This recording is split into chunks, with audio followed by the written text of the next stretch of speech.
Sick of people, this guy wished to be left alone.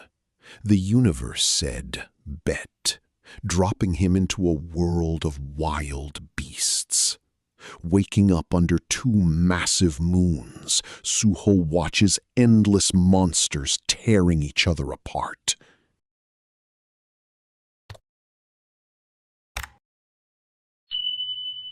He is completely frozen. Suddenly, a wolf pup appears. Suho books it, terrified. A system notification pops up. Stamina increased by 1. Confused, he trips, tumbles down a ravine, and barely survives. But the fall reveals this wild, crazy new world. Everything here, both animals and plants, is low-key massive compared to our Earth. 2 weeks in, Suho is low-key adjusting. But those wolves are still camping nearby, waiting to make him a snack. Paranoid, he relocates. A year passes. He has fully leveled up his survival skills and glowed up physically. Only constant, that baby wolf is his ride or die. Suddenly, a gorilla spawns. Suho can't solo this boss, but he holds his ground. The wolf pup, though, totally cooked. Unable to touch Suho, the gorilla targets the pup. As it's about to get wrecked, Suho drops, driving a DIY dagger into its eye. The mad gorilla yeets him. Impact folds him instantly. Major skill issue. He's about to get pulverized. Suddenly, wolves pull up, shredding the beast. Suho tries to crawl, completely drained. Bleeding out, vision fading. He thinks, I'm cooked. But the pack ignores him. Wait, what? They adopt him. Turns out, that saved pup is the Wolf King's heir. For a century, Suho grinds with the pack, fighting turf wars. Now, he's down bad for a girl. But humans are extinct. 5 centuries later, the final showdown between wolves and gorillas begins. Suho leads the raid. Just as he clashes, space glitches and swallows him whole. Meanwhile, back on Earth, the Awakener Bureau detects a massive dimensional energy spike. Just as they report it, a portal tears open. Yo! Blondie tenses, gripping her sword. Then, Suho steps out, stark naked. She freezes. That thing is massive! Hospitalized, Suho spills a millennium of lore to his doctor. But the doctor thinks he is just capping, trying to write a profitable web novel. Choi Soo-young, the blonde who spotted Suho at the portal, finds him highly sus. The Bureau scanned him as F rank, basically a civilian. So how did he survive a porter? PTSD diagnosis? She's calling Cap. Pulling up to his hospital room, she freezes. Suho is straight up devouring food like a wolf. Savage, no Cap. Soo-young hides her shock, sneaking up. Hey, Choi Soo-young, Awakener Bureau. Suho leans in, sniffing. Hold up. This scent. I know you. Soo-young says, I'm the first face you saw back here. Suho nods, totally unfazed, and keeps inhaling his food. But she's still low-key stressed. At the portal, his aura was straight up apex predator. Did her gut lie? She starts grilling him. Suho deadpans that he is 1,000 years old. Suong sighs, remembering he is completely delulu, and hands him the standard returnee paperwork to sign. Suho sniffs the pen and doodles a wolf head to sign. Soo-young stares, totally done. Is drawing all you learned in 10 years? Suho deadpans. Not 10, 1,000. Fed up, Soo-young jabs her finger on the form. Look here. Gone in 2015. Back through the portal in 2025. 10 years, not a millennium. Suho snatches the form, eyes wide, devouring every word. Soo-young slides a card over. Awakener ID. Don't lose it. She's so done. She leaves, tossing back, go to your fam once discharged. Suho's mind is reeling. Family? If only 10 years passed on Earth, they're still alive.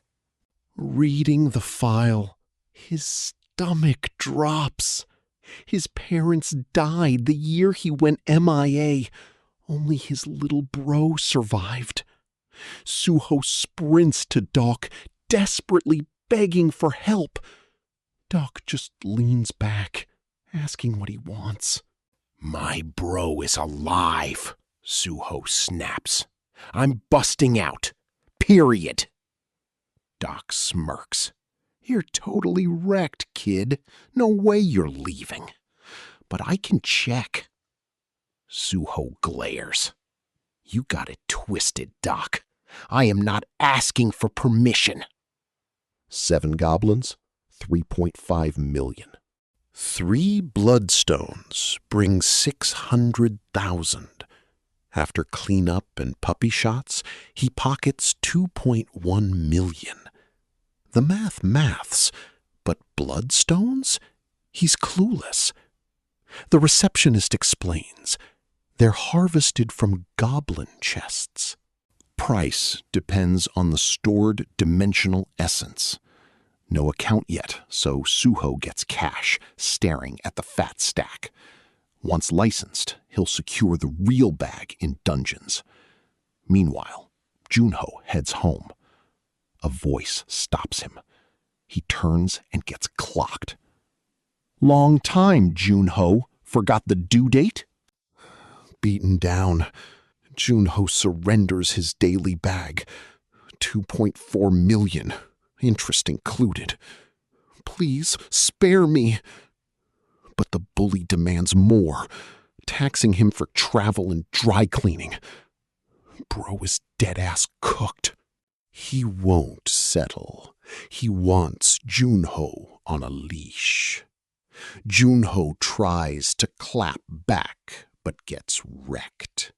Begging for 3 days, he is ignored as a bat swings.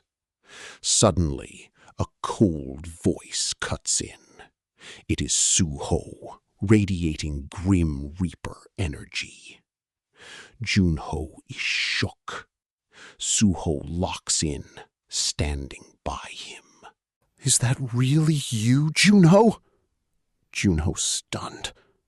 10 years ghosting us? The impatient thug barks, Pay up! Suho grabs his hair, yeets him down the stairs, knocking him out cold. Dead silence. Suho turns to Junho, totally chill. You good?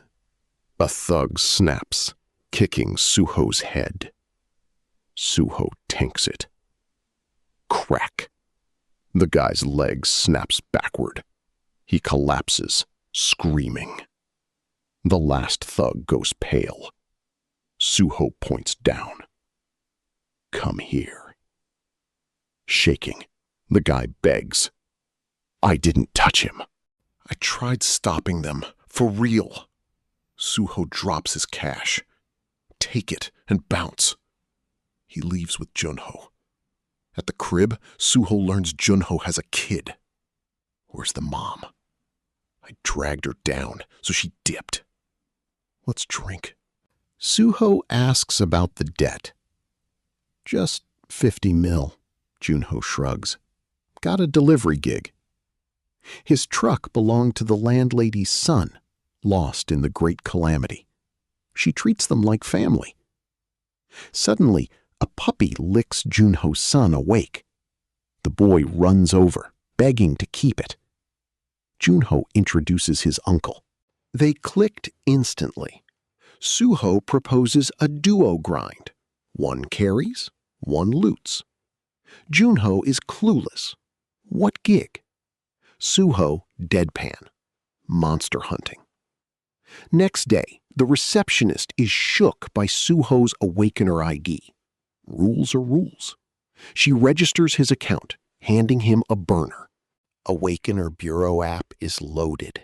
Exams, hunts, the whole grind. Grind mobs, stack essence, hit E rank, secure that bag and benefits. Suho checks his system panel. F rank druid, manifestation. Why are his stats so mid? He steps out, hits up Junho. Dungeon run, get ready. Junho is shook. Why not get licensed first? Debt clearance is priority 1, Suho says, hanging up. Checking GPS, the closest entry is Namyang Gate. Cut to Gate 77. Gridlock everywhere. Hunters prepping. Inside, a squad in matching drip sits in tense silence, praying. The driver smirks. You're Awakeners, fam. Chill. The senior in the passenger seat is losing his mind. Babysitting 3 Nepo baby rookies on their first raid is a major L. Then, Suho pulls up to the gate. He registers and casually walks in solo. The guards are shook. An F-rank hunter? Soloing? Is he for real? One guy does a double take. Wait, is that the 7 goblin corpse dude? Meanwhile, the passenger clocks Suho. No gear, no weapons, just walking in? Sus. They clear the checkpoint and floor it. Inside, Suho has already ghosted. Staring at the vanishing tracks, the passenger smirks. Low-key pretty interesting. Back in the dungeon, Suho goes full throttle to hunt and test his limits. But he stops, totally gassed. He really got nerfed. Staring at his system panel, he wonders if he's back to level 1. Suddenly, clashing metal echoes. Suho smirks. A fight? He's there, rushing toward the ruins. Thugs mob 3 hunters. Suho is bored. It is just a mid-beatdown. He turns to leave, but a truck screeches. Out steps Gusak, sporting 1 hair tuft. The hunters shriek, "Choi Gusak! 40 million bounty!" Suho stops.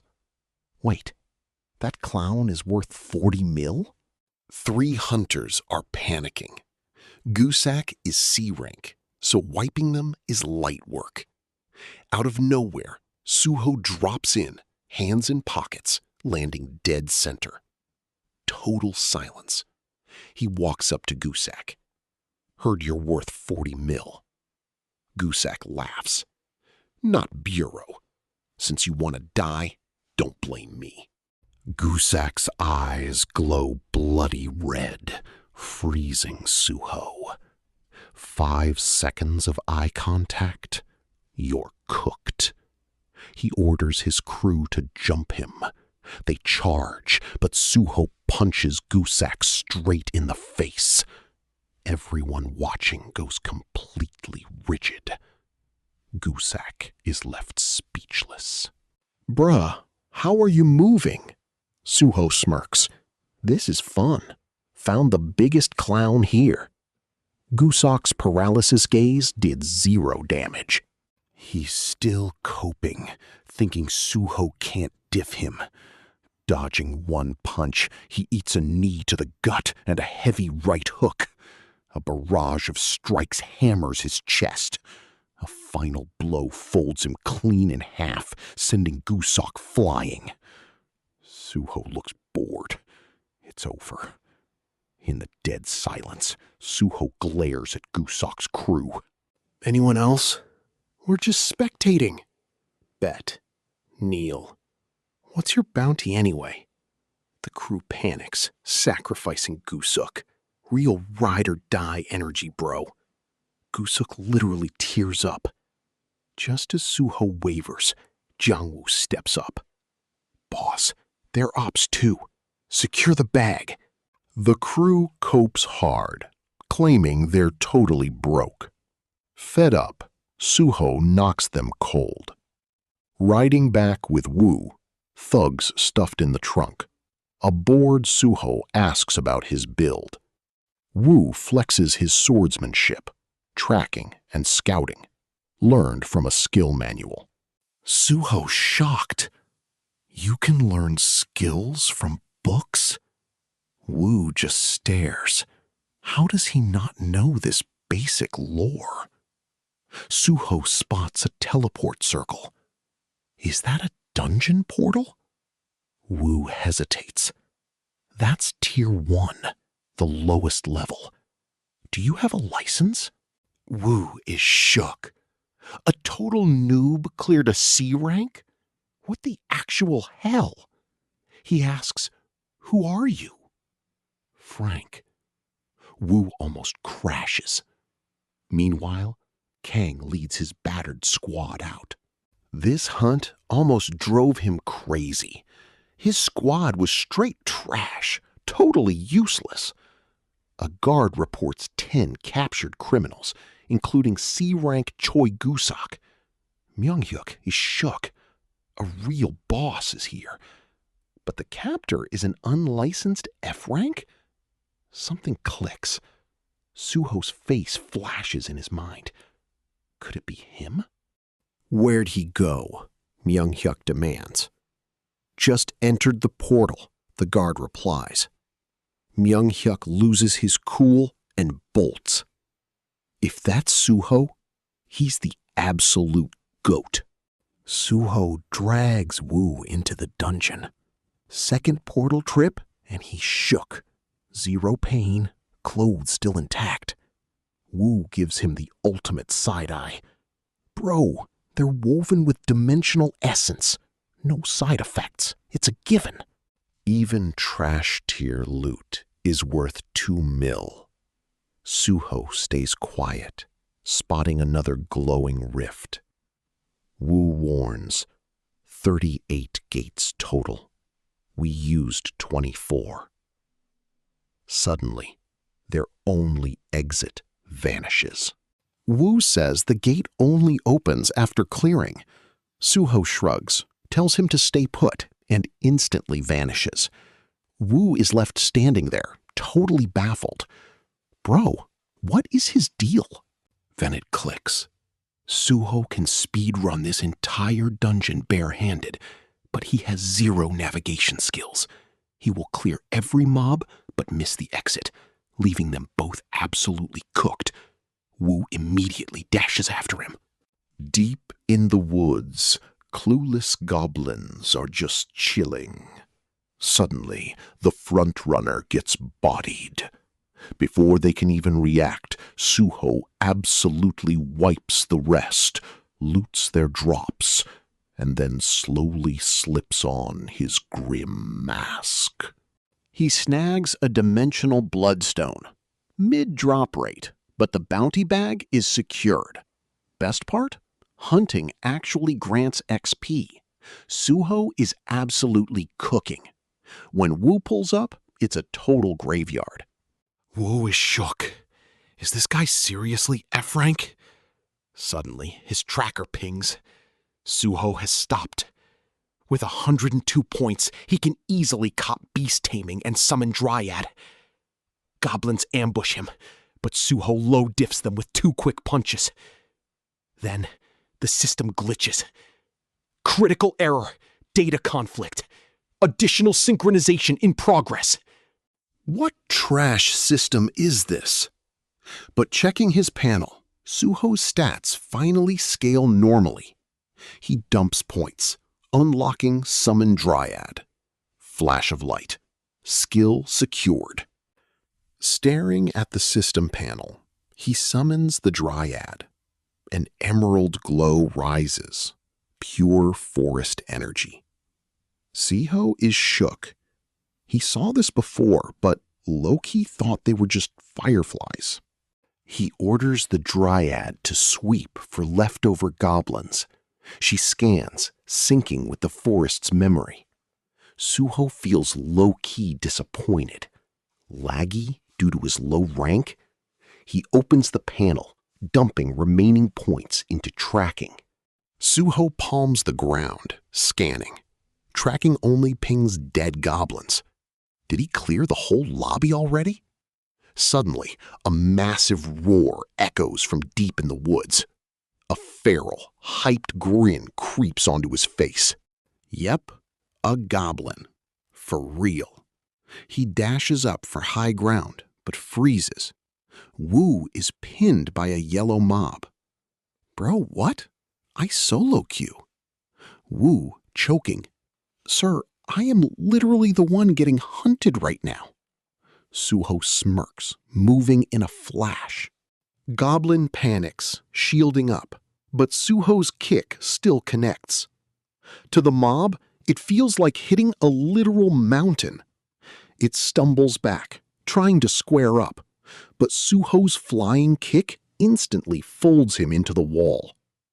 Suho rushes in. One clean hit. GG. Level up.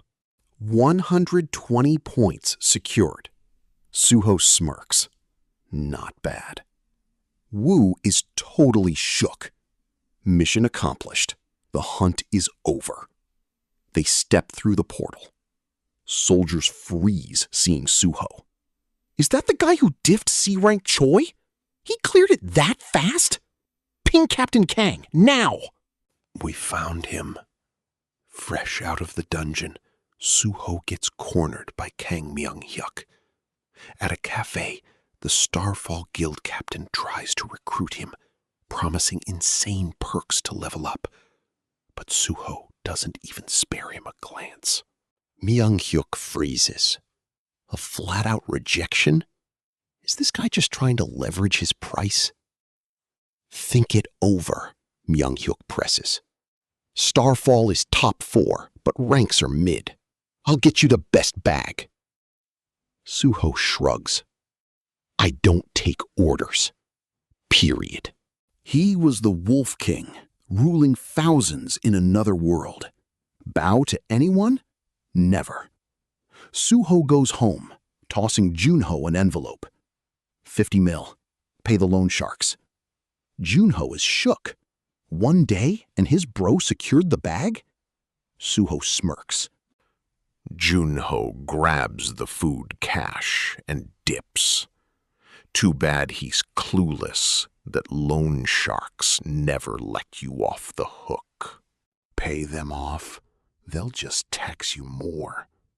Sunset hits, Junho's back, debt unpaid, beaten to a pulp. Seeing his bruised brother, something cold ignites inside Suho. These clowns are dead meat. Meanwhile, the loan shark's goons are chilling, playing cards. Suddenly, a loud bang. The boss signals a lackey to check. The door flies open. A bloody goon stumbles in. Boss, we're cooked.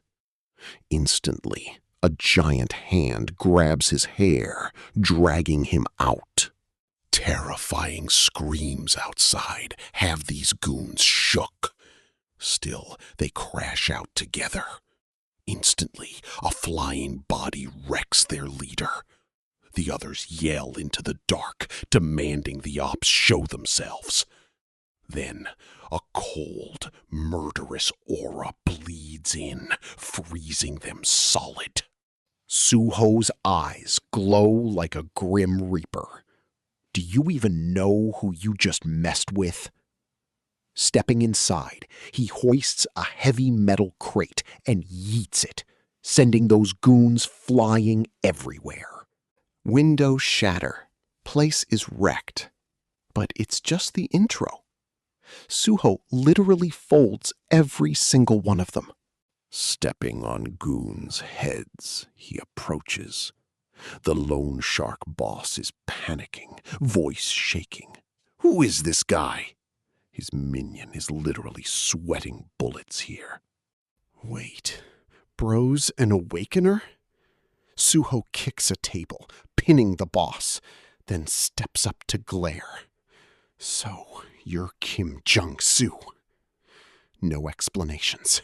Suho slams down 50 million. I'm here paying Junho's debt. Jong-soo suddenly gets bold. Are you out of your mind? Awakeners hitting civilians is illegal, right? Jong-soo kept yapping, so Suho slapped him hard. Jong-soo tried to clap back, but got smacked from the other side. Left, right, endless hands. Take the cash, say thanks, and bounce. Simple. Why'd you push it? Slapped senseless, Jong-soo now begs through his tears. I'll pay, I swear. After Suho schooled them, the ops fell to their knees, wiping Junho's debt clean. Suho left them with one final warning. Touch Junho again, and you are cooked.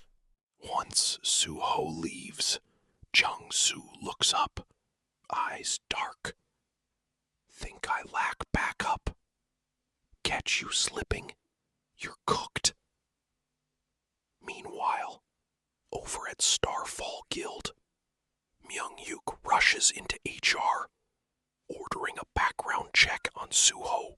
Seeing F rank, the dude is unimpressed, but Myung-hek nags him to open it. Instantly, they freeze. Suho's file says access denied. The real shocker?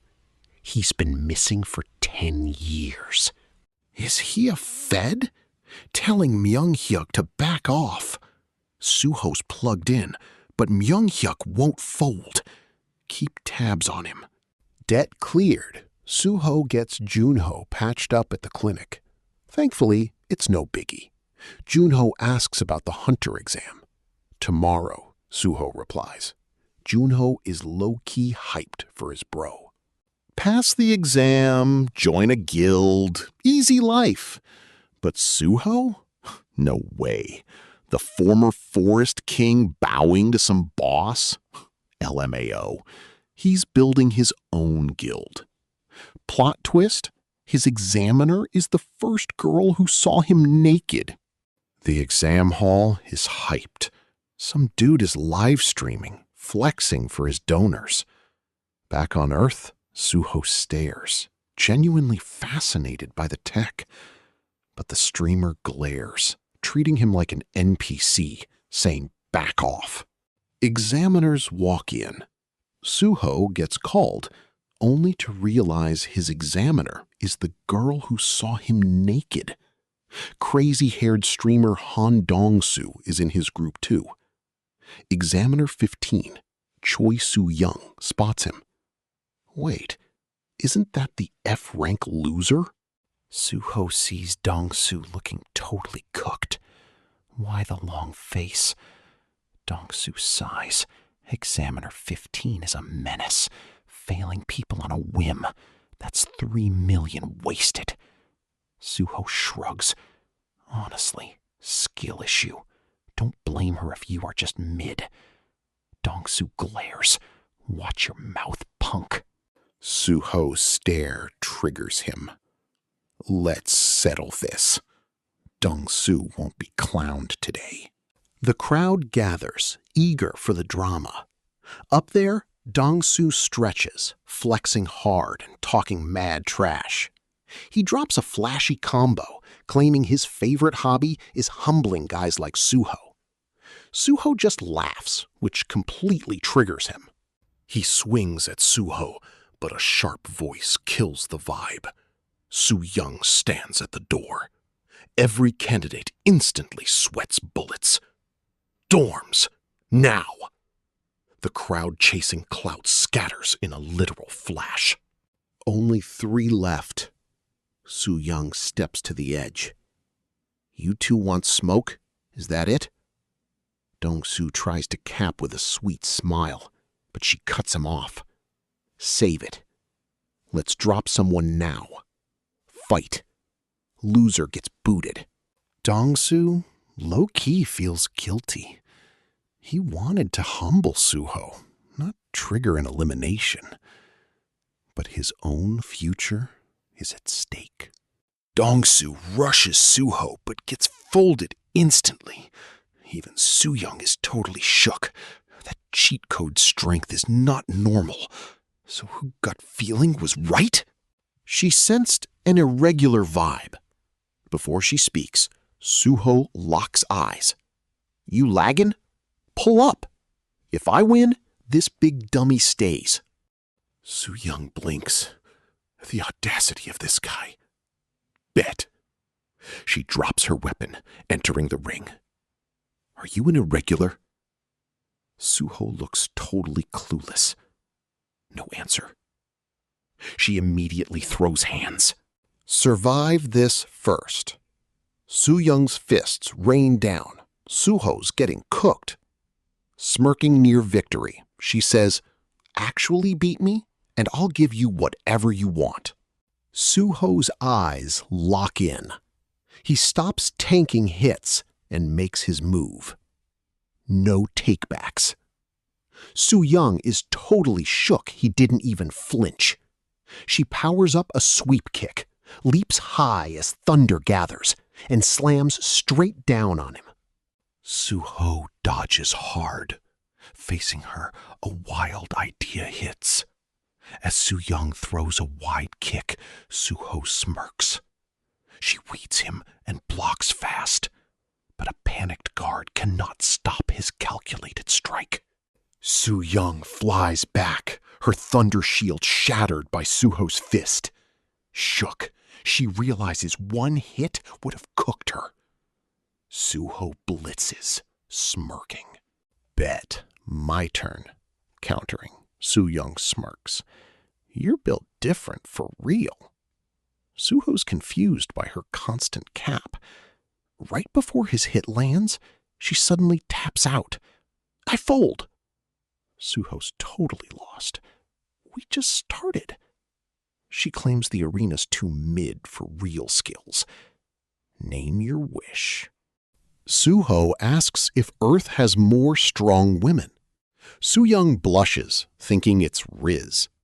Then Suho drops a bomb. Let's make a baby.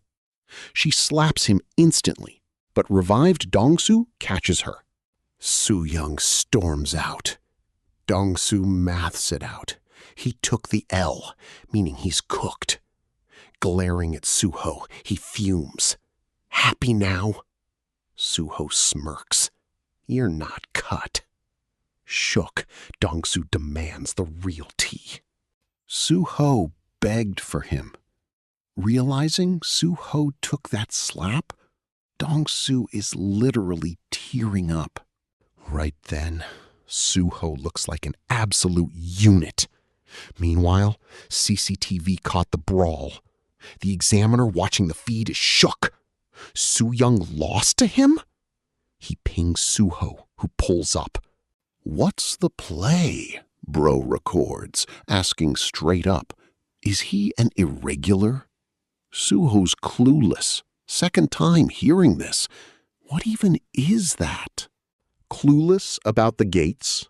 Let me cook. 3 worlds link to Earth.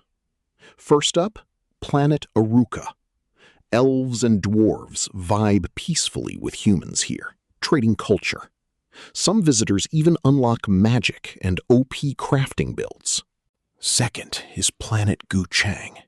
Demons and humans are always beefing. Stick to human zones because demon territory is a straight-up war zone. Third is planet Medir, packed with feral beastmen and giant monsters. Gateways opening there means instant smoke.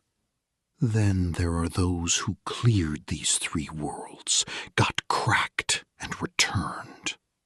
With broken power levels, we call them irregulars. Suho's brain is cooked. I didn't escape those three. The man stares. A fourth? Where are you from? I spilled everything to Doc. His face darkens, dismissing Suho. Once gone, he summons an examiner. Take over Group 15. Watch Suho. Report his every move. The examiner is clueless. Only that man knows why. Suho spat straight facts. He detects lies. Day 2 of the Hunter exam, and a new examiner has the whole room hyped.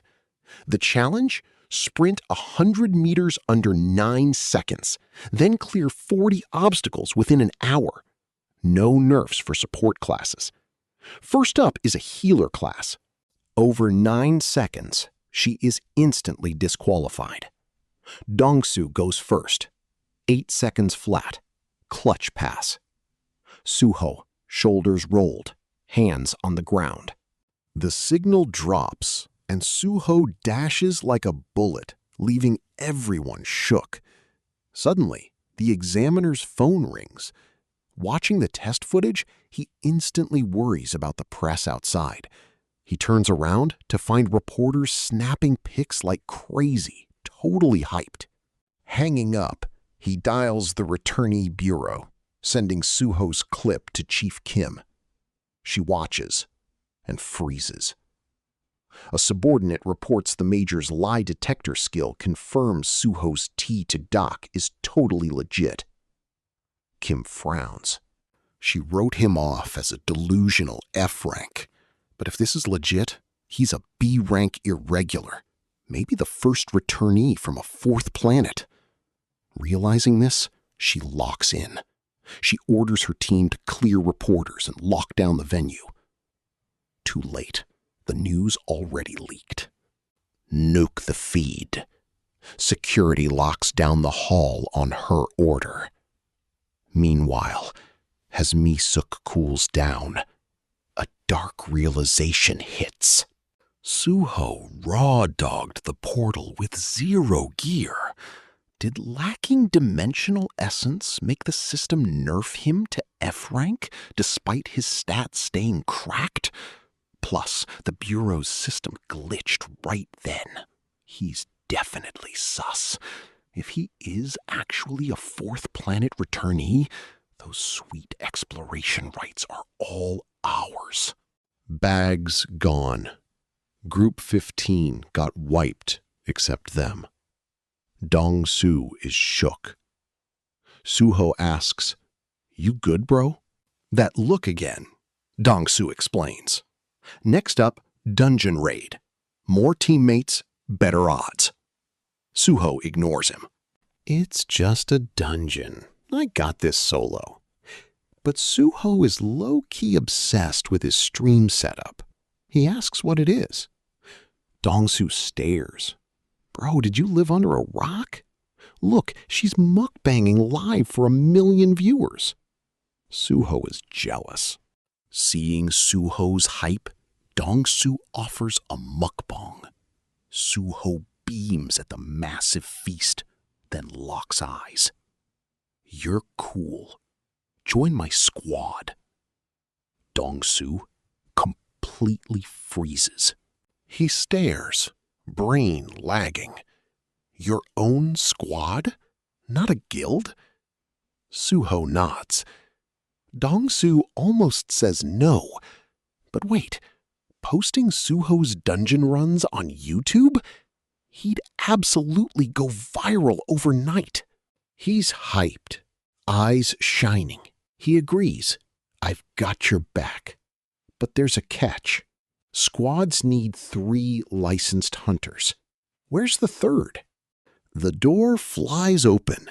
A bald monk walks in. This humble one is assigned to Group 15. I'm Myungjin. They exchange looks.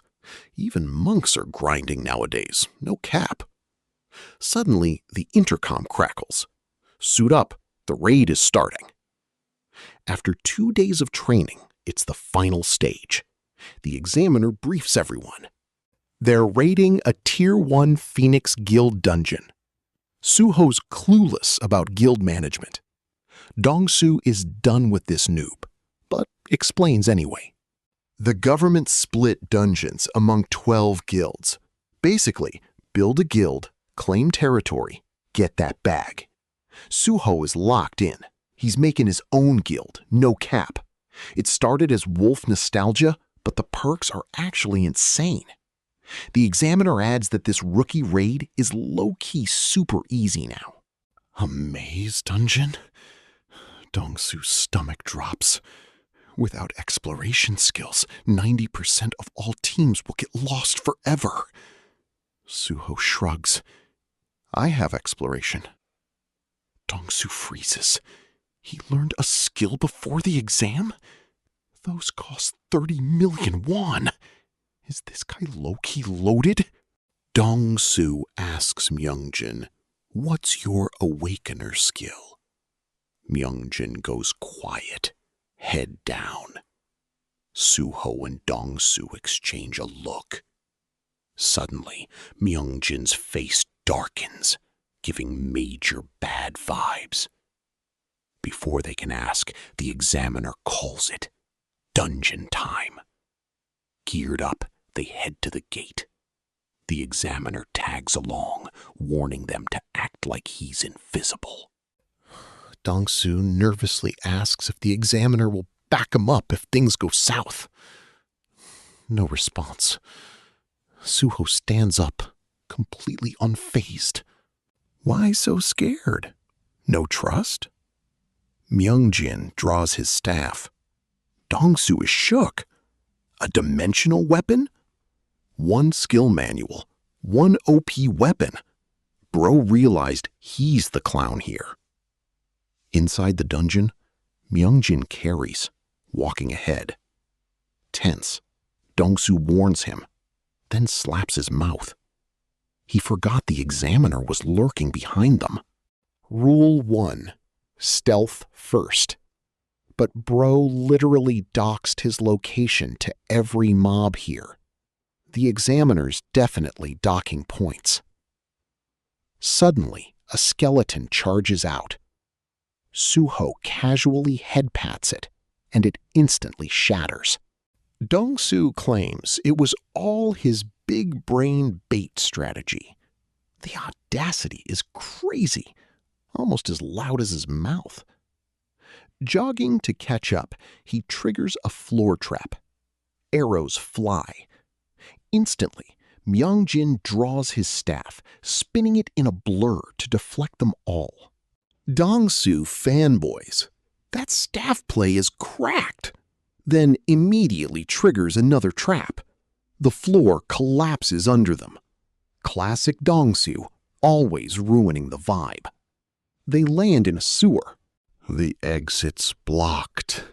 Mobs are closing in. Myungjin looks dead inside. My bad, guys. My awakener skill is literally an AoE taunt. Dong-su pales. Aggro skill?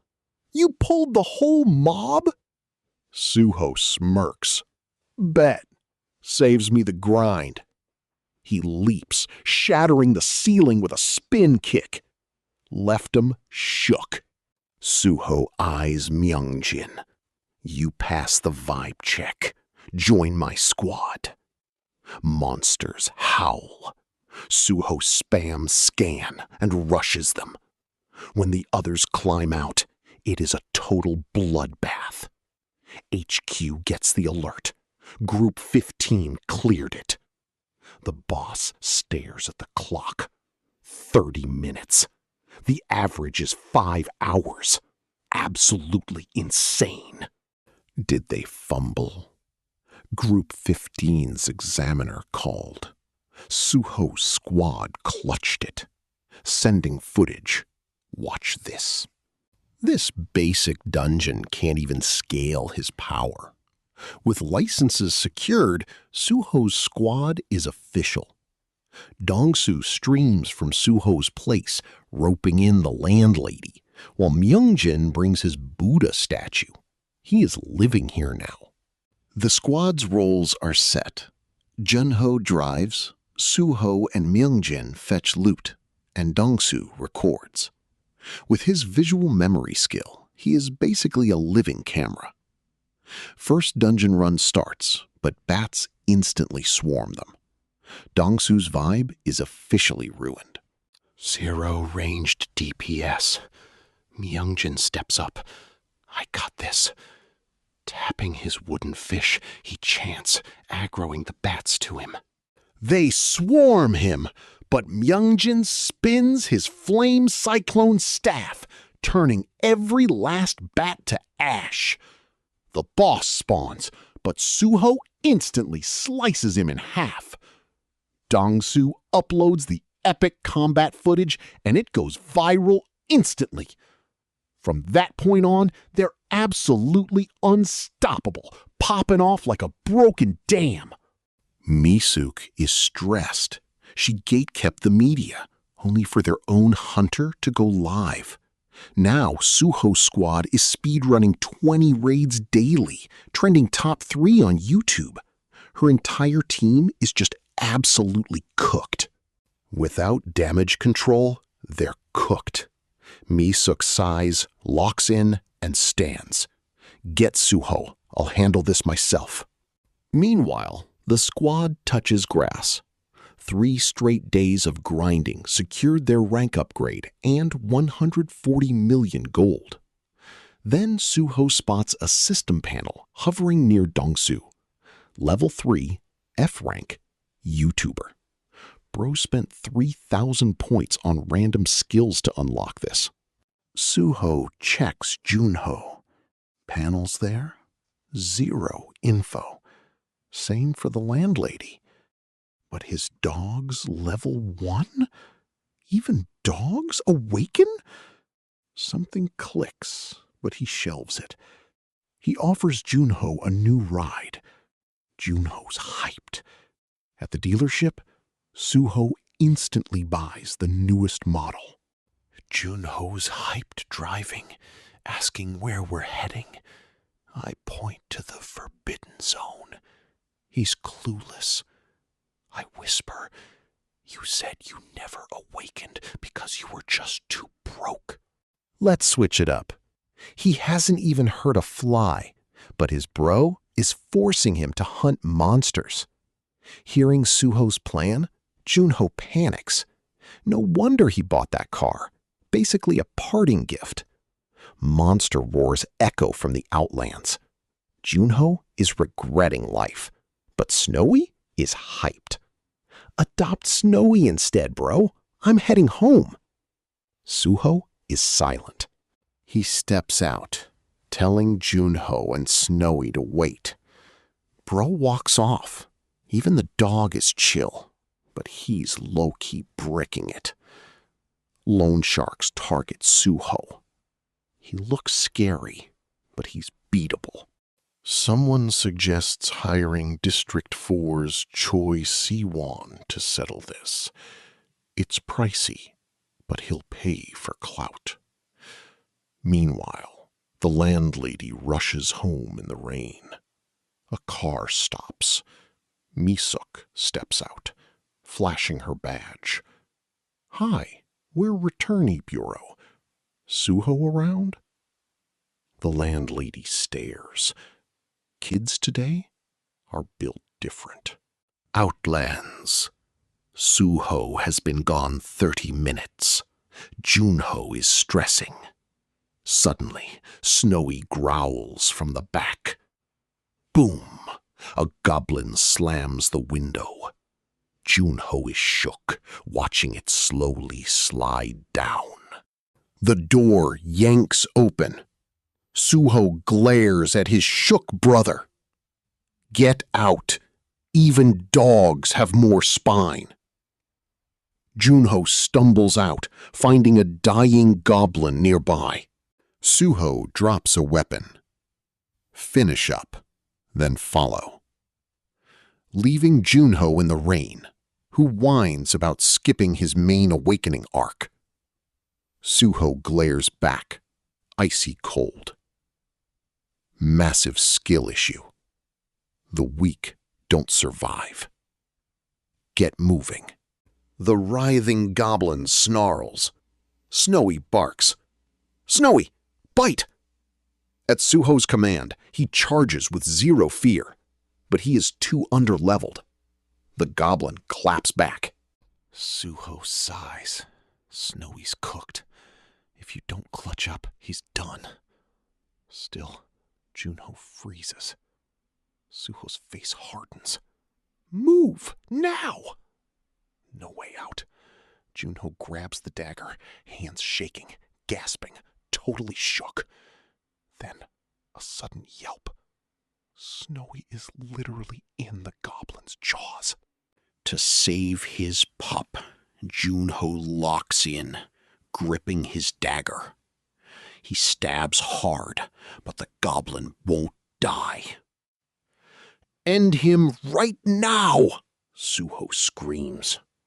1, 2, 3 strikes. Rain washes the blood, but Jumho is totally dissociated. Arms give out. Staring at his bloody hands, he realizes he crashed out. Suho gives zero prep time. Keep that blade up. Junho's crying. I'm cooked. I can't. But Suho's eyes are dead cold. Snowy barks, kill or be killed. Suddenly, another goblin creeps closer. Junho freezes. That pure dread is back now. Never again. Suho stares blankly. No time. Follow me. Lag now and you're dead. He walks off without looking back. Junho watches him leave, helpless. Suddenly, a core memory hits. Back when he got bullied, Suho walked away too. Not to be toxic, but for tough love. It clicks. He locks in.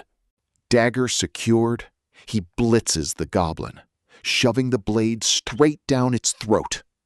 Junho's eyes go red. Shut up, you ugly freak! A deep gash splits the goblin's skull. He pins it, stabbing repeatedly.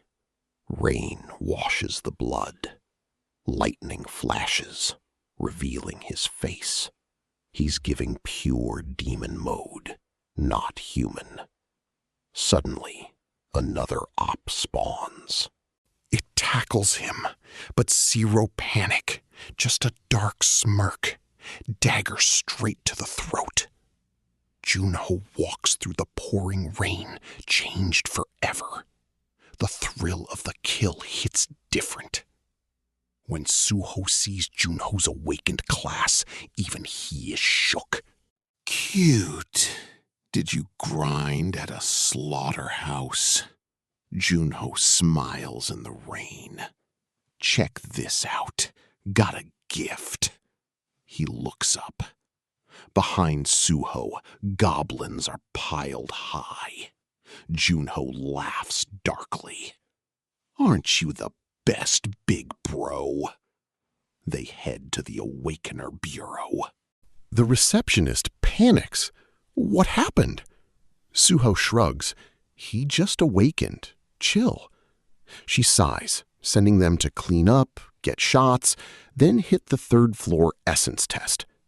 Seeing Junho lost, Suho explains, you need over 100 dimensional essence to register as an F-rank hunter. My first score was a mid-96. Chatting, they hit the lab. Junho slips into the suit and lies down. The orb glows. Screen reads 111. The tech asks Suho, you next? He agrees, but the vibe is totally off. The machine boots up and countless eyes snap open, staring. You're being watched and recorded. Suho jolts, sensing danger. "Who built this?" he asks. "Scientists, obviously," the tech replies, then checks his score. 189. Crazy growth. She says he'll hit E rank soon. Test done. Junho gets his card and bureau phone. Suho asks if the machine felt weird. Junho shakes his head. Nah. Suho frowns. Was he tripping? Your skill? Decapitation. Then, Suho spots a familiar face. He runs over, yelling, "Blondie!" Choi's crew freezes. Who dares call their boss that? Suho steps up. My bad about the arena. Still not used to normies. Su-young ghosts him. Lose my number. He watches her leave. He sighs, low-key wistful. Wasted talent. Truly toxic vibe. Meanwhile, back at Suho's, Misak, Suho, and the landlady spill tea over drinks. The homebrew has Misak buzzed, while her sweet talk has the landlady blushing. Suho freezes. Who's this random girl in his crib? Misok struts up. Hey, hottie, got a sec? She's from the returnee bureau, ready to cook. Returnees are officially dubbed human anchors.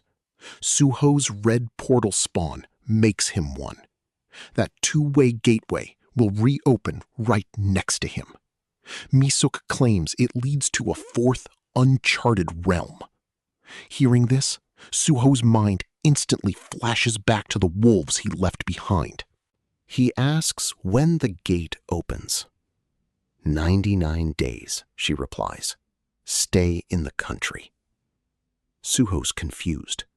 Why? To avoid becoming the next Li Taeyang. Who's that? Suho's clueless.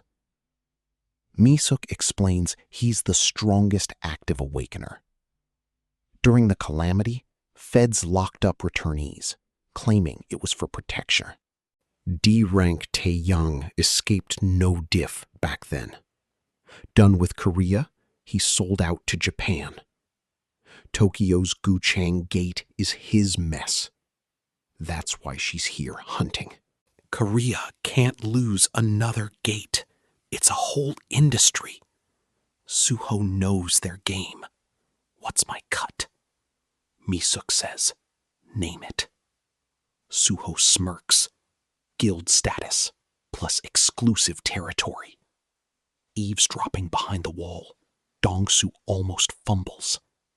Misuk doesn't even blink. Bet she sends their top-tier rift specialist to back him up, the absolute goat. Cut to Su-young beating up a punching bag, coping hard. Ever since Suho's baby comment, he's living rent-free in her mind. Misuk drops a new mission. Su-young reads the file and literally starts shaking. Assigned to babysit Suho? No cap? She refuses. But Misuk is standing on business. You're our top detector, period. Su-young tries to clap back, but Misuk locks in. If that fourth planet gate spawns downtown, it's over. Any rift signs, evac Suho instantly.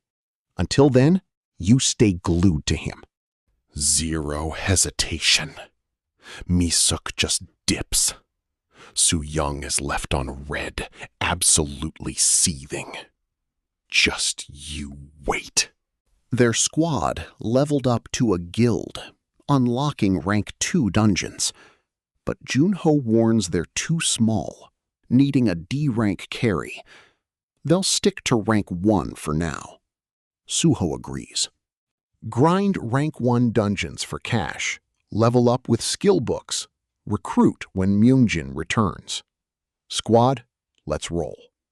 Before entering the portal, Wu spots Suho and daps him up. Suho notices his old squad is MIA, asking where they went. Wu's vibe goes dark. Dodging the question, he leaves with his new crew. Suho lets it slide, stepping through. Instantly, a shady figure spawns behind them. Choi Se-won, the hitman hired to smoke Suho. Meanwhile, Soo-young speeds to the dungeon on Mi-suk's direct orders. Inside, the raid team is already locked in fierce combat. Myung-jin is practicing. Junho is absolutely cooking these monsters, and Dong-soo is streaming the whole flex. Watching this synergy, Suho smiles like a proud dad. A rank 1 clear is guaranteed. Meanwhile, Wu's situation is just built different.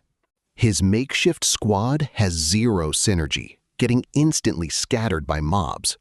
Wu's low-key jealous of Suho's team, but as a mid-E rank swordsman, why would they recruit him? They speedrun the dungeon. Suho is satisfied. Next, squad splits. Then Se-won flexes, claiming he is a top-tier BDG guild agent. But that cleared dungeon? On BDG turf. Se-won calls it fate they share a zone. Hyping Suho's clout, he waives their first rank 2 dungeon fee for the guild upgrade. Dong-soo is hyped, that is 10 million saved. But Junho is hesitant, they are not ready. Se-won waves it off, promising a meta walkthrough and OP gear. Just as the squad gets tempted, Suho decides to solo it, letting them grind rank 1. They agree. Se-won smirks, clueless that apex predators always play weak.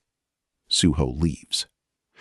Soo-young arrives too late, finds him gone, and sighs on her bike. En route, she briefs Misak on Suho's moves. Misak orders her to tail him and scope his combat stats firsthand. Soo-young is pressed. It's just rank 2, she's in civvies, and the dimensional energy will shred them. Use your bracelet. Double bonus. Plus, we need Suho on our team. Meanwhile, Suho enters the dungeon. Se-won watches, humming happily. Suho barely steps in before Soo-young pulls up, claiming she's on his squad. She dashes past Se-won, who's low-key smirking. It's all going to plan. He secured $2 billion per head with thugs, and now there's a bonus target. Free money, honestly. Inside, Suho vibes until a portal crackles behind him. Freeze. Close your eyes! Soo-young spawns through the portal stark naked, threatening to delete Suho if he peeks. She taps her bracelet, instantly equipping blue combat gear. But opening her eyes, Suho is staring right at her, caught in 4K. You creep! I said don't look! Suho acts totally innocent. Just curious if your bracelet has inventory space. Furious, Soo-young demands how long he watched. Suho smirks. Chill, I only looked once. Just didn't blink. She fumes, but he counters. Last portal, you saw me too. We're even. He pivots. Why here? I'm the specialist, Misa. You're Mi-suk's pick? Suho smirks. She promised to carry, but I'm doubtful. Soo-young fumes. I forgot to gear up, okay? Suho shrugs. Don't steal my kills. Suddenly, a roar echoes. They whip around. An orc warrior. Soo-young's eyes gleam. Jackpot. A boss right at the start. Suho murmurs. Chill. There's 4. Before she processes, 3 more orcs charge. Soo-young is shook. Rank 2? No way! Suho is hyped. Obviously not. Felt that vibe? No cap. Can't blame you. Hard to focus when you're basically naked. Su Young tries to clap back, but Su-ho rushes in solo, muttering, "Don't steal my kills." Dust explodes. Su-ho tackles the giant orc warrior mid-air, snatches a fallen axe, and decapitates it before it even lands. Clean. No diff. Absolute cinema. Under 3 seconds, the other 3 pull up. Seeing their dead homie, they lose it. Su-ho yeets the axe. Crack! Another one bites the dust. The last 2 get triggered and charge. Su-ho leaps, grabs a vine, vanishes up the cliff, then drops down, crushing a skull. 1 kick, GG. Su-young's speechless. Pure savagery. Those 2 minutes will haunt her forever. Su-ho tosses her a bag. Stop lagging. Grab the bloodstones. She is stunned. He is a broken irregular. F-rank XP is just pocket change to him. But as Su-ho digs, she panics. No exit portal has spawned since they cleared those bosses. The backpack he gave her? Literally full of rocks. Su-ho's eyes light up. Bet! More space for bloodstones! Su-young is totally sweating. Bro, this is a rank 4 dungeon! We're cooked! That is when it finally clicks for Su-ho. C1 sets him up, but he just laughs. Free rank 4 XP. Nice. Dinner's on me later. Su-young is done. What's wrong with this guy? Suddenly, an orc lunges. She reaches for her blade, forgotten on the bike. Instantly, Su-ho flashes past, taking its head. Su-ho smirks at Su-young. Don't simp yet. I'm just built different. She shivers, sensing danger, and activates clairvoyance. A massive horde of orcs on wolves is swarming them. Su-ho hypes up, eyes wide with pure joy. Absolutely done with his main character energy, Su-young charges straight into the wild mob.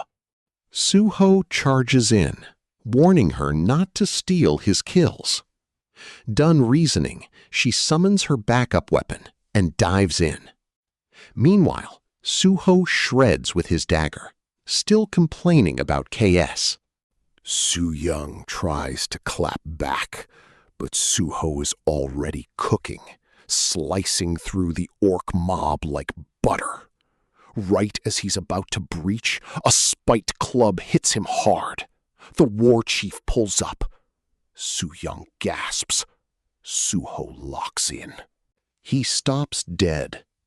Spotting the war chief, he smirks. Bro takes it personally, swinging his spiked club. Su-ho locks in and charges. Pulling off a physics-defying dodge at the very last second, he leaps onto the chief's head, driving his dagger deep into the shoulder. Next second, Su-ho is shook. A spiked club yeets him, shattering his dagger. Meanwhile, Mi-suk tracks their signals. Plot twist. They're split up. Su-ho's phone is abandoned near the rank 1 dungeon, and Su-young's is on her bike. Both are ghosting. We are absolutely cooked. Mi-suk demands intel. The report drops. Su-young entered a rank 5 dungeon. Mi-suk freezes. A rank 5? Who's gatekeeping that? Her sub says it's BDG Guild's turf. She snaps. Pull the logs. Get BDG's boss on the line, FR. Inside, after getting launched, orc warriors dogpile them. Su-ho scoffs, finally locked in. He yeets a body into the mob, snatches 2 axes, and sends them flying. Su-young rushes to assist him, but she didn't expect 3 arrows to ambush her. She slips, dodging. Orcs swarm her. She pops Shield Burst, her final clutch card. The war chief's club slams down, but Su-ho yanks her back. Shaking, she gasps, "What now?" "Run now, think later. Orcs behind, a steep cliff ahead. No way out." No reply. He scoops her up. "Hold tight. This next part is fun." Suho yeets off the cliff with her. The orcs can't break and plunge, too. Skill issue, they faceplant hard. Su-young's shook.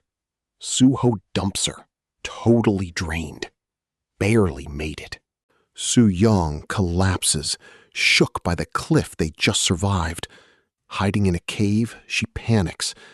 But Suho's just chilling, needing 4 more orc kills to level up. "That just raises your cap, not stats," she stammers. "For me, it does both," he smirks. Outside, the media is absolutely wilding over the dungeon. Choi Si-won is officially locked up, drowning in regret. Had he known she was Bureau, he'd never let her in. Meanwhile, Misok, rocking black stockings, strides in, laying it down. Nobody gets a pass. Director sighs. All busted. The lone boss ghosted, but the warrant is out. Misok isn't buying it. A small fry lacks this clout. The real puppet masters are still MIA. The director sighs. "We can't lock down BDG's rank 5 dungeon. It won't bring them back." That breaks Misuk. She sent them in, powerless. Words out. Their survival rate? Literally 0. Deep in the dungeon, a lone orc gets baited by a chunky dryad. He tries to squash it, but the little beast has mad speed. Salty and raging, he swings his axe, getting instantly juked. Confused, it looks up. Boom! Suho drops down, dagger straight to the skull. 3 more to level up. Bet. Su-young's clairvoyance spots another lone orc, but before she can even speak, Suho is already moving. She's still yapping. It's solo, but it's bait. Just as Suho's dagger strikes, the orc stomps, spawning a massive trunk that sends him flying. He blows the horn. Hidden ops are pulling up from underground. Nearby orcs aggro. Su-young yells to move, but Suho is totally cooked after 2 days of starving. As the horde charges, she clutches up, spinning to spam a barrage of energy blasts. Explosions hit the horde, but they are built different. Su-young collapses, completely out of mana. Capitalizing on the chaos, Suho grabs an axe, double killing 2 orcs. He smirks, aiming for 1 more. But right before the final blow, a spiked club blindsides him, totally caught lacking. A spiked club hits his ribs. Su-young despairs as he flies, but she forgot his main character plot armor. Suho crashes into an orc. His axe flies up, landing like a guided missile in an orc's skull. Thud. Even Suho is shook. Level up unlocks B-shift. He's baffled. The war chief eyes Su-young, who's completely down for the count. That spiked club is about to drop. But then, plot twist. Back home, Snowy's happily eating when weird energy wraps him, and poof, he vanishes. The landlady is shook. In the dungeon, black smoke engulfs Suho. He activates B-shift. Is he going dog mode? His body mutates rapidly. Sharp claws tear through. Fangs out.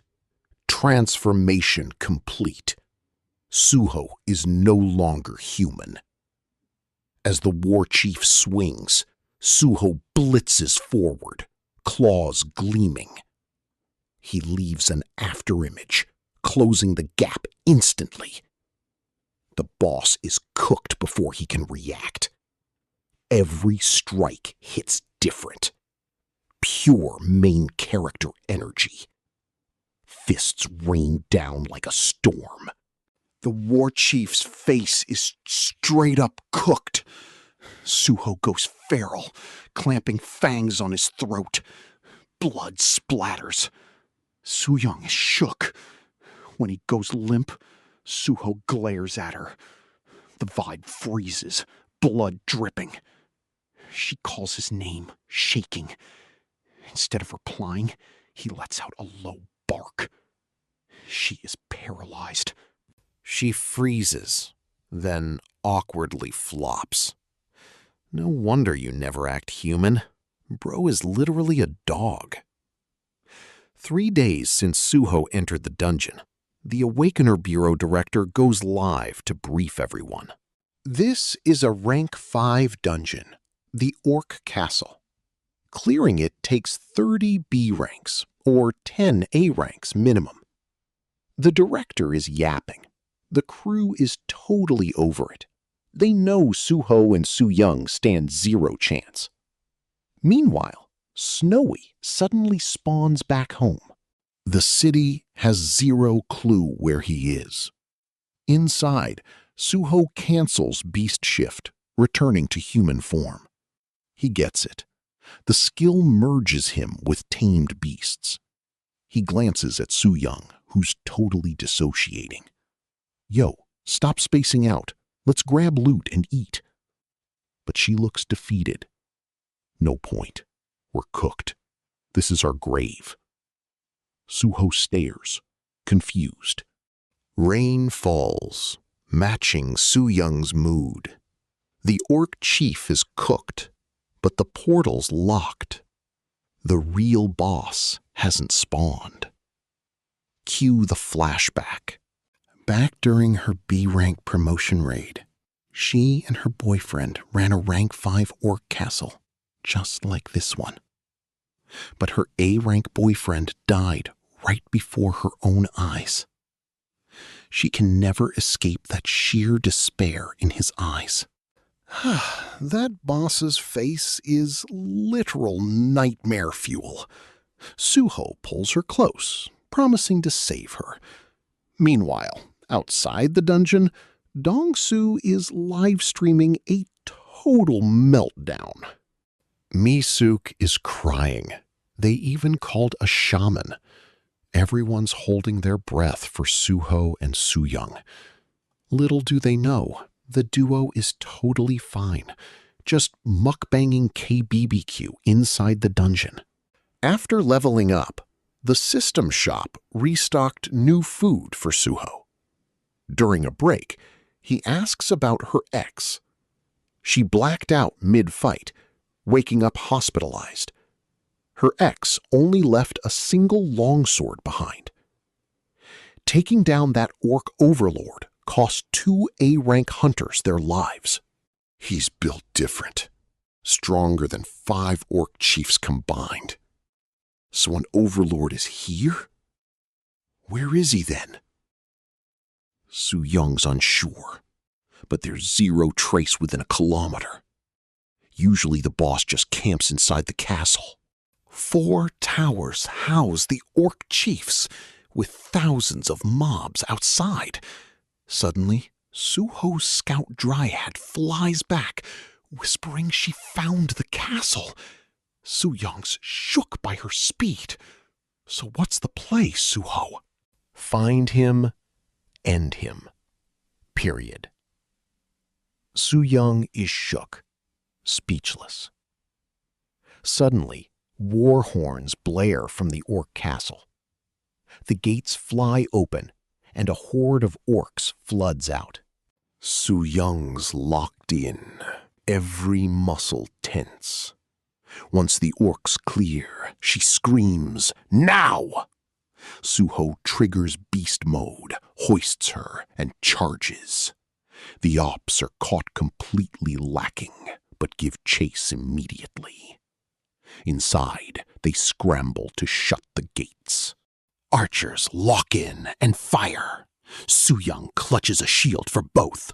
Right before the gates slam, Suho yeets himself, barely catching the ledge. Orcs are already camping the wall. Su-young doesn't hesitate, detonating a defensive bomb. The blast obliterates the bridge. Ignoring the mobs, they sprint straight for the main tower. Target, the Orc Overlord. Suho piggybacks Su-young, crashing the Orc castle. Total chaos after the blast. They slice through smoke, speed running straight to the Overlord's tower. But guard Orcs drop down, blocking them. Suddenly, Su-young gets snatched right off Suho's back.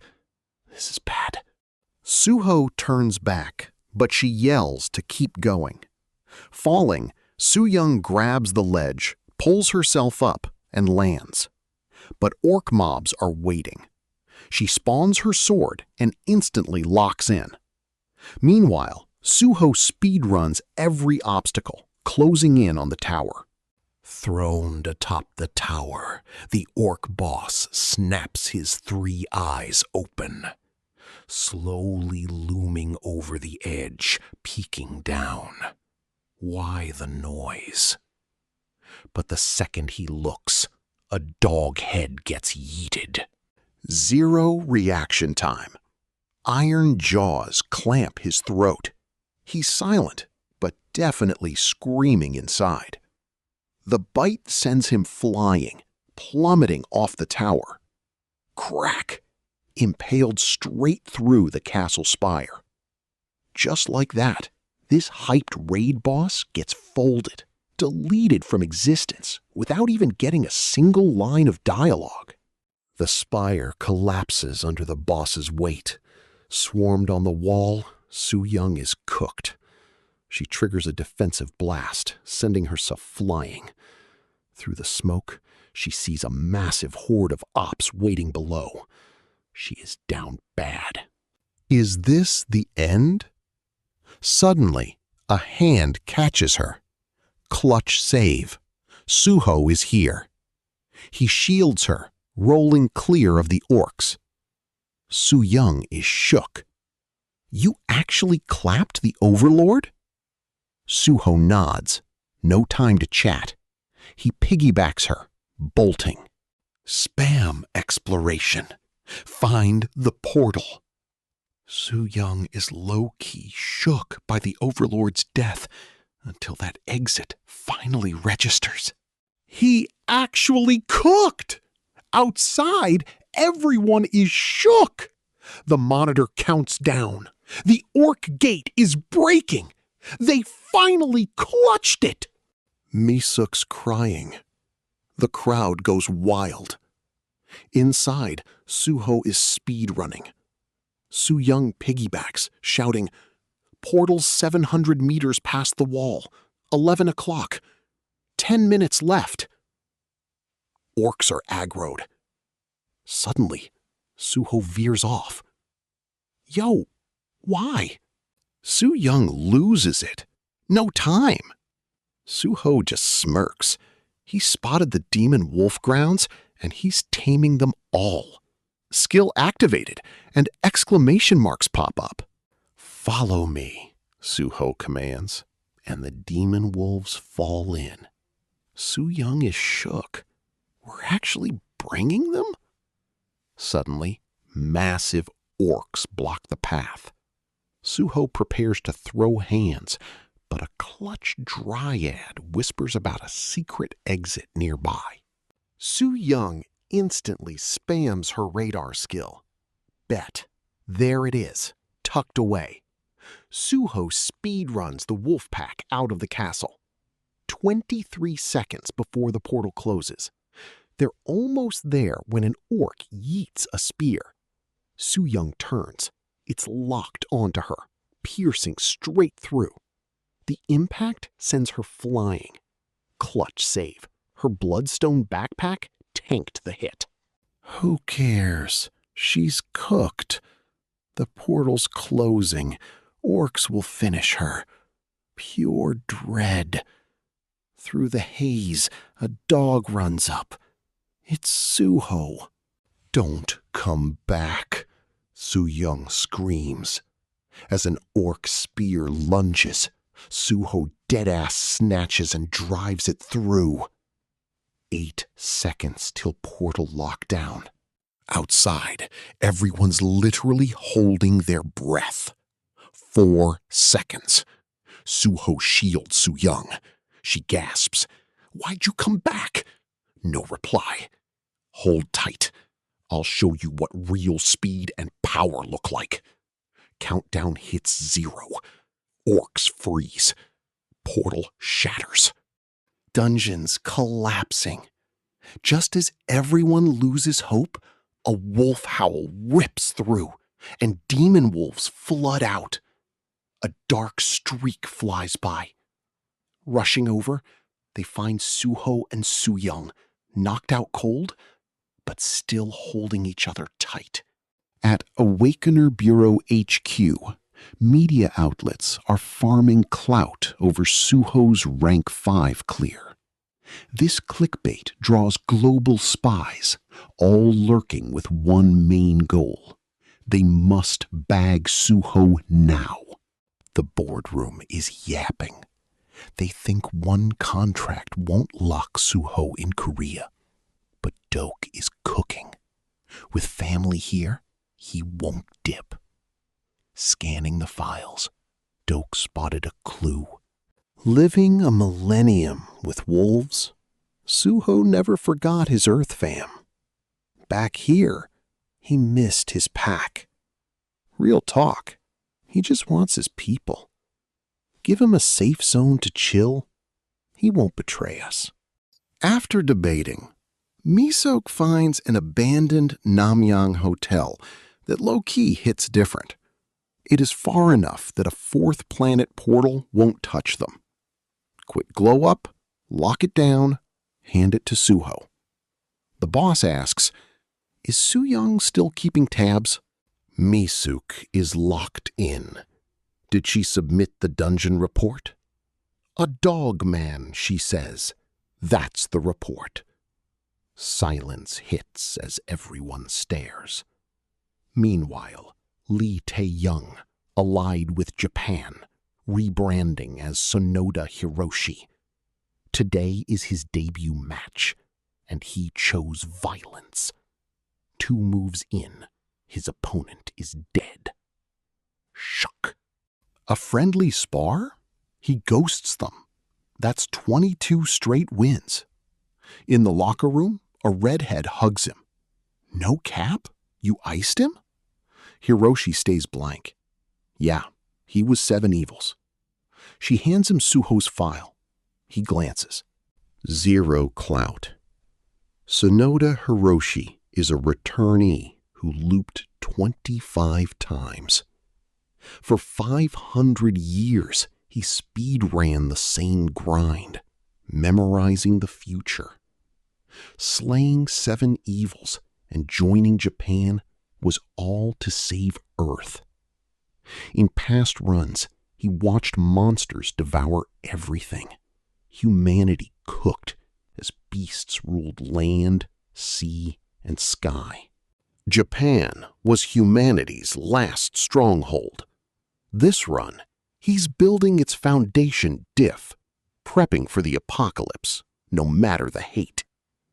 Yet through 25 loops, Suho's name never once dropped.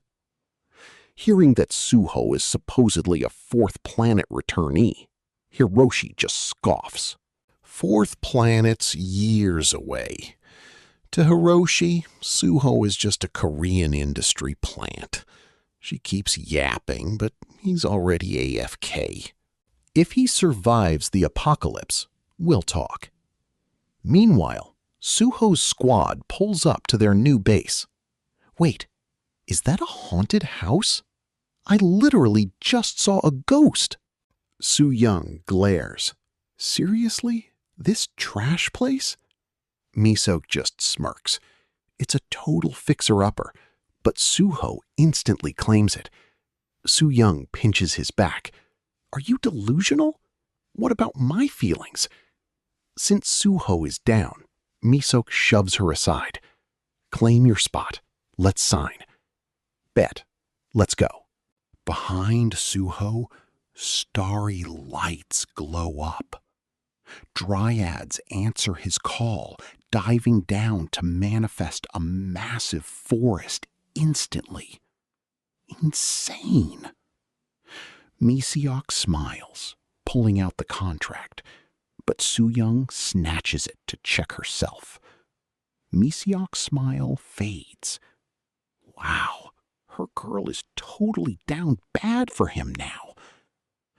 Ever since Suho claimed his territory, Soo-young is living her absolute best life. She's gatekeeping her dreams when Misek calls, totally losing it. While she grinds, this girl is still sleeping? Meanwhile, monsters are spawning everywhere. Sea or sky, nowhere is safe anymore. Misuk tells Soo-young to grind, but she hangs up to vibe with coffee. Meanwhile, Suho's naming his wolf pack, but low-key hit a major snag. Since these wolves outscale him in dimensional essence, merging is too risky. Leveling them is a hard pass for now. Soo-young pulls up, asking about Junho's squad. They hit a dungeon early. Basic clears don't need him. Suho offers to show off his project. She's down. Activating Beast Shift, he tells her to hop on. Wind hits different. They're running wild with the wolf pack. Meanwhile, Junho's driving home. A month since the big reveal, Dongsu sees Suho still trending #1, with global funding topping 4 billion. Everyone wants a piece. The hype is real. Still debating whether to spill the tea, Dongsu spots them sprinting across the field. Leaning out, he teasingly hollers, "Yo, Soo-young!" She instantly threatens him with her fist. "Dongsu, we are literally living rent-free under the same roof. What else are we?" Seeing Suho sprint, Junho low-key wants to race him. Beast and whip tear across the field. But then, Soo-young senses a dimensional rift. She gets that vibe. She once asked Suho about his world. He said it was a wild zoo, constant turf wars. Even bosses were U-rank, still coming for the king. If Suho's world connects to Earth, we are totally cooked. Can't their former king control those wild monsters? Suho shakes his head. Honestly, he's completely nerfed right now. If they saw him now, it's on sight. Soo-young goes quiet. Northeast, to the Outlands. She tells Suho to find a low-key spot. They duck into the woods, but suddenly, space itself starts warping. She hits up Misuk with their location. Misuk locks in, ordering missile launchers to stand by and blast the portal. Then, Suho freezes. Something's wrong. "Not my planet's gate," he tells Soo-young. Before she can even ask how, she feels it too. Suho's return had way more dimensional energy. Is this just a basic dungeon? Locals are already catching on. Awakener Bureau pros are pulling up. A 4th planet? It shakes the world. The sensory squad deploys gear, scanning the zone. Suho is low-key hyped seeing that drip. Techs say the scanner clocks the dungeon's rank and timer. Boom. Stats drop. 4,280. Just a rank 4. Misuk is salty. Meanwhile, Soo-young is already gearing up to raid it with Suho. The director instantly panics. If Suho isn't a 4th planet returnee, they're down bad. Misuk just tells him to chill. it's just an early scan. Suho's power is literally built different, way past rank 4. But the director's not buying it. No ROI means a flop, and angel investors have zero chill. He tells Misioke to pull the plug before stocks crash. They're stalling to secure the bag. Outside, Gate 272's scan is done. 50 days till it blows. Suho is clueless. The tech explains, to stop the eruption, you gotta clear this 4 to 5 times daily. He doubts Suho has the squad for that grind. Suho couldn't care less. He's eyeing the scanner. The tech says it's 3 billion. Guilds flex them, but that price tag hits Suho like a truck. Then the tech adds, free rental, just sign here. Suho is shook. Handing over 3 billion just like that? He explains it's orders from above. Even if Suho isn't a top returnee, respect him. Foreign scouts are lurking. They want him in Korea. Suho is totally lost. Foreign collabs. No invites here. Dongsu taps Suho, pulling him aside. Since you're offline, those foreign funds hit my account instead. Just keep playing both sides for now, then we decide when the time comes. Dongsu braces for a lecture about keeping secrets, but Suho flips the script. Secure the bag, just don't let it own you. Real connections beat funding. Dongsu nods, then drops a bomb. He already signed with 3 headhunters. If Suho doesn't look, Dongsu will literally get himself assassinated. Suho sighs. Tell them I left them on red. I don't care about the bag. Dongsu can keep managing the funds.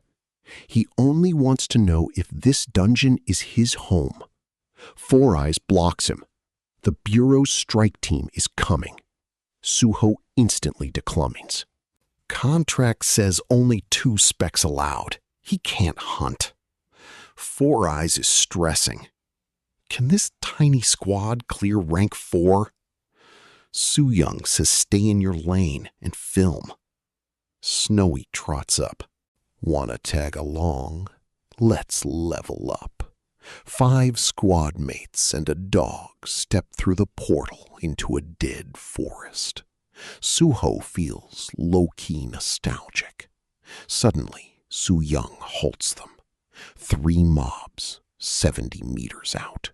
Growls echo. Junho's eyes light up as he grabs his cleaver. Four Eyes is baffled. Why is he hyped? Junho's grinning, walking toward the monsters, but Suho knocks him out cold. Sedate him once he wakes up. Four Eyes is totally lost. Unbothered, Su Young explains. Once Junho grabs that cleaver, he goes completely feral. Right then, a dark tentacle whips out from the bushes. Suho locks in. Back off. These mobs are mine. Boom. Lizard folk ambush them. Four Eyes starts recording. Suho steps up solo against 3 fanged beasts. He moves. It is an easy win. His dagger carves clean arcs of blood, effortless and cold. First strike to final kill, under 3 seconds. Pure flex. Four Eyes is shook. Are those human reflexes? Suho signals the squad to grab the loot. Watching them butcher the carcasses, he loses his mind. Lizard folk are C rank plus. Who are these guys? Suho sends Snowy to aggro more mobs. Four Eyes panics. Animal abuse much? What if he pulls hordes? Su Young says stay in your lane. No raid is too sketchy with this brave pup. Monsters roar. Suho laughs cold, watching Junho go feral. Four Eyes is tweaking. Cold sweat dripping. Entering this dungeon with these absolute crash outs was a major L. Suho lets Junho cook. Snowy sprints back, spear lizard folk hot on his tail. Junho spots the ops and charges, cleaver ready. He's fully feral now, absolutely shredding the pack. Snowy also starts flexing, biting a lizard like mad. Suddenly, Four Eyes yells. Fanged jaws are lunging straight for Junho. One shot. Head gone. Dongsu sprays. Junho chops. In a flash, they cleared the entire mob, leaving 0 crumbs. Four Eyes is literally shook, trying to process the absolute madness. Rank 4 dungeon? Why is everyone so chill? Smooth run, dog leads, humans follow. Dog stops, humans stroll. Just low-diffing lizard folk inside, 0 sweat. But outside, the Bureau is getting cooked. Reporters are camping Suho's zone, blocking Misiak's ride for clout. They want tea on Captain Lee going in. His squad mains rank 4 dungeons. Is one spawning inside? Misuk stays quiet, but the reporter gets the memo. He backs the crowd off. Headline is secured. In the car, Misuk's staff snaps. Wasn't Suho's tea classified? Did you leak? Misuk shrugs. Priorities, though. Is it the Brass's cash or Suho? Faking him as a rank 4 returnee keeps the vultures off. At the gate, Myung-sung's squad is locked in. Suddenly, Misuk pulls up, canceling the raid. Contract says no entry without Suho's green light. Myung-sung is pressed. His plan is ruined. He claps back after coming all this way. Misuk shuts him down. I'm fixing this, the director included. Myung-sung facepalms. A rank 4 dungeon? Why so much gatekeeping? Misuk pulls him into the car. Meanwhile, the director is absolutely losing it. The news leaked everywhere and he is spamming investors. His phone is blowing up too. He low-key wants to end Misuk. Suho is trending everywhere. Doc sees this and is shook. Another plot twist? Just as he buys it, wait, something is not mathing. Suho said he lived by the sea, but rank 4 dungeons have 0 oceans. Plot twist? Are dungeons actually fragments of exploded planets? Mind blown. Doc helped Suho find his brother for some 500-year lore, but he slept on it. Major fumble. Honestly, though, who would believe an F rank was actually an isekai king? Meanwhile, Suho was out here absolutely shredding lizard men in the dungeon. They break through. Suho looks around, getting major deja vu. Dongsu spots carvings on a stone. Suho stares, unlocking a core memory. Soo-young thinks Dongsu is trolling, but he swears he's innocent. Confused, she tells Four Eyes to record it all. Then she spots Suho wandering off toward a cave. They follow him inside. The walls are literally covered in ancient text. Wait, humans actually lived here? Four Eyes spots a wild passage. Dongsu runs over, whistling. No cap, they didn't hold back. Sitting on rocks, they are literally wheezing. Junho spots his brother's signature. Yo, look! Dongsu finds Junho's name too. Realization hits. This is the isekai world Suho survived for a millennium, and they were just clowning its script. Awkward. Meanwhile, silent Suho stares at a map of Kuro, his ancient tiger rival. Core memories hit him. Head spinning, he bolts. Dong-su thinks he's just pressed from the teasing. Su-young chases after him. Suho scales the peak, looking out. The view hits different, sending chills down his spine. This is definitely his past world, but why is it so unrecognizable? Standing there, shook and confused, he sees familiar traces, but the vibe is totally off. He remembered a snowy peak, an orchard, and the endless ocean. Now it's all wiped. Su-young is shook. An ocean inside a dungeon? But Suho drops a major truth bomb. That's the roaring sea, a dead-ass forbidden zone. He left those cave scribbles so he wouldn't forget civilization. First, he hid there from beasts, but even after moving, he'd pull up just to write and keep his literacy alive. Lizard folk? They weren't even a thing here. Su-young asks, worried, "So where'd your animal besties go?" Suho goes quiet. Leopards don't run from lizard folk.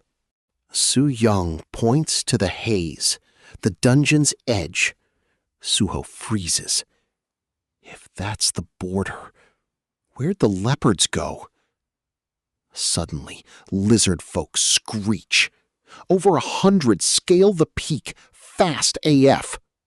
Dong-su's squad catches up, instantly bricking it. But Suho's grim. At the rear is the boss, the Lizard King, wearing a bone helmet. Leopard bones. Suho's eyes go dead cold. Stay put. I'll clear the mobs below. He yeets off the ledge, diving into the swarm. Meanwhile, the landlady is feeding a pigeon when a flash vaporizes it. She almost catches a heart attack. Vanished like Snowy. Su-young is shook as Suho's arms morph into wings. Locked in. To avenge the leopards, Suho goes full send. Mid-dive, he fuses with Snowy, body slamming the Lizard King. Claws pinning the skull, he shreds it in pure rage. With the boss on life support, Suho drags him up by the scruff to finish him. He rips off the leopard helmet, tosses it, and gets in his face. Where are the leopards? But the toothless Lizard King still claps back, chittering wildly. Suho's face says it all. That's total disrespect. Next, the Lizard King domes Suho. That's it. Suho's triggered. He grips the king, flexing a crushing aura that shakes the entire field. You want to catch hands? Bet. I will gladly oblige. He leaps up, clutching the Lizard King. On the peak, the squad is still fighting mobs when they spot Suho midair. The group and dog freeze. Suho yeets the boss right at them. Four Eyes is internally screaming. Bruh, watch it. People are literally up here. The Lizard King slams the mountain. Absolute chaos. Level up. Wind skill unlocked. Let's go. Suho secured the bag, but his squad paid the price. A sudden rock slide sends them all tumbling down. Luckily, they're built different, just minor scratches. Then Suho's chill, calm voice drifts over. Gates open. Let's move. Four Eyes is shook. Like, that's it? Outside, Misok's squad waits in dead silence. As Suho's crew exits, she steps up, smiling. Behind her, Myung-sung scoffs. That guy? total NPC energy. Suho barely glances. He's not vibing. Next second, he shifts and flies off, ghosting everyone. They're shook. Misuk stares. Wasn't he a dog? Why a pigeon now? She asks Soo-young what went down. She shrugs. Negotiating? Come back later. Misuk is lost. Where's the footage? Soo-young tells Four Eyes to take the receipts to HQ with Misuk, but Misuk stops her. You're coming. Suho's watch is over. New bureau orders. Soo-young is pressed. Am I your errand girl? But Misuk is dead-ass serious. The Northern Front needs her. Back at HQ, the director demands the dungeon intel. They watch the footage, and the room goes dead silent. Suho, low-diffed and A-rank Lizard King. So what is his real rank? Soo-young spills the tea. Officially, he is E-rank, but his base stats are easily S+. Transformed, he totally clears triple S rank. Plus, unlike other Awakeners, his level ups don't just buff him. They completely break his level caps forever. Myung-song wonders, are all irregulars this cracked? If every returnee fought like Suho, Korea would be OP.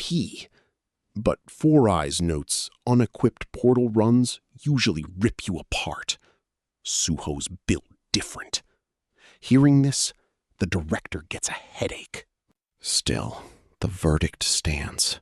Suho's a rank 4 returnee. Soo-young tries to clap back, but the director shuts her down. Unlocking that dungeon's secrets is the play. We signed him. Why is he gatekeeping? The director mutters. Misuk thinks he's chasing a bag. Soo-young's done. She storms out mid-meeting. Total clowns. His power isn't some cheat code. Meanwhile, Misuk pitches the director. Let's secure dungeon access by sending Suho some crazy expensive gifts. Even the director is low-key curious about that gift. As Daegu reinforcements assemble, Soo-young is spacing out, clutching her phone. She completely misses the commander's roll call. A quick nudge saves her from getting wrecked. Now, inside the armored convoy heading out, she's still waiting for Suho's call. Daegu is cooked this time. She might never see him again. But Suho is dead asleep, ghosting her spam calls. Since the dungeon, his mind is low-key stuck in his other world. He misses his family there, the red wolves, and the wild beasts he fought alongside for literal centuries. He cleared the gate hoping for home, but got spawned in some mid-lizard territory. No squad, just NPCs. Bro laughed. Not yet, huh? Then Junho pulls up, worried Suho's starving. Suho caps he's fine, leaving to eat, ghosting Soo-young's missed calls. Passing her room, Suho frowns. Where's Blondie? At dinner, he asks. Hearing him call her Blondie, the squad is shook. Bro, you don't know her name? Are you guys a thing? Suho blinks. A thing? Like mating? Dongsu literally chokes. Is this dude's brain just zoo vibes? Junho cuts in to kill the cringe silence. Soo-young's deployed frontline. You ghosted, so she called me. We need recruits. The portal detector needs a main. Our assigned dungeons are wild cards. We're understaffed. Suho asks Dongsu, got recruits? Dongsu will scout stands from his channel. Where's that monk, Myung-jin? Suho asks. Junho shrugs. He went ghost. Rumor is he and his senior are in Seoul, babysitting orphans. Plot twist. Seoul is literally crawling with zombies. Soo-young stares at her phone, totally bummed. Suddenly, the intercom crackles. Entering corpse lunatic red zone. Power down all devices. Soo-young slowly switches hers off. If I ghost, I hope he remembers my name. Meanwhile, Soo-ho sees her missed calls and redials. It's totally dead. He sighs. He tries Myung-jin. Ghosted. Plot twist. Myung-jin is running for his life. Just then, Mi-suk pulls up with the Awakener Bureau squad to negotiate. Soo-ho is confused. He's cleared as no isekai returnee, so why the obsession? Mi-suk drops truth bombs. They want his cheat codes. He laughs. Why investigate? Just grind for a millennium. But Myeong-song ain't buying it. He thinks Soo-ho is gatekeeping. Korea is cooked. We're all fam. We gotta stick together. Rank 6 gates are popping off constantly. Outland infected are surging, choking the city. Food in hands are zero. Myeong-song says they desperately need a beast like Soo-ho. Soo-ho turns serious, asking about the infected.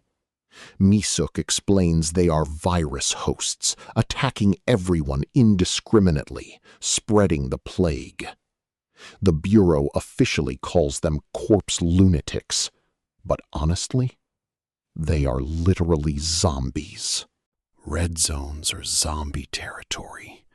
The virus spawned from portals, and humanity is cooked. That's why they're eyeing Soo-ho's hacks. Cards on the table.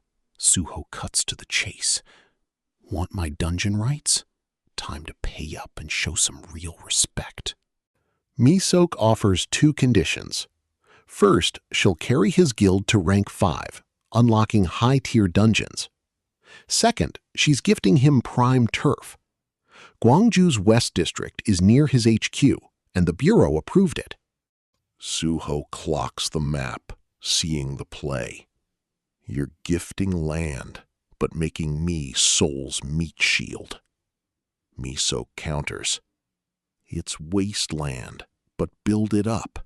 The bag is insane. Myeong-song adds, the North is in shambles. Soon, crowds will flood south, making your land a total cash cow. Hearing this, Soo-ho smirks. Everyone's got a scheme, he thinks.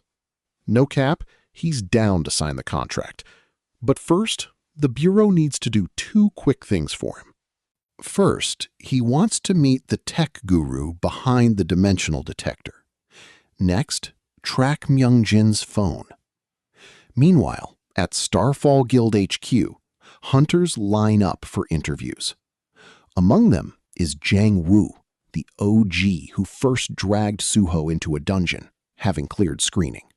3 years grinding as a low-tier squad fighter got Soo-ho this shot, but it's just level 1. 50 hunters showed up. Only 10 make the cut. Suddenly, his phone buzzes. He checks it and freezes. In there, the interviewers look dead inside. This recruitment is a total flop. But Myung-hyuk spots a total keeper. Jang Woo, a rank 1 swordsman with 3 years in the field. High key got crazy potential. Myung-hyuk claims him instantly. But when the next group enters, Candidate 50, Jang Woo has already ghosted them. Soo-ho texted him. That was his dream squad, a no-brainer. Meanwhile, frontline armor rolls out. Radar pings. Something is circling. They think it fears their guns, keeping its distance. But nearing the drop zone, plot twist. Those are not monsters. They are actual zombies. Retreat's blocked. I got a blast through, but firing rockets was a major L. The noise just aggroed way more. Now they're totally cooked, surrounded. Meanwhile, a car is flooring it, a massive zombie horde hot on their tail. Suddenly, the gaslight blinks. Myungjin and his senior exchange panicked side eyes. They veer toward a campground. Soloing trash mobs is light work for Myungjin, but he's low-key stressed about the kids getting caught in the crossfire. The engine dies. They grab the kids and sprint as a massive horde closes in. Zombies closing in. Myungjin drops the kids, telling them to run. He holds the line, but his skills are on cooldown. He's totally cooked. Suddenly, a weird energy swirls. He looks up. No way. Dryads? Dryads summon a tornado, instantly shredding the zombie horde. Youngjin spins, totally shook. Up on a rooftop, Suho's just chillin', hands in pockets. Stand back. Don't get caught. The massive cyclone tears through the undead sea, yeeting zombies into the sky. Suho's new skill is low-key cracked, making him smirk. But the frontline convoy just took a massive L. Zombies swarm, flipping armored rides. Su-young is trapped right behind. Is this entire squad getting wiped out? Zombies got the armored squad completely boxed in. Su-young's sensory team is cooked. Peeping outside, she instantly calls for a hard reverse. No shot. They're totally blocked. The doors won't even budge. Su-young locks in and triggers the barrier bomb. Golden energy erupts, blasting the doors wide open. But the horde is endless. She yells, "Ditch the rides! We run on foot!" She unsheathes her blade, slicing through the zombie horde like a boss. But one carry can't solo this lobby. While some soldiers fight back, others freeze. Against this massive wave, fighters are rare. They're just recon, not the main DPS. Soldiers are falling. We are cooked in minutes. Suddenly, a massive sky explosion obliterates the horde. Looking up, Awakener Bureau elites skydive from drones. These pro fighters are just built different. They are on a whole new level. Flexing OP gear, they instantly run the battlefield. Meanwhile, Su-young is still soloing the horde. Suddenly, a guy spawns in. Jinwoo is mad chill, zero panic. As his partner boots up the tech, he pulls her close. Chill, my shield's got you. Energy blasts wreck the zombie horde, but Su-young emerges unscathed under his barrier. Just when Spec Ops think it's over, a massive, boss-level threat spawns fast. Back to Suho, who's absolutely cooking with his new tornado skill. This AoE flex hits different, making even Myungjin low-key jealous. The little monks watch in pure awe. As the final zombies clear out, everyone sighs in relief. Suho smiles. We're clear. Let's dip. How did you even track me? Suddenly, a zombie lunges. Myungjin's face goes pale. It bites his ankle. Boom. A red portal spawns in Osaka, unleashing otherworldly beasts.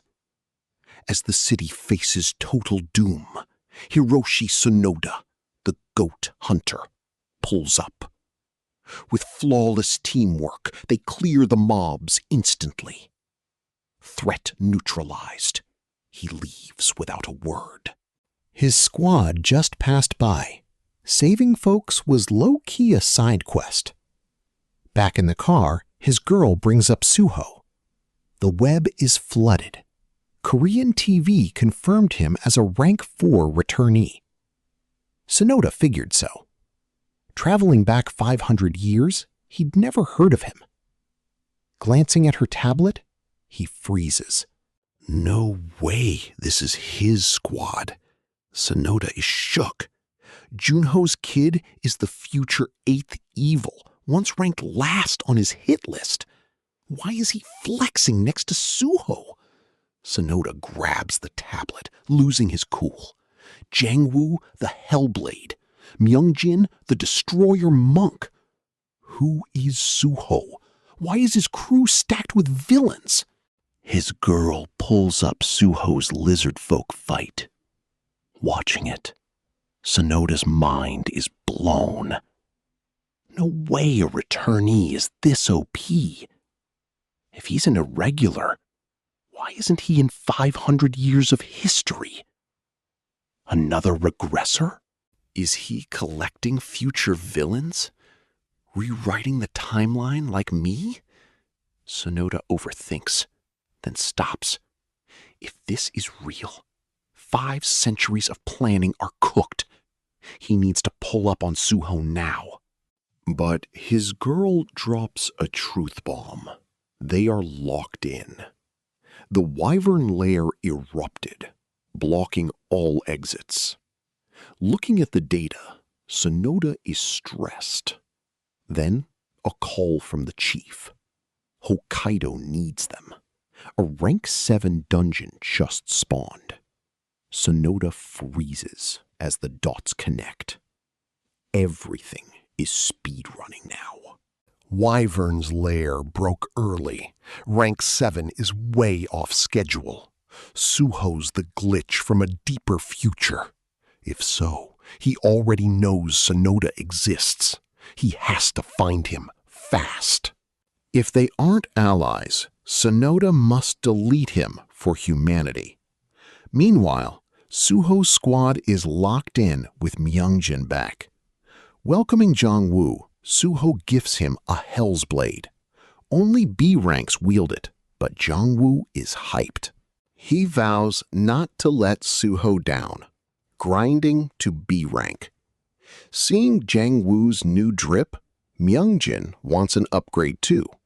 He's eyeing a crescent wing spear, so Suho opens up the system shop. 120 mil? Bro didn't even blink, buying it instantly. Myungjin is hyped, testing it out. Suho asks Dongsu if he wants anything. Nah, he's good. To Junho. Ready? Junho smirks. Always. Watching them, Jongwoo panics. What did I just do? Did she really sign up?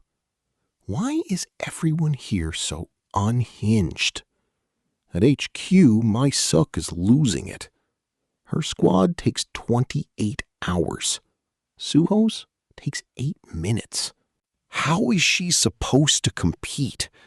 At this rate, Suho's squad will speedrun the dungeon in a week, leaving 0 research. She slept on him. Meanwhile, they're re-entering, fully geared. Myungjin AoE taunts mobs. Suho corrals them with a tornado, and Dongsu waits to strike. Junho? Obviously cooking. Dongsu grabs his weapon, goes beast mode, and joins in. Jongwoo is shook. This is a rank 4 dungeon. Are they insane?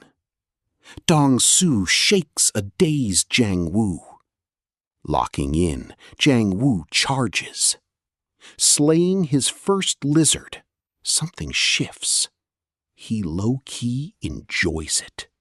Is Hell's Blade making him crash out?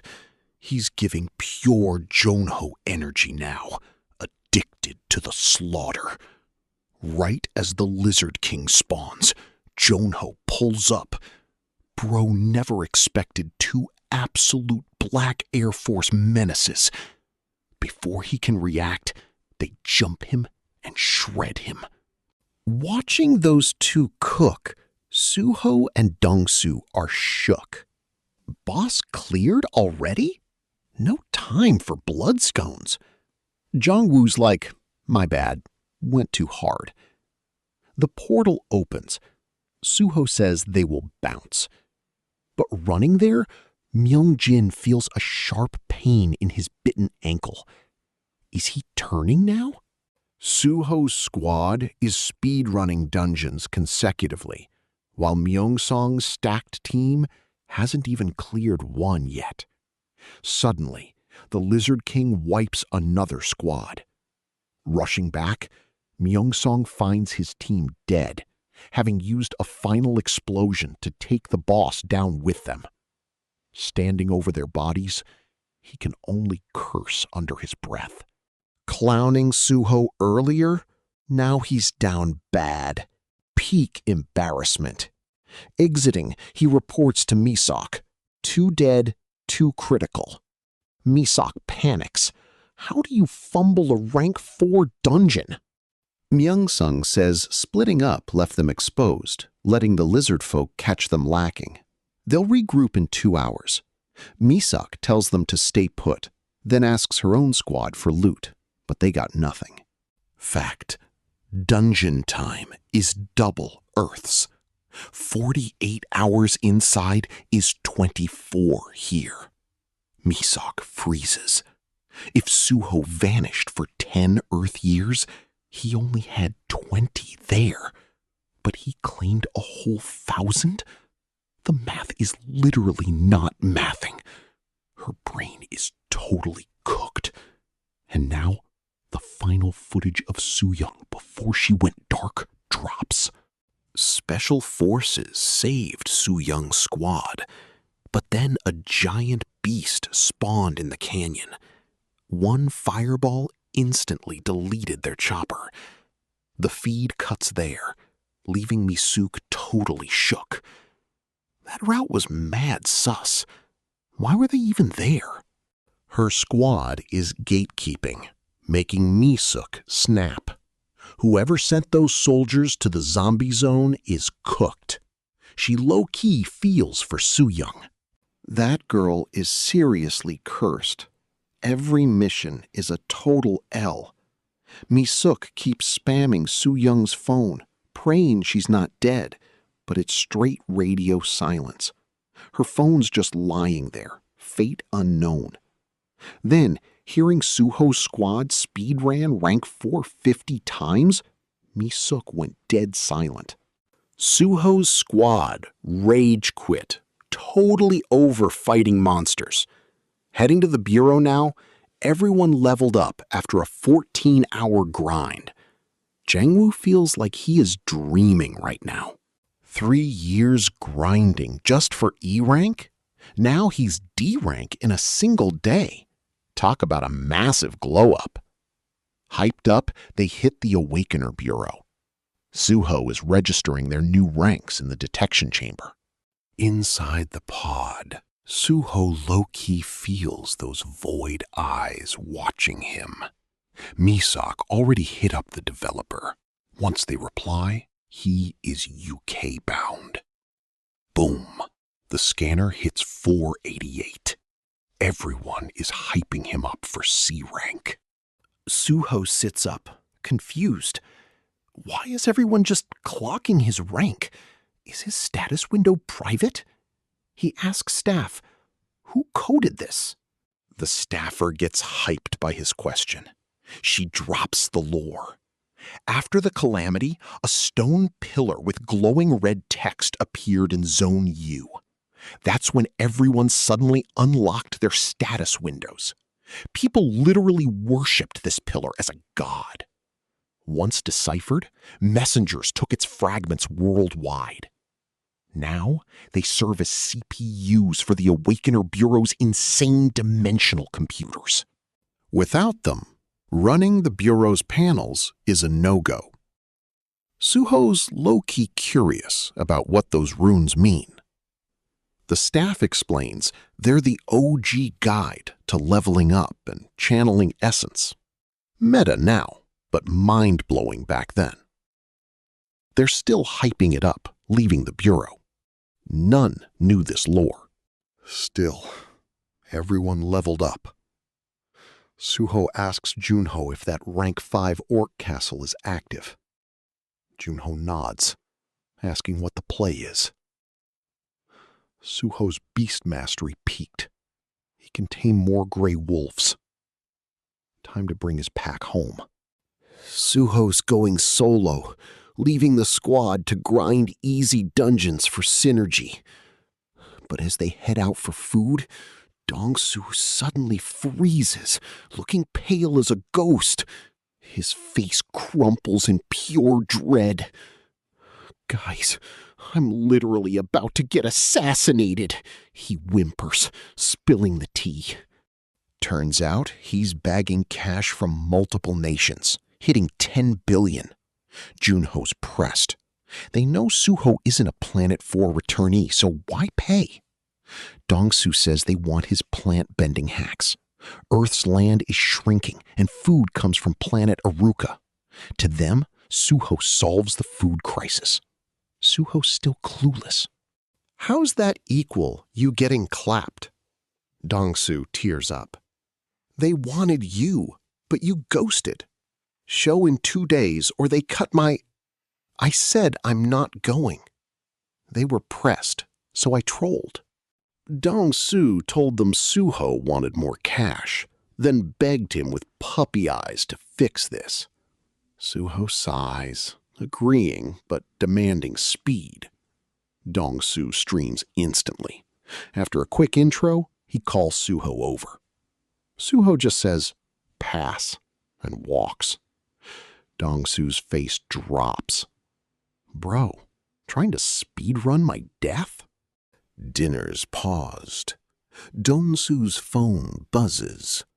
"Not coming? We'll pull up. Invite us." Suho's like, "Fine, let him pull up." He couldn't care less. But once they leave, Four Eyes drops the act, dead serious. He reports to the GM.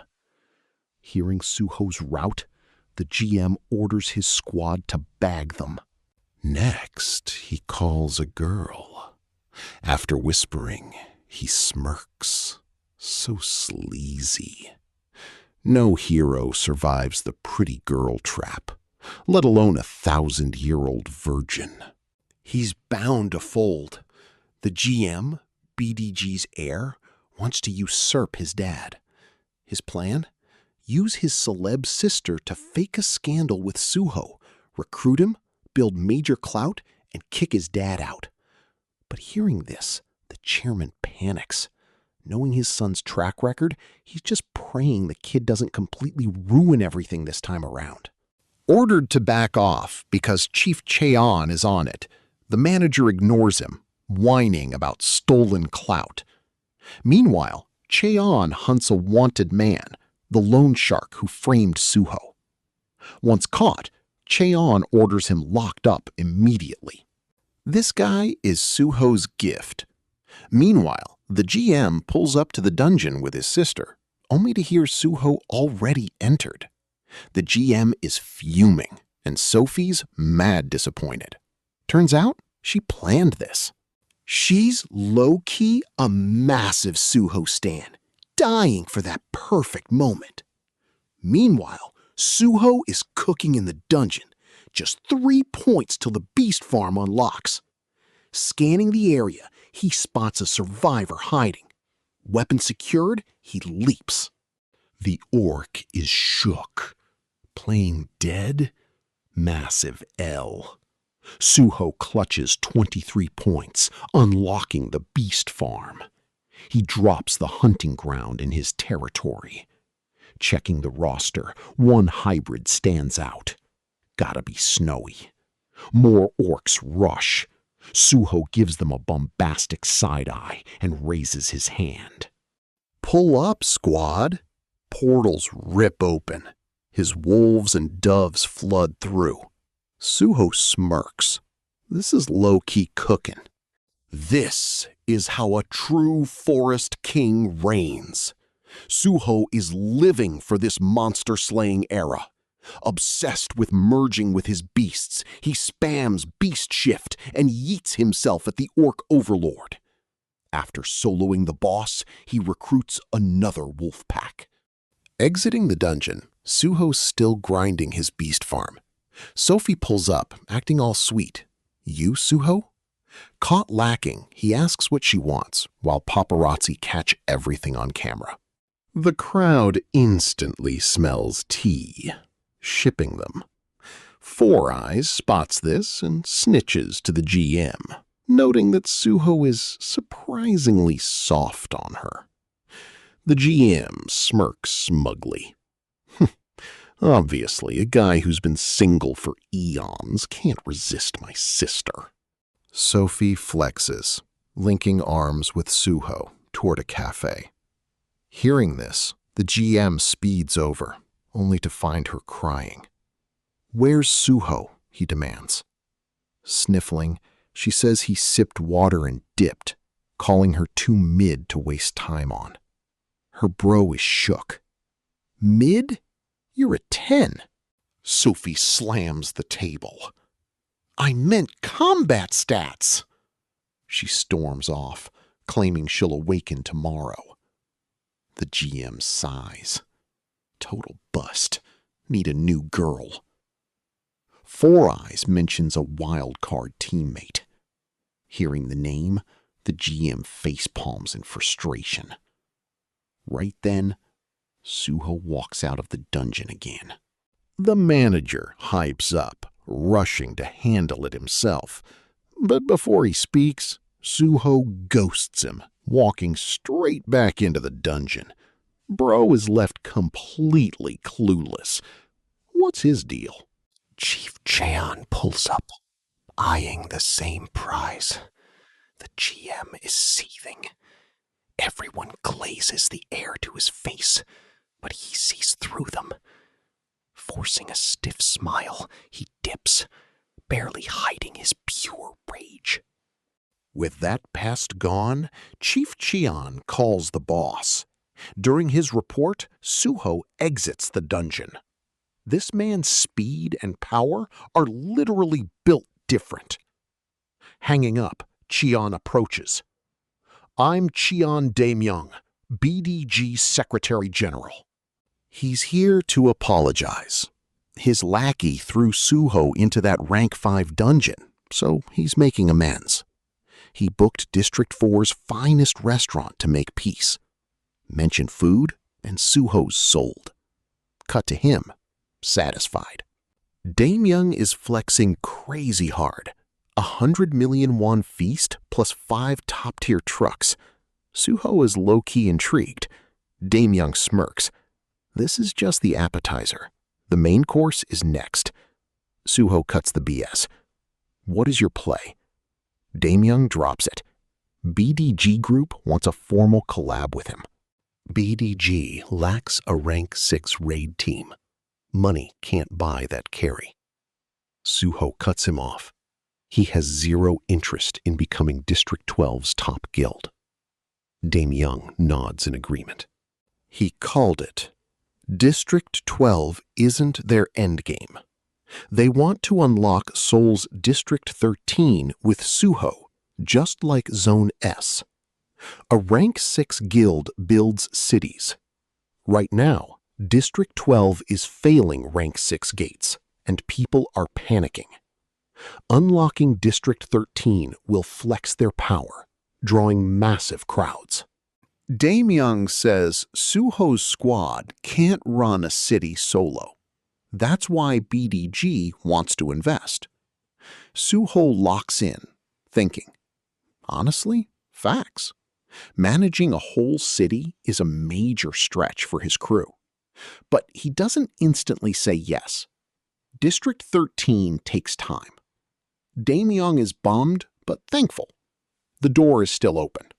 Right as Suho heads out, but Daemyoung stops him. "Your gift, bro?" "Spit it out."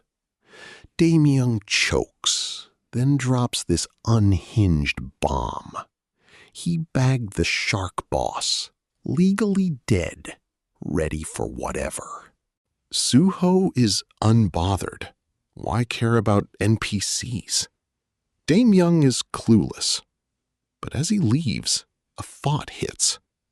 Junho might actually care. Since the package is delivered, let his bro cook. Suho texts Junho to take his meds and meet up, keeping it low-key to see how he's leveled up. Pin sent. He dips. Junho pulls up. Goons escort him to a container where the loan shark boss is throwing a tantrum. The door flies open. Freeze!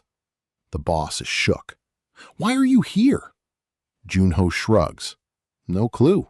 Just heard someone wanted smoke. Classic. Alone? The loan shark chuckles. Junho asks why they are meeting. A tense pause.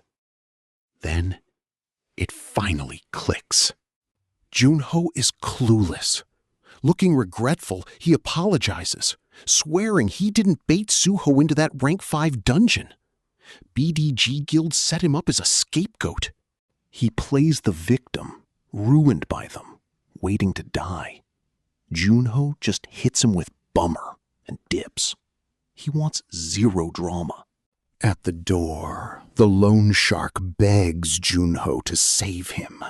I got your wife a job, low-key. He acts sheepish, hiding a smirk. Junho misses it, completely shook. His wife was job hunting? Wait, is she actually still alive? Seeing Junho shook, the boss talks fast.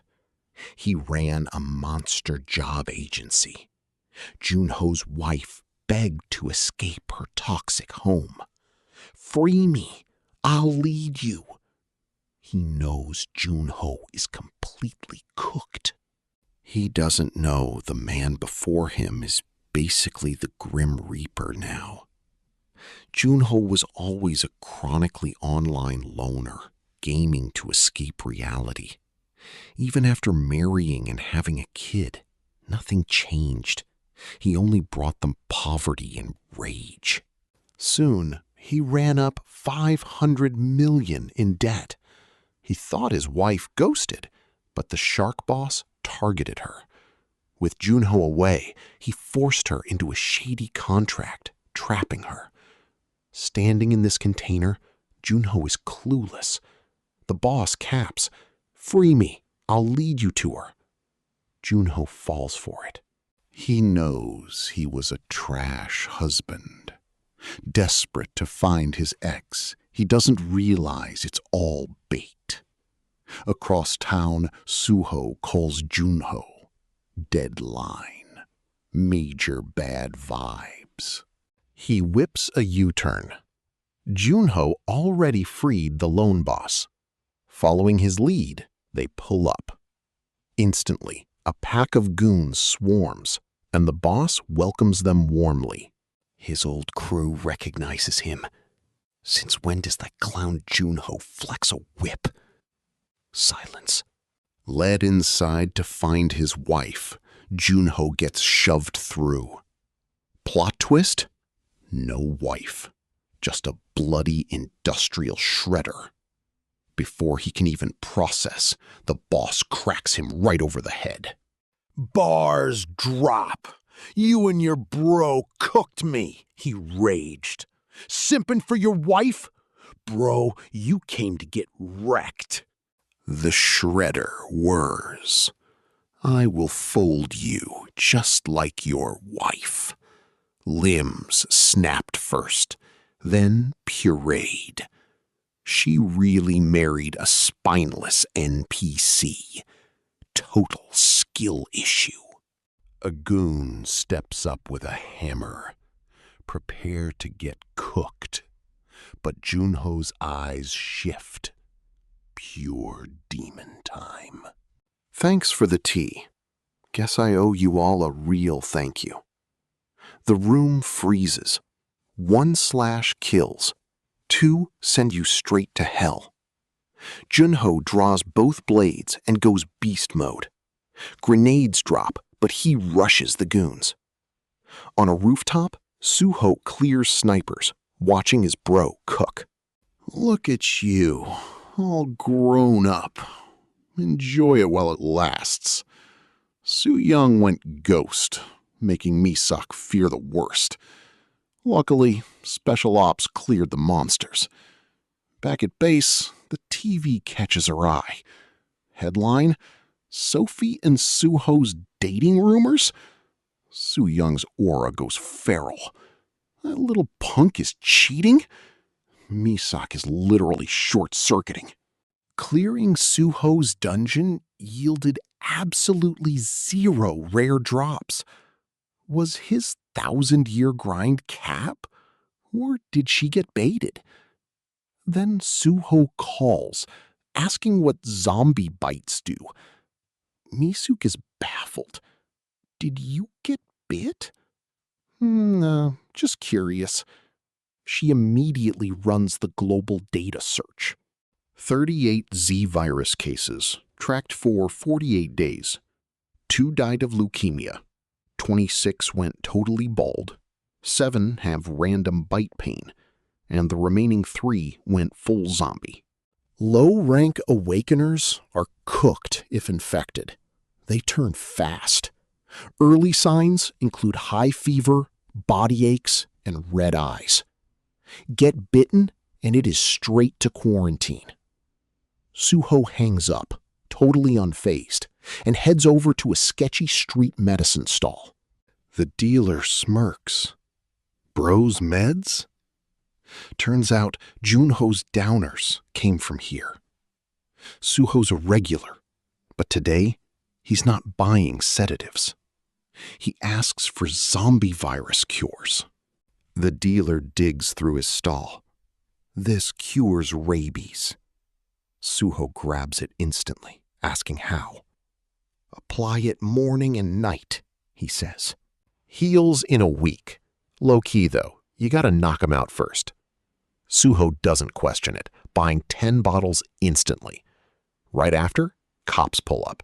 The dealer packs up and yeets off the building, leaving them completely baffled. Where'd he go? Meanwhile, Myungjin is low-key turning zombie, groaning in agony. The crew is stressing outside the door. Dongsu grabs his phone. But I already rigged Myungjin to blow. 1 click, and he's confetti. Junho instantly pressed it, low-key wanting a live explosion. Nothing happened.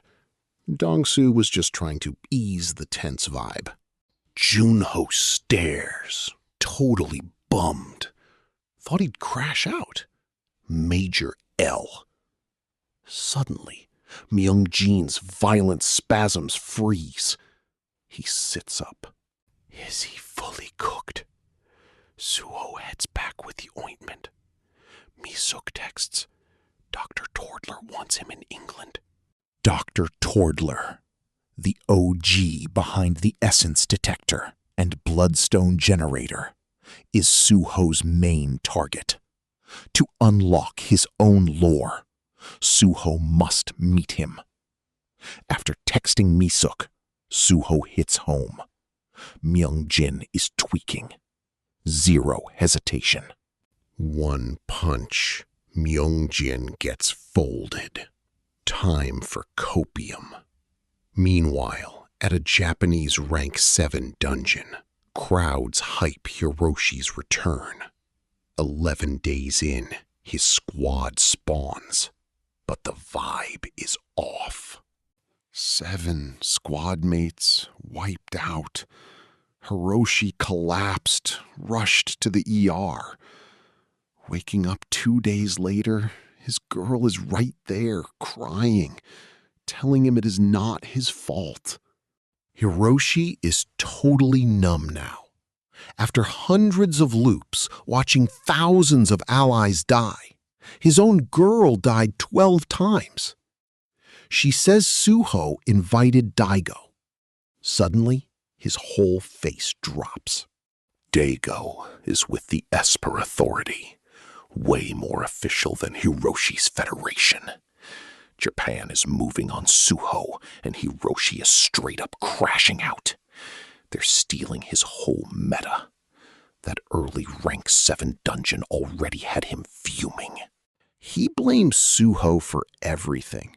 If Suho hadn't flexed his return, none of this mess would have happened. Plus, gathering the 7 evils? That's a major red flag. He's got to go. He tells his girl, "Get me a boat. I'm pulling up on Suho." Meanwhile, Suho's squad is AFK. Junho just got certified. Dongsu's running the guild's socials. Even after Suho's returnee leak, their follower count didn't flop. They hit 1 million, with funds reaching 10 billion. Meanwhile, Yang Wu's on a constant grind, practicing his swordsmanship whenever he's not raiding dungeons. Yang Wu knows he's lagging, but he's grinding hard to close the gap. No way he remains the weak link. Meanwhile, Suho meets Myungjin's senior monk at the new temple he built them. Suho checks on Myungjin. The elder monk says Suho's ointments are a total cheat code. Myungjin is low-key recovering. He still has episodes, but can eat and train. Meanwhile, a boat creeps shoreward. Hiroshi stands at the bow, looking mad-pressed, eyes locked on land. "Wait up, druid. See you soon." Bald Myungjin caught hands as a witch's spawn until his master saved him. Then monsters clapped his master, burning down the temple.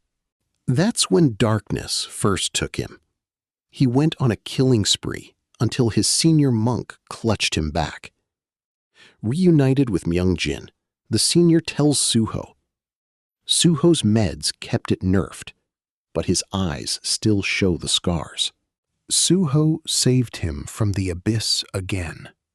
Now he is locked in, riding or dying with Suho through a bloodbath. Myungjin draws his blade, shattering the floor.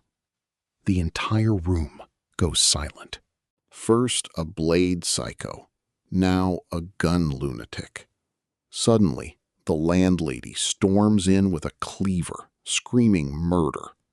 Hearing her, Myungjin yeets himself through the window and dips. Dining room. Myungjin's ghosting meals, terrified of the landlady after that floor incident.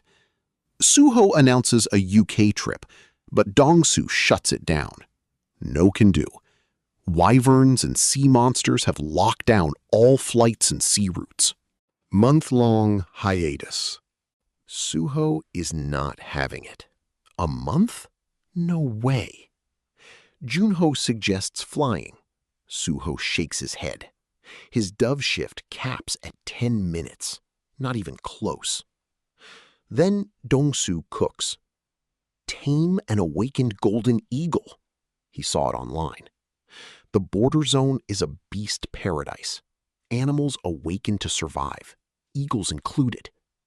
Suho drops his food. He grabs Dongsu to hunt one down. Meanwhile, Hiroshi lands his boat, heading for Seoul. His girl warns him. Getting caught sneaking in means a major international incident. Hiroshi gets it. Once Suho is quietly deleted, they bounce. In the Outlands, Suho has tamed a wild boar and black rabbit. Awakened beasts hit different. Merging lets their instincts bleed through. When Dongsu calls the boar ugly, Suho throws hands instantly. He only chills after shifting back, making Dongsu apologize straight to the beast. Riding a boar and wolf, they hunt for the golden eagle. 0 luck, not even a feather. Suho tries calling Su Young. Ghosted. He hits up Misuk to track her down. Slaying monsters, Su Young ghosted Suho after his celebrity rumors dropped. Suddenly, her phone rings. Hearing his voice, her heart skips. Is he calling to apologize? So the idiot actually thinks of her? But Suho just wants her clairvoyance for a golden eagle. She instantly rages. The audacity! You shameless creep! Lucky I didn't pull up to wreck you. Call drops. Suho stares, baffled. Since when am I a total creep? He turns to Dongsu, but he's frozen, staring away.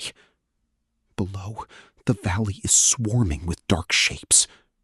Dongsu checks his phone, eyes wide. A new gate just spawned. The unkillable Yi dungeon. These fire-breathing mobs dead-ass explode on death. Before they react, dark shapes pull up. A crow swarm blots the sky. The wildfire is cooking. Dongsu screams to retreat, but Suho is locked in. Fires flush out the prey. Deep in those woods, a golden eagle is waiting. Boom! Suho spots it instantly. A C-rank beast, Dimensiony Essence 462. It's just slightly below his own stats. Easy tame. Locked in, Suho sinks with the boar, ripping through the woods. Riding that beast energy, he spawns a massive tornado storm, wiping out the immortal Yi. The wildfire fades. Back home, Dongsu drops the vid on YouTube. Boom! 400k views in 5 minutes.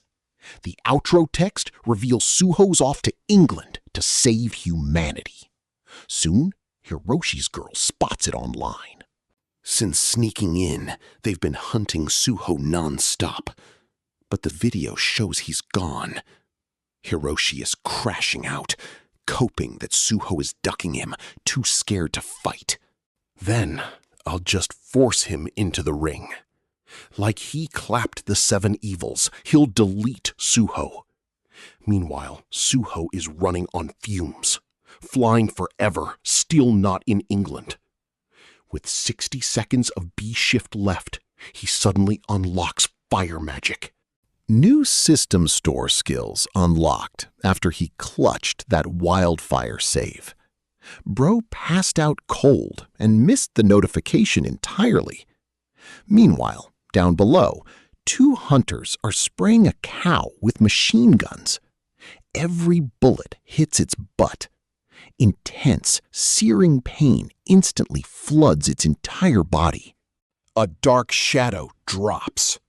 The hunters watch, shook, as it slams the cow like lightning. Boom! The cow flips completely upside down. The hunters are left utterly speechless. This is totally wild.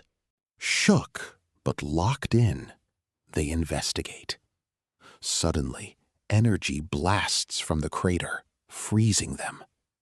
What is this even? Suho learns the hunters are rookie Cheowin and veteran Jangsung. They are in Sinuiju. The Yalu River is near. Learning Suho's a rogue awakener, they instantly get defensive. Jangsong warns that cow is their lifeline. Hands off. Suho's totally unbothered, only caring if he's on track. With his bloodstone phone bricked, Suho hits up the hunters carving the beast. Chalin almost leaks they have a phone back home, but Jangsong shuts him down. Rogue awakeners had already wrecked their village. They zero trust an outsider like Suho, but he has no social skills, only hands. He casually lifts a whole cow for phone access, leaving the 2 men completely shook. Dude lifts cows. He's built different. But the village is starving. Jangsung sacrifices the beef to gatekeep their home. If Suho's an op, they're cooked. The plan? Skirt off, ditch Suho, grab food. But Suho thinks they're guiding him, casually catching up while carrying a whole cow. The guys are shook. He's literally built different. No choice. They drag him along, but the village gate is totally wrecked. Wounded locals run up, crying that a winged beast snatched Hee-yun. Jang-sung goes pale. Learning where it flew, he hops on his bike and zooms off. Seo-lin literally kneels, begging Suho for help against that raid boss.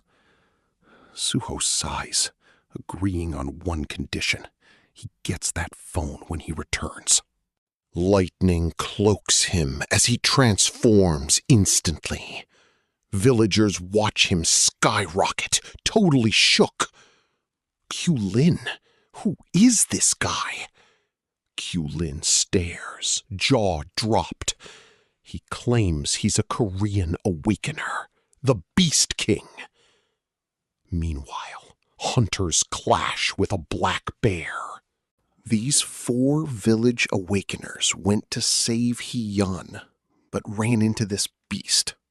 It is an awakened boss. Normals are literally food, and even these pros are totally cooked. One gets wrecked. The leader is panicking. It's a total wipeout. Suddenly, a wild storm drops. Suho delivers just one clean kick, and the bear gets absolutely folded. No cap. Everyone shook. Since when do winged guys drop from the sky? Suho calmly claims Cholin sent him to save a girl.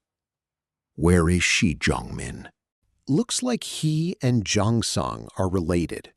He says the peak is a wyvern nest, but the girl's location? No clue. Suho spots an injured hunter, grabs a potion, then gets suddenly ambushed. He back-kicks the revived bear. Hands in pockets, he spams rapid kicks. The bear drops. Suho nudges it. Stop capping. Wake up and follow me. The bear wakes. Boom! Exclamation mark. It sits like a good boy, no longer feral. The hunters are totally shook. Did he just tame it? Suho tames Big Bear, the mountain's former king, dethroned by a wyvern. No wonder he was salty. Lead the way to that lizard. Big Bear roars, totally understood the assignment.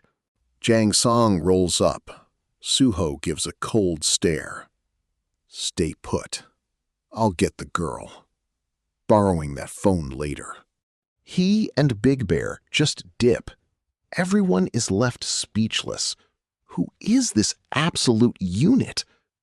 Meanwhile, up in the summit cave, the wyvern roars over a massive pile of bones. Little Hee-yun is shaking in the corner, crying for her dad.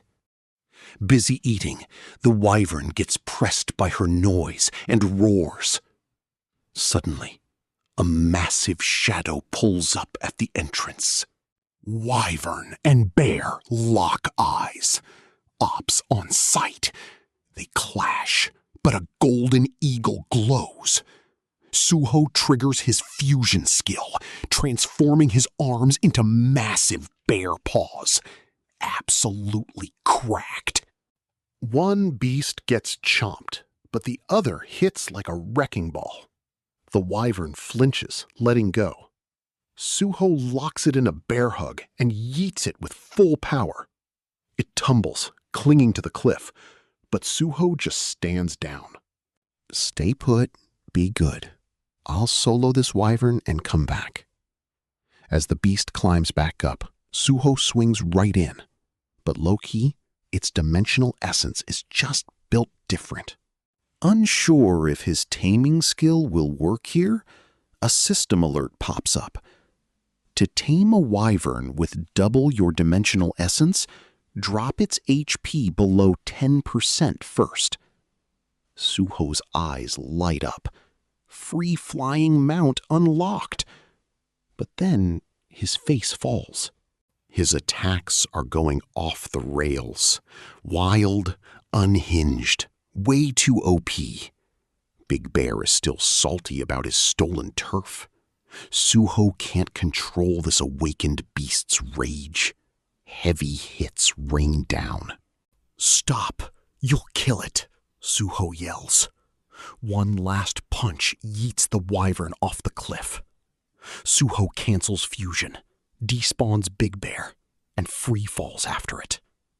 Watching its HP bleed out, at exactly 9%, his taming skill clutches. He drops a clutch heal, patching the wyvern to 99% HP. It wakes, and Suho sticks the landing on its back. Flying mount secured, absolute W.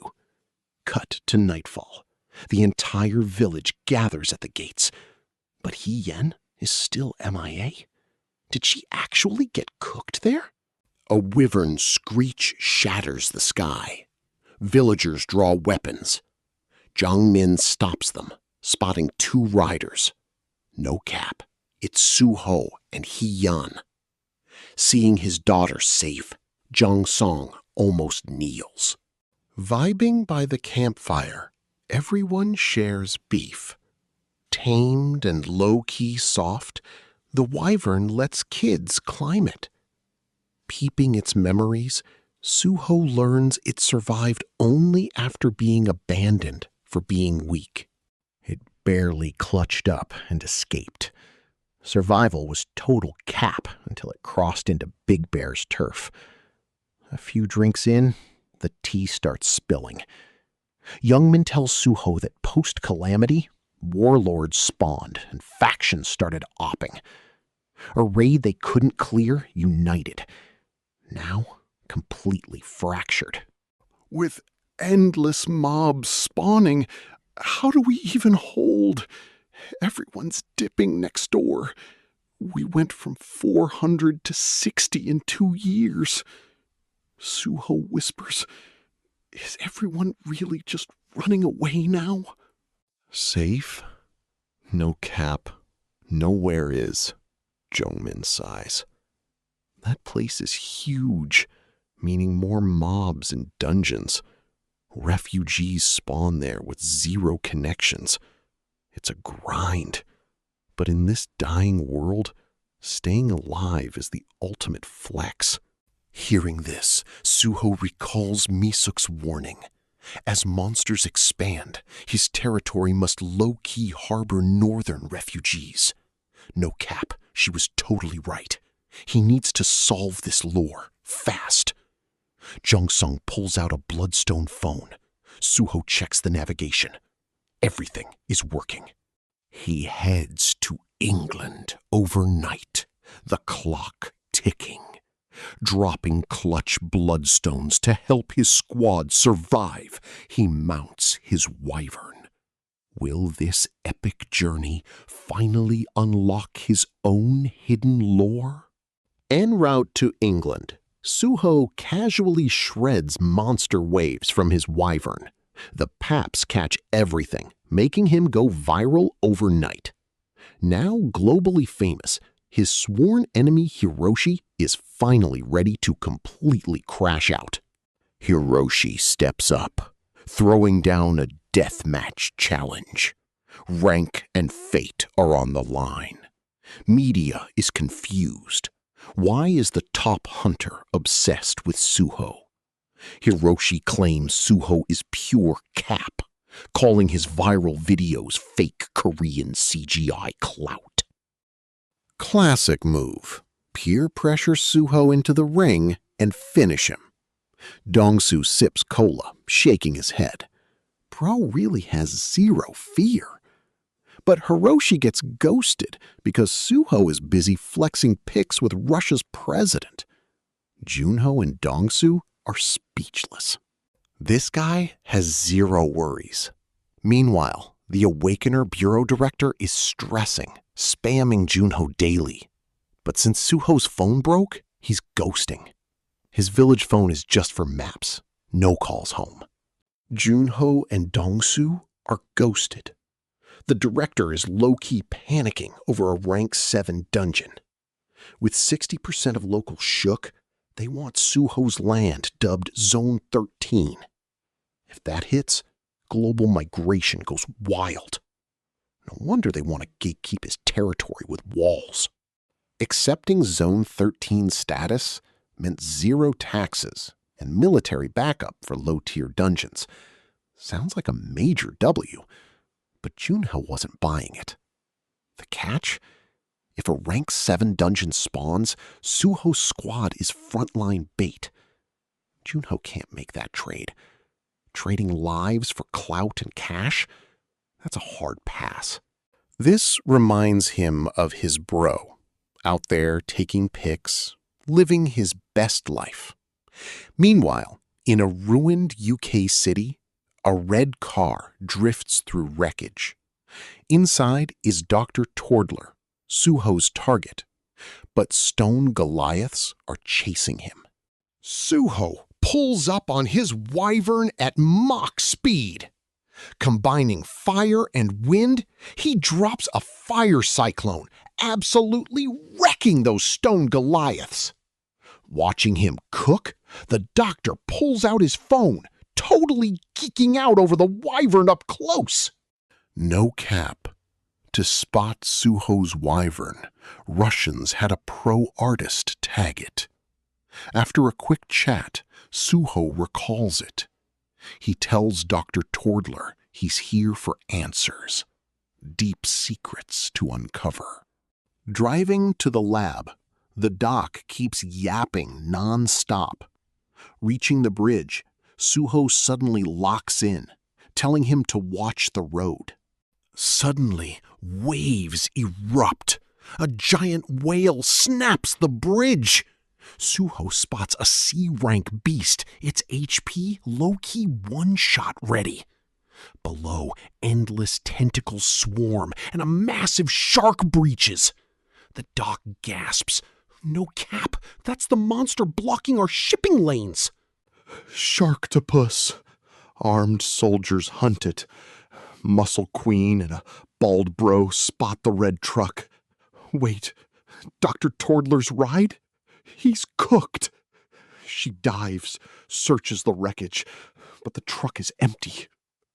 Bruh. While the shark octopus chases, the whale yeets itself skyward.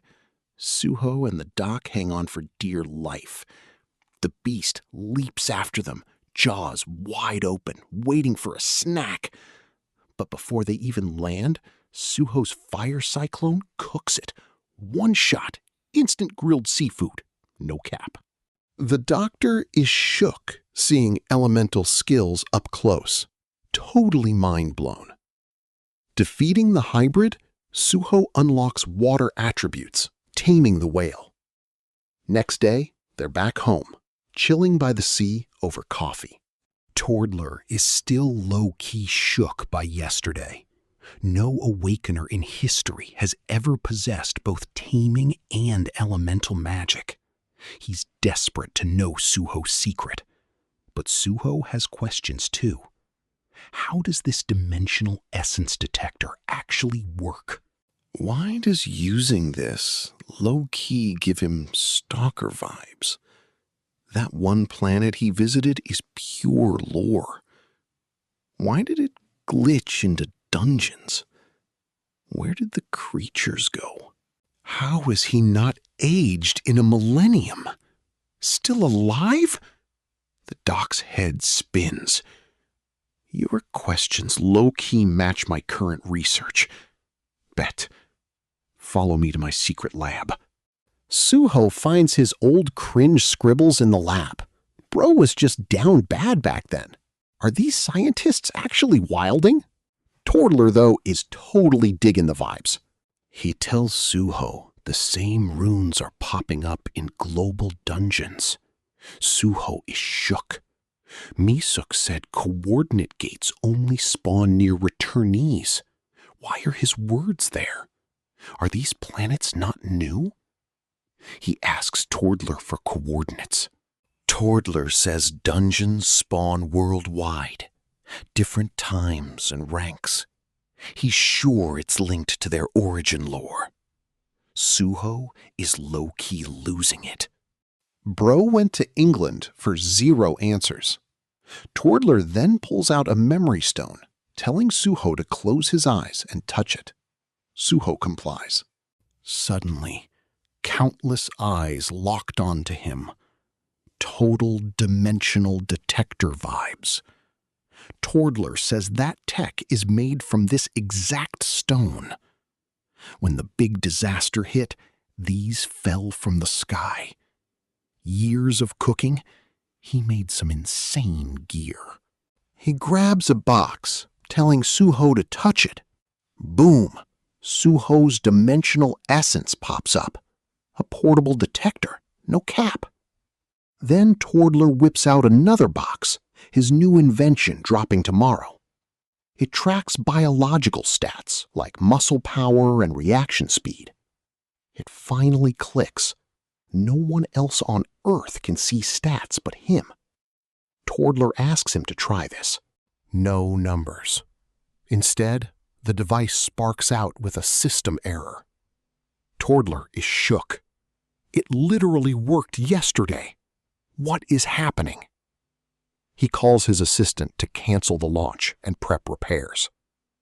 Apologizing, he has his assistant show Suho around. Suho nods, asking where these stones came from. Twardler drops the lore, Aruka Ore.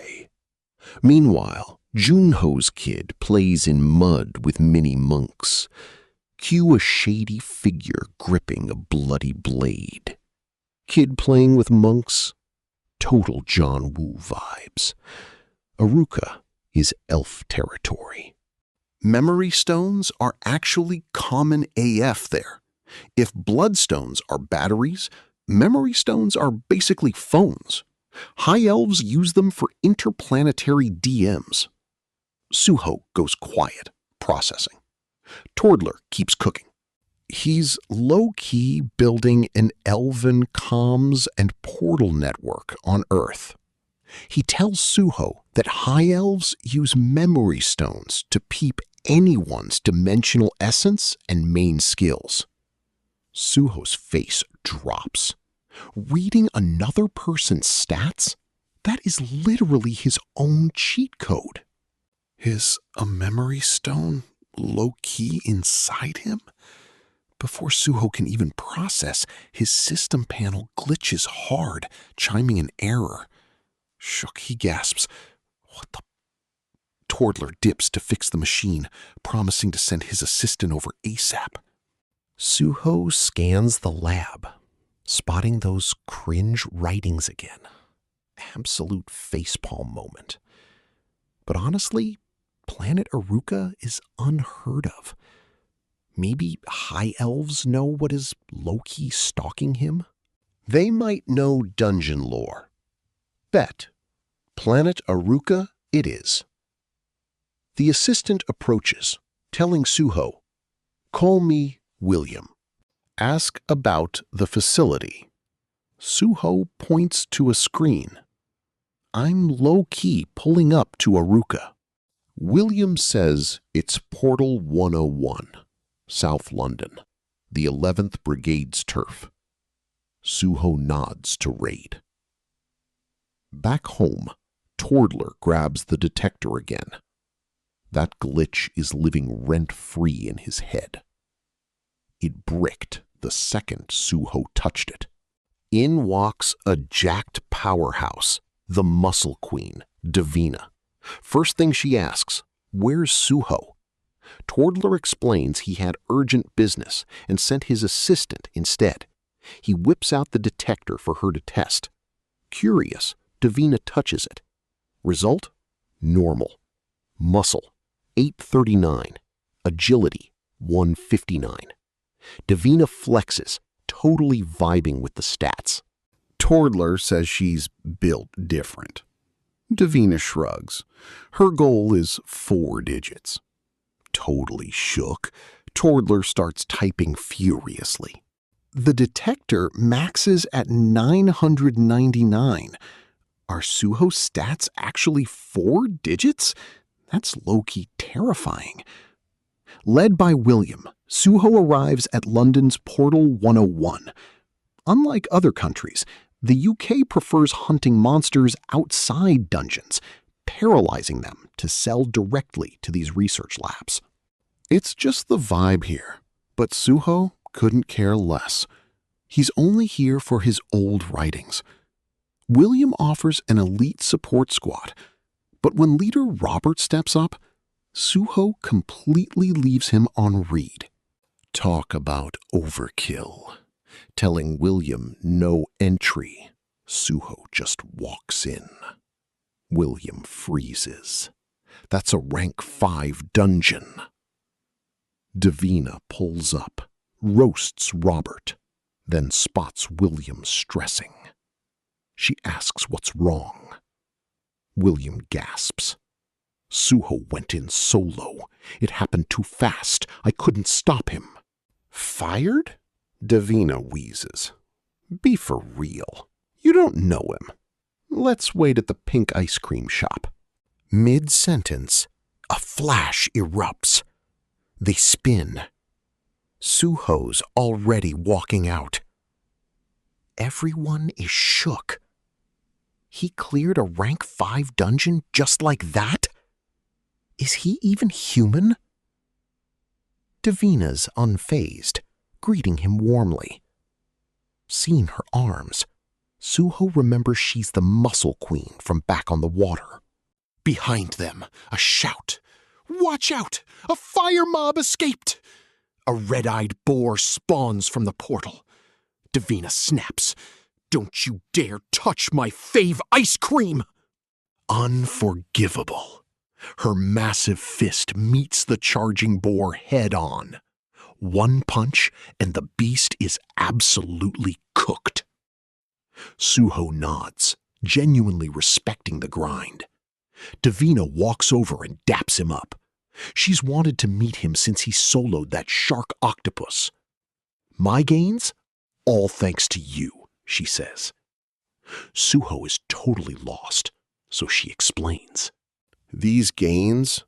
Pure banana power. She saw Suho's cave drawing of a guy training with a giant banana. Others clowned it, but she understood, even flexing old photos to him. Hearing her, Suho flashbacks. That mocked cave art changed a life. That's enough. They're locked in. Davina wants a live demo of his dimensional hacks. Suho smirks.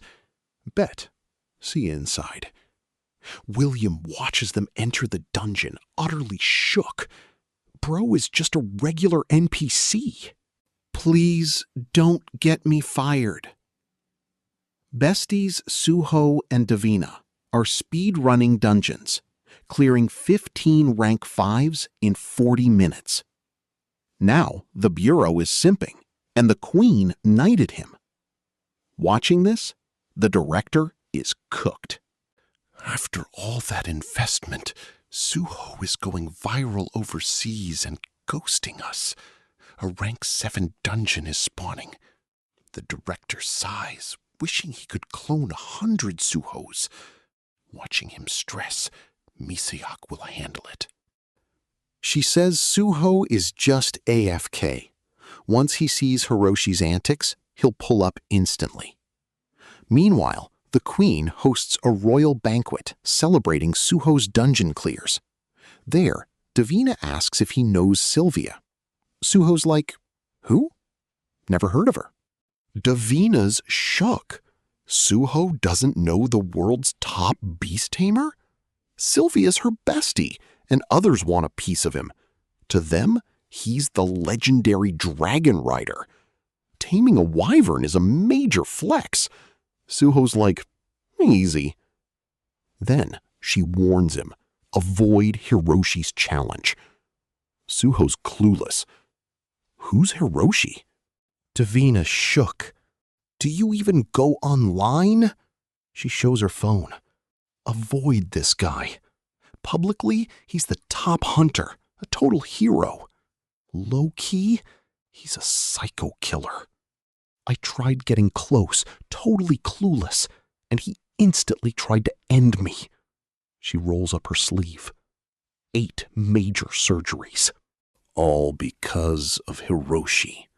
She studied his fight clips. Ops surrendered, but he still caught bodies.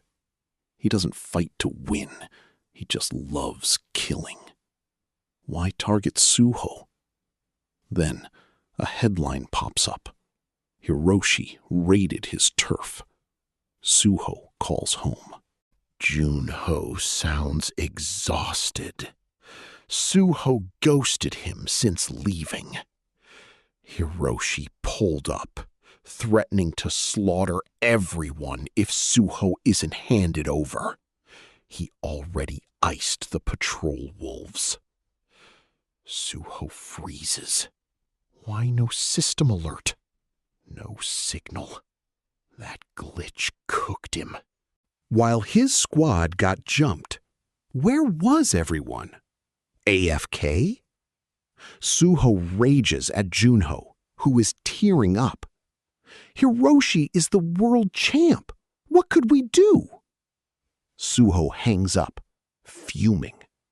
I will grind you all to dust. He bids Tavina, Tordler, and William goodbye. He tries summoning the Wyvern, but the system is totally ghosting him. Elsewhere, Tordler watches Suho, smirking.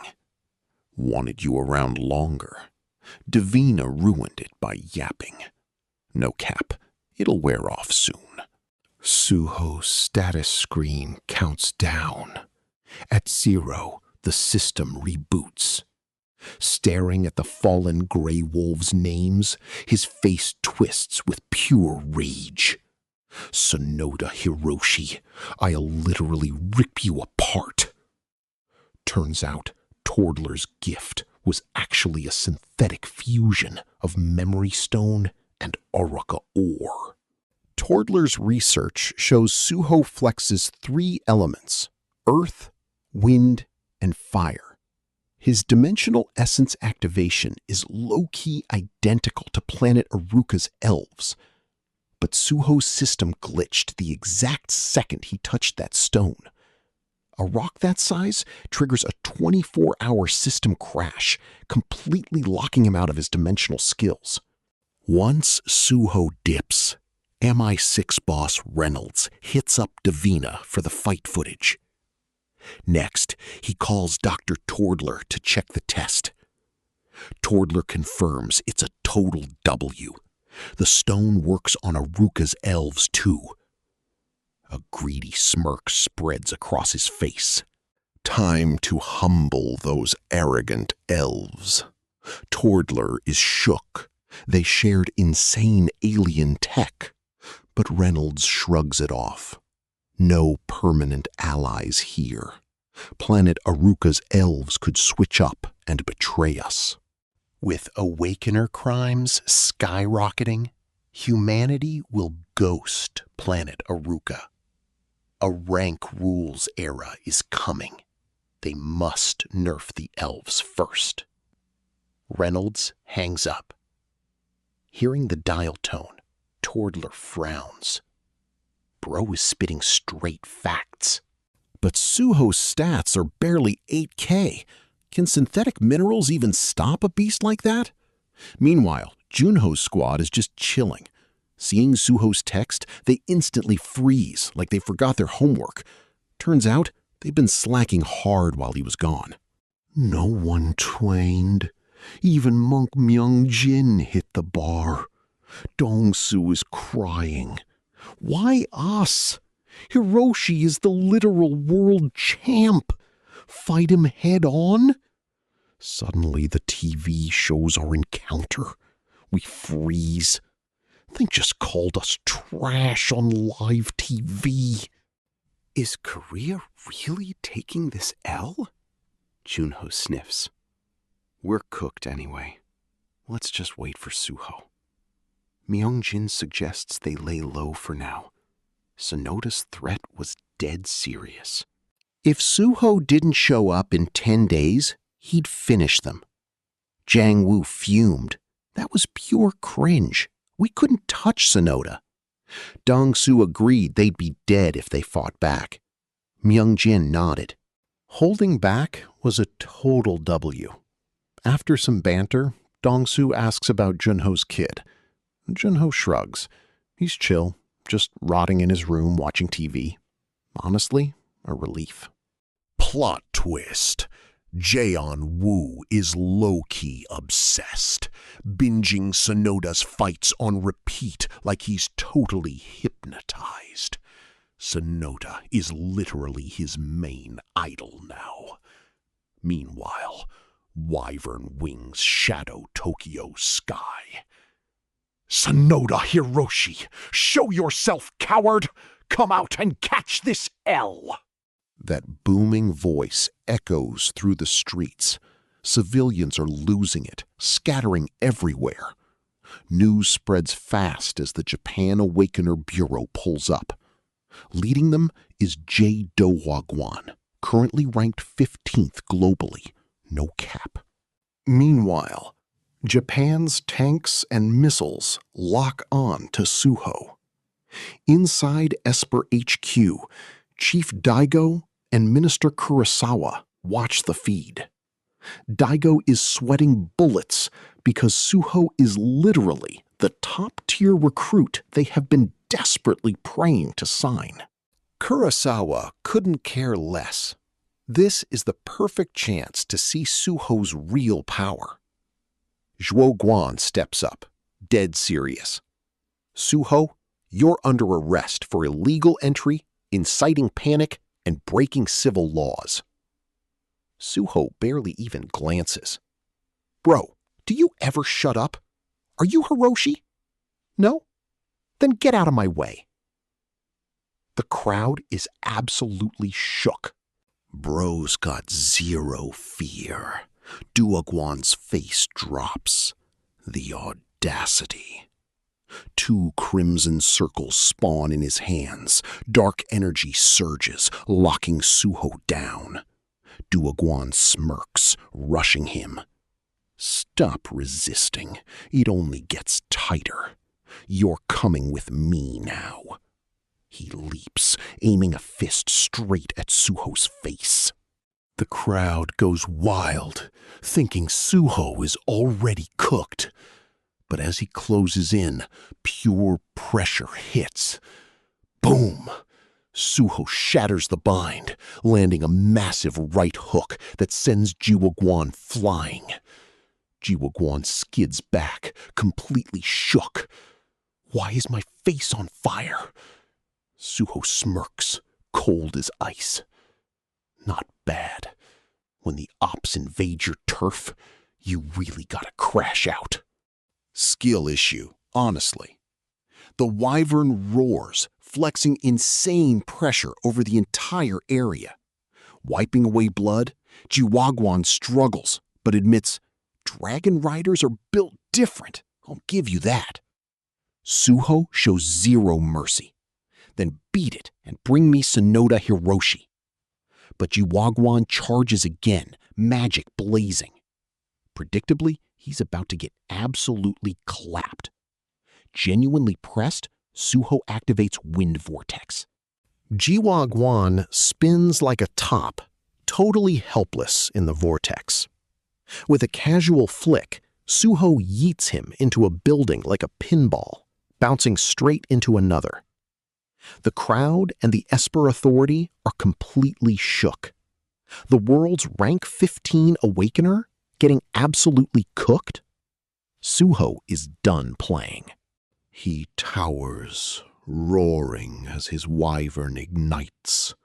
I'm here for Hiroshi, not you weak NPCs. Bring him, or everyone is cooked. No cap. Despair instantly breaks the crowd. If rank 15 got folded in one punch, who can stop this guy? A buff dude steps up. Suho scans him, shocked he is just a normie. You stopping me? Suho asks. He introduces himself. Meet Jongju, local security, begging Suho to back off. Suho won't waste a normie. Is $3,000 really worth your life? But Jongju says Sonoda is stuck in a rank 7 dungeon for 10 days. Suho scoffs. 10 days for a dungeon? Bro really thinks he can challenge me? Lamau, how pathetic. Jongju is shook. A rank 7 dungeon is wild. Suho shrugs, turning. 10 days? Bet. I'll wait then. Tell Hiroshi this. Only the lowest cowards steal cubs while the alpha hunts. Suho mounts his wyvern, blasting off.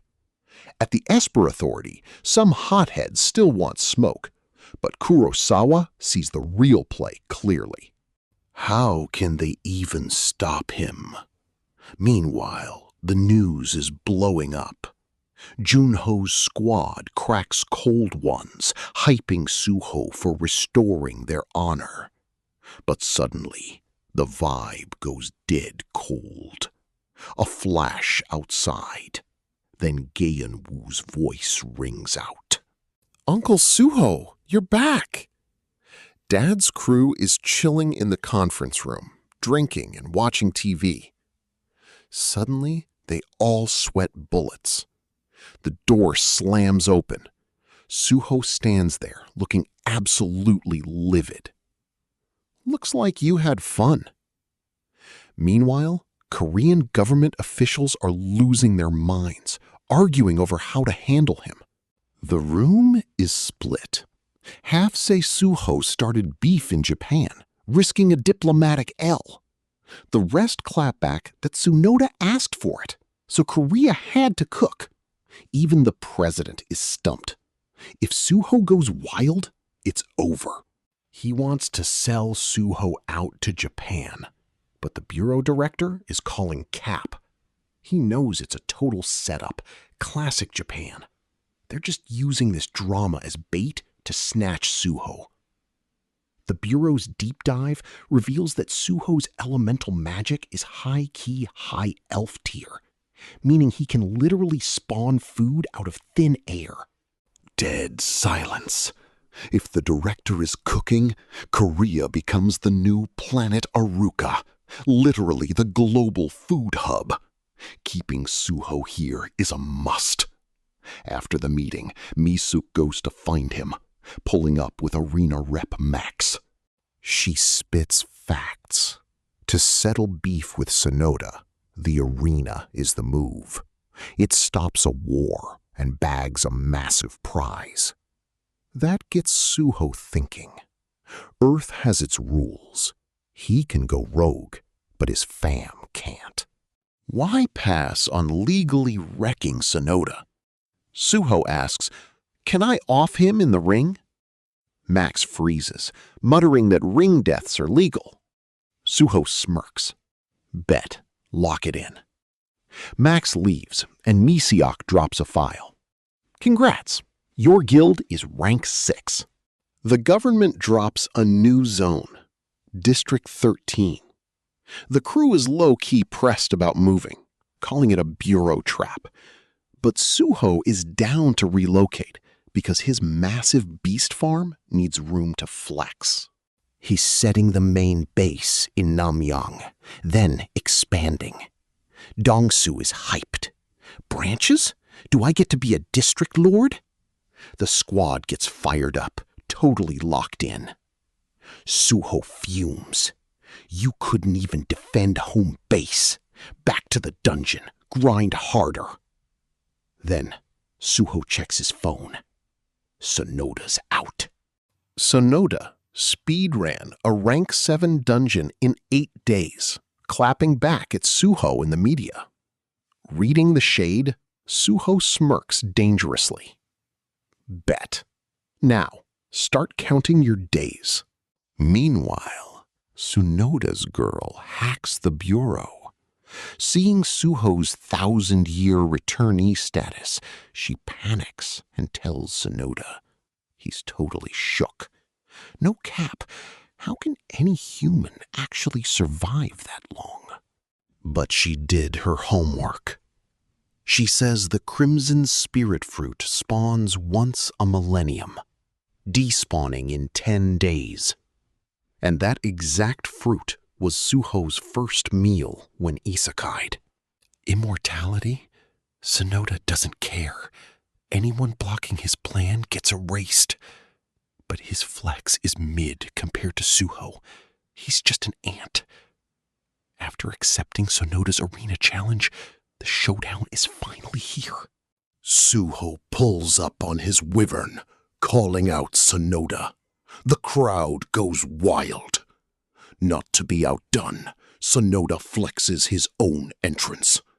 Locking eyes, Sonoda smirks. Before we throw hands, spill. Are you a doomsday survivor? Got a regression stone? How many years back can you go? Suho just stares. Sonoda's dead sure Suho's a regressor playing dumb. Dark aura dripping from his twin blades, he sneers. Talk or get wrecked, bro. Sonoda charges, dual swords raised, but Suho instantly folds him with one casual punch. Everyone is shook. Just one hit, and Sonoda is completely cooked, unable to stand. Suho rolls his wrist, walking over. Stop capping, bro. I haven't even started yet. Sonoda trembles. The hit wasn't lethal, but his head is ringing. He spits out blood, forcing himself upright. Triggered by Suho's bombastic side-eye, he charges in a rage. History repeats. A heavy fist cracks his jaw, followed by a devastating haymaker. Suho unleashes a literal tornado, sending Sonoda spinning. Suho leaps, channeling fire. Fire Spirit Barrage, activated. A storm of fireballs rains down. This isn't a fight anymore. It's a straight-up slaughter. The caster is speechless. At the bell, Suho instantly chokeholds Sonoda. Stop faking! Wake up!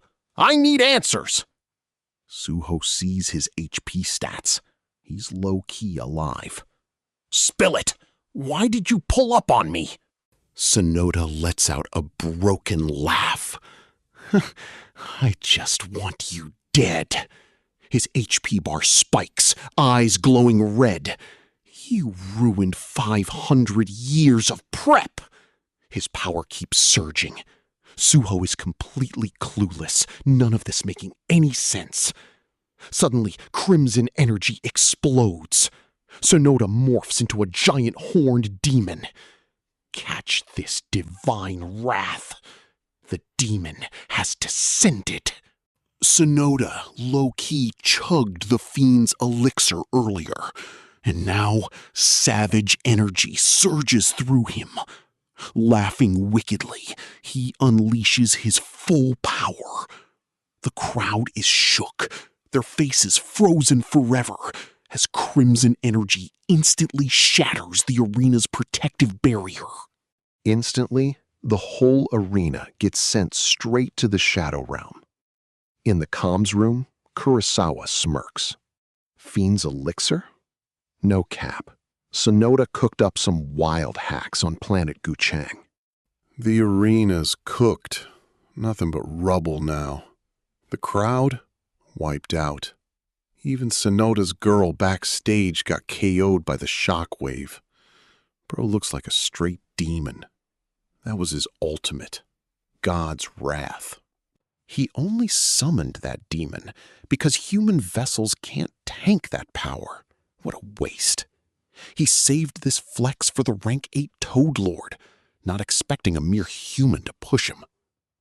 But Sonoda froze. Suho walked out, dripping green aura. Not gonna lie, that blast almost had me. Sonoda is totally shook. He survived God's wrath, and his stats are still buffing?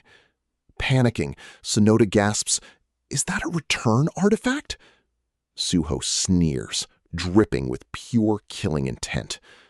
No cap, this isn't an artifact. It's a skill that fully restores my mana in 5 seconds. Sonoda sweats bullets. 5-second full recovery? That's straight up hacking. Desperate, Sonoda charges again. Suho finally scans his panel.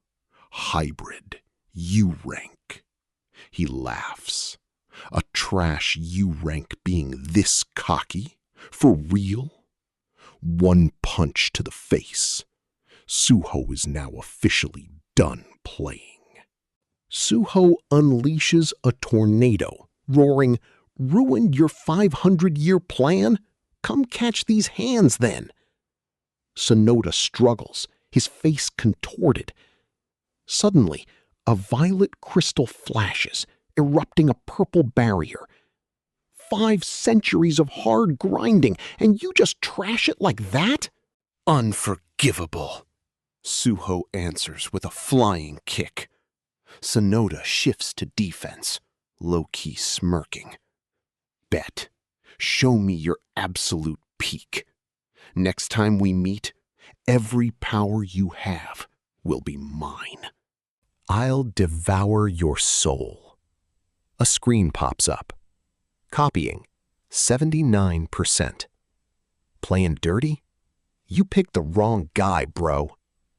Lightning coats Suho's fist. Sonoda is shook. Suho charges, shifting mid-stride into bear form. One punch, pure god-killer energy. Sonoda's teeth shatter. He blasts straight through the concrete wall, flying out of the arena as his demon form dissolves. Now he lies there, hair turned snow white, barely breathing. Bro got cooked. Clone stone shatters. As he fades, winged Suho swoops down. See it clearly now?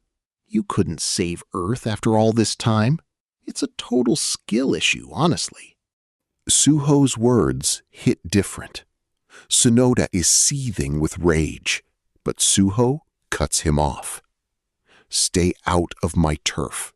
Next time, I'll personally put down this delusional clown. Back home, Choi Soo-young watches Suho's victory on TV, feeling absolutely hollow. The gap between them is giving chasm. He rejected her first time because she was too weak to handle his power. Now she's pressed, seeing news of Suho and Sophie getting cozy. She mutters, "What a clown." Meanwhile, the arena fallout goes viral. Sonoda is officially canceled overnight. The internet is ruthlessly ratioing him. After a week in a coma, he jolts awake from a nightmare, Suho's face living rent-free in his mind. His girlfriend walks in and snatches his phone. She worries he can't handle the keyboard warriors. Sonoda shrugs it off, wanting peace. Left alone, he watches the angry mob outside, demanding his downfall. Wiping the arena made him public enemy number 1. Sonoda coldly opens his system. What a waste. A bit longer, I'd have copied Suho's build. Raising his hand, Regression stone activate. Mini Earths spawn around the glowing rock. This bad boy sent Sonoda back 20 years, but it's on cooldown. Gotta speed run this to level 3. Suddenly, the door flies open. His old crew walks in. Jace leads them, claiming the Esper Authority summoned Sonoda. No heads up, though. Why are Grant and Wade tagging along? Coincidence, they cap. Sonoda ain't buying this shady setup for a second. Furrowing his brow, he already knows how this bad script ends. he says step out. Jace dips, but Grant and Wade freeze. Jace, stop capping. He already knows. Sonoda lets out a scoff. You think you're smart, but can you 3 take me? Jace wants no smoke. Sonoda was his boss. He steps up. Just a routine check. Sonoda glares, realizing the Esper authority clocked his pocket dimension. Wade calls him out. You're here for the regression stone. Jace caps, but Wade exposes him. Suddenly, purple aura floods Sonoda. Do you know how cooked you are? The squad shields up as a massive blast rocks the room. Guards rush in, finding Sonoda fully demonized, ragdolling Grant and Wade. Move, and I snap their necks. I took an L, but we are not the same. In demon mode, everyone is frozen. Even nerfed, Sonoda is still way too OP for them. Learning the hit came from Esper director Suzuki, a literal blood purity fascist preying on his downfall. Sonoda's mind goes dead silent. He just lets out a low chuckle. Everyone fell for his cap.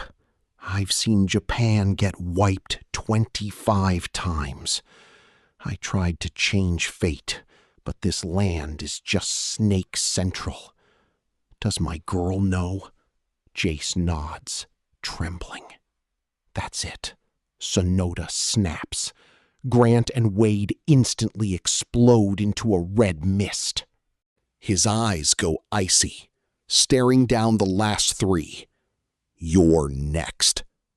Breaking. Sonoda clapped 2 S ranks, wrecked 3, and dipped. At Japan's Esper authority, Suzuki seethes. He never expected his squad to fold this hard, letting Sonoda escape. But honestly, this works. He'll use this massive L to convince the Emperor and purge every foreigner within Japan's borders. He calls his aide, ordering a press conference in 2 hours. Meanwhile, Suho heads home to grind on building his territory. With the Awakener Bureau developing District 13, hype is through the roof. Experts predict it'll be the most expensive real estate on Earth. Later, Dong-su spots a wild headline. Sonoda killed multiple Awakeners. Japan even claims Sonoda is a Korean spy on their soil. This is messy. Did Sonoda really ghost? What if he wants beef? Despair hits him like a truck. He sprints for Suho, but stepping outside, lightning violently strikes the courtyard. Panicked workers flee. Dong-su freezes. Is that Oppa here? He bolts, but Jong-woo blocks him. Sonoda is coming. Dong-su panics. Jong-woo stares blankly. Bro, did he seriously break you? I just heard. A dungeon portal just spawned ahead. Everyone's pulling up. Dong-su shrugs. Just a portal. Let's peep it. Plot twist? This dungeon in Suho's territory is Korea's first rank 7. One look at the scanner, and everyone freezes. 42 days? No shot. Japan got 120 for rank 7. Clear this? We are dead-ass cooked. It's over. Even Junho regrets building District 13. But Myungjin is unfazed. We can just move, he shrugs. Pure monk energy. Bro sees through the matrix. Still, it's a last resort. Suho would never agree. Plus, he's been MIA. They can't clear this dungeon without their carry, so the squad splits up. Suddenly, a meerkat speaks. Did y'all forget your mission? Hearing Suho's voice, they instantly pale. He heard all their yapping. Junho fakes a smile, blaming District 13's hype.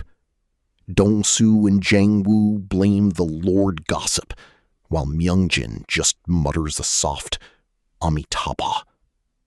Suho stares, leaving them all completely cooked. We moved for this massive hunting ground. Close your eyes. Feel the vibe. Monsters are literally spawning on us. Shouldn't we just eat them up? Junho and Dongsu fold. Too weak. Suho snaps. You guys are hopeless. Stay cozy.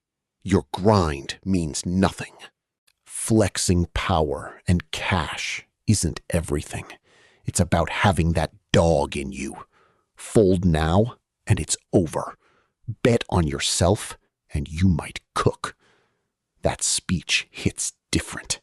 The squad is hyped. Suho's words are the ultimate push.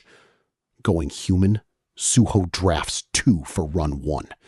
Suho, Jungwoo, and Dongsu enter the dungeon. Instantly, a zombie lunges. Right then, the gate scanner flashes. Undead land. This rank 7 dungeon has everyone losing their minds. International airports are packed as the rich flee the country.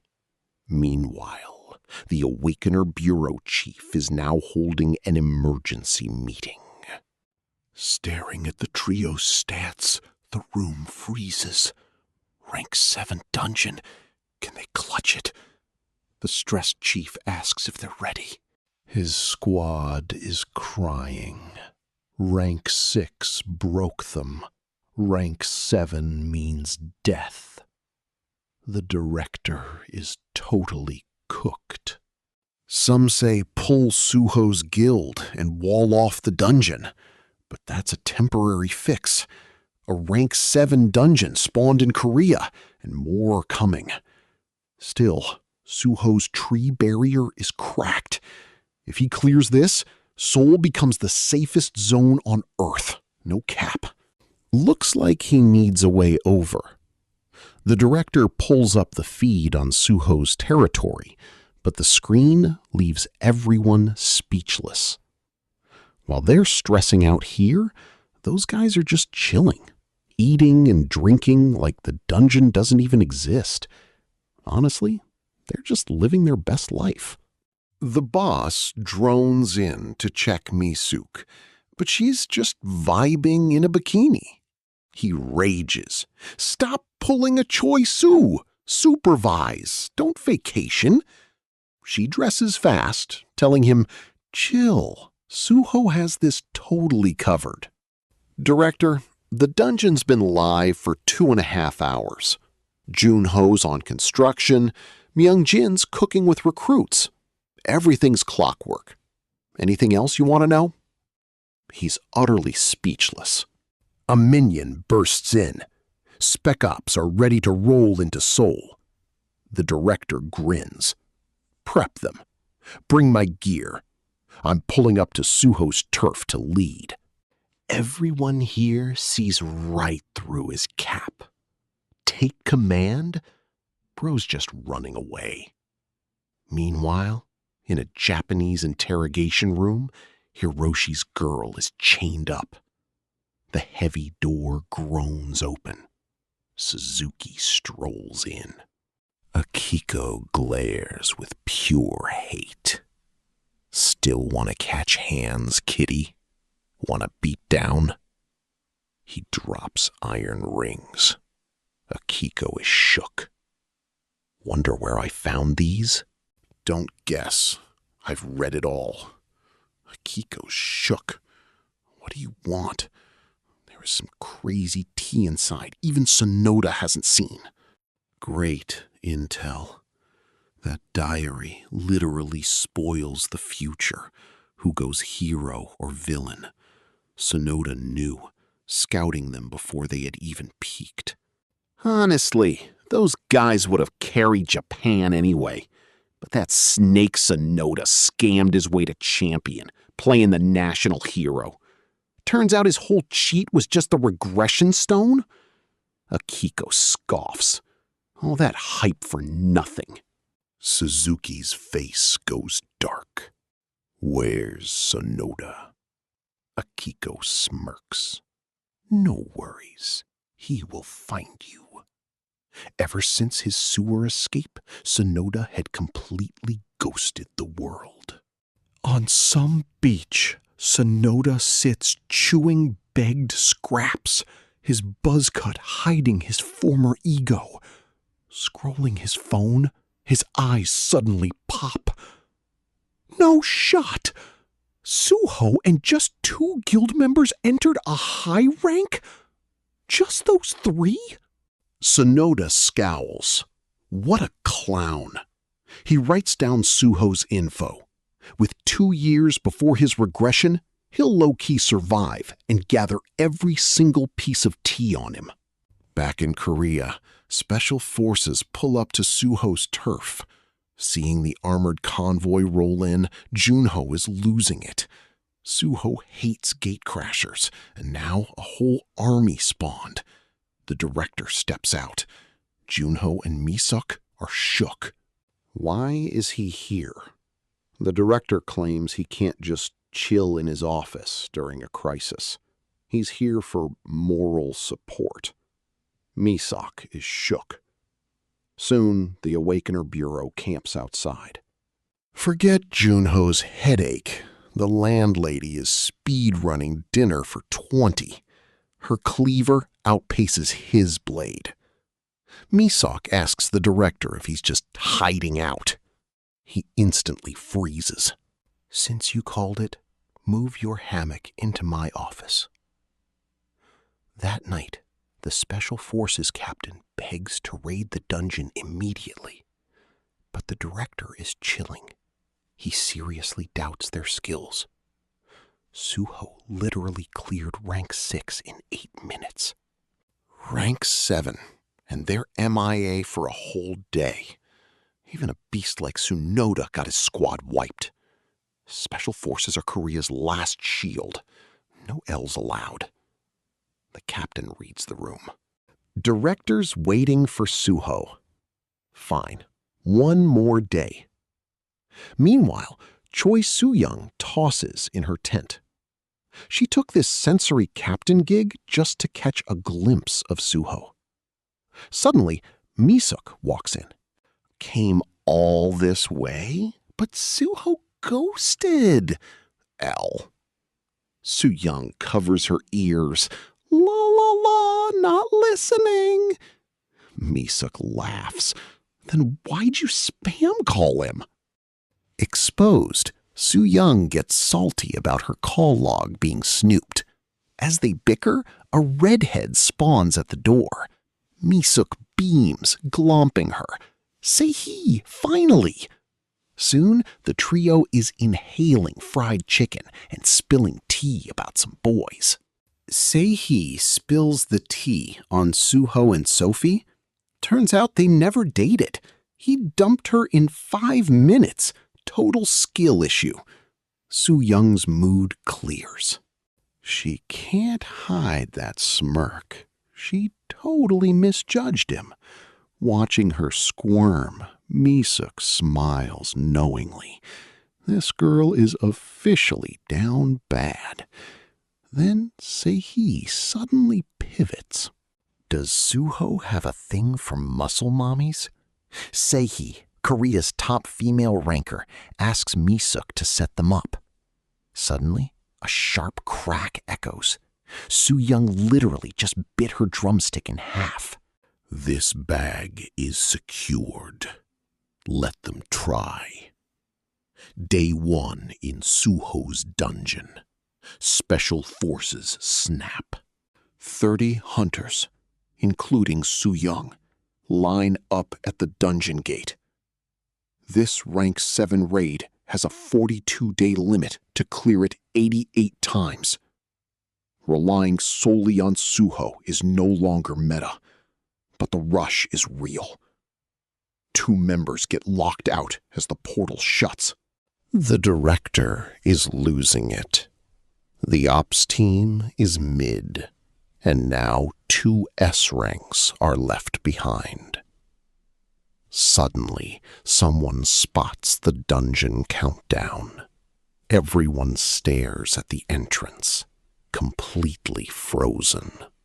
Suho's squad strolls out. The director is shook. Rank 7 dungeon cleared in 24 hours? This is pure legendary behavior. News drops, the streets go wild. The director is totally glazing Suho like he's some savior, begging for a dungeon guide ASAP. Suho's lost. Misak explains, a map and mob intel would carry the next teams. Suho's eyes narrow. Did you send people into my dungeon? The director panics. To stop the break, we had to send squads. Suho cuts him off. This dungeon is his. He's soloing this. Misak realizes, to others, it's a crisis. But to Suho, it's just a personal loot farm. To him, uninvited guests are straight-up thieves. Realizing this, the sweating director begs Misuk to save him. She is equally panicked. Suho looks absolutely furious. Who let you into my hunting ground? Caught red-handed, they instantly blame Junho. Suho grabs Junho's ear. Too much free time, huh? Get grinding in that dungeon.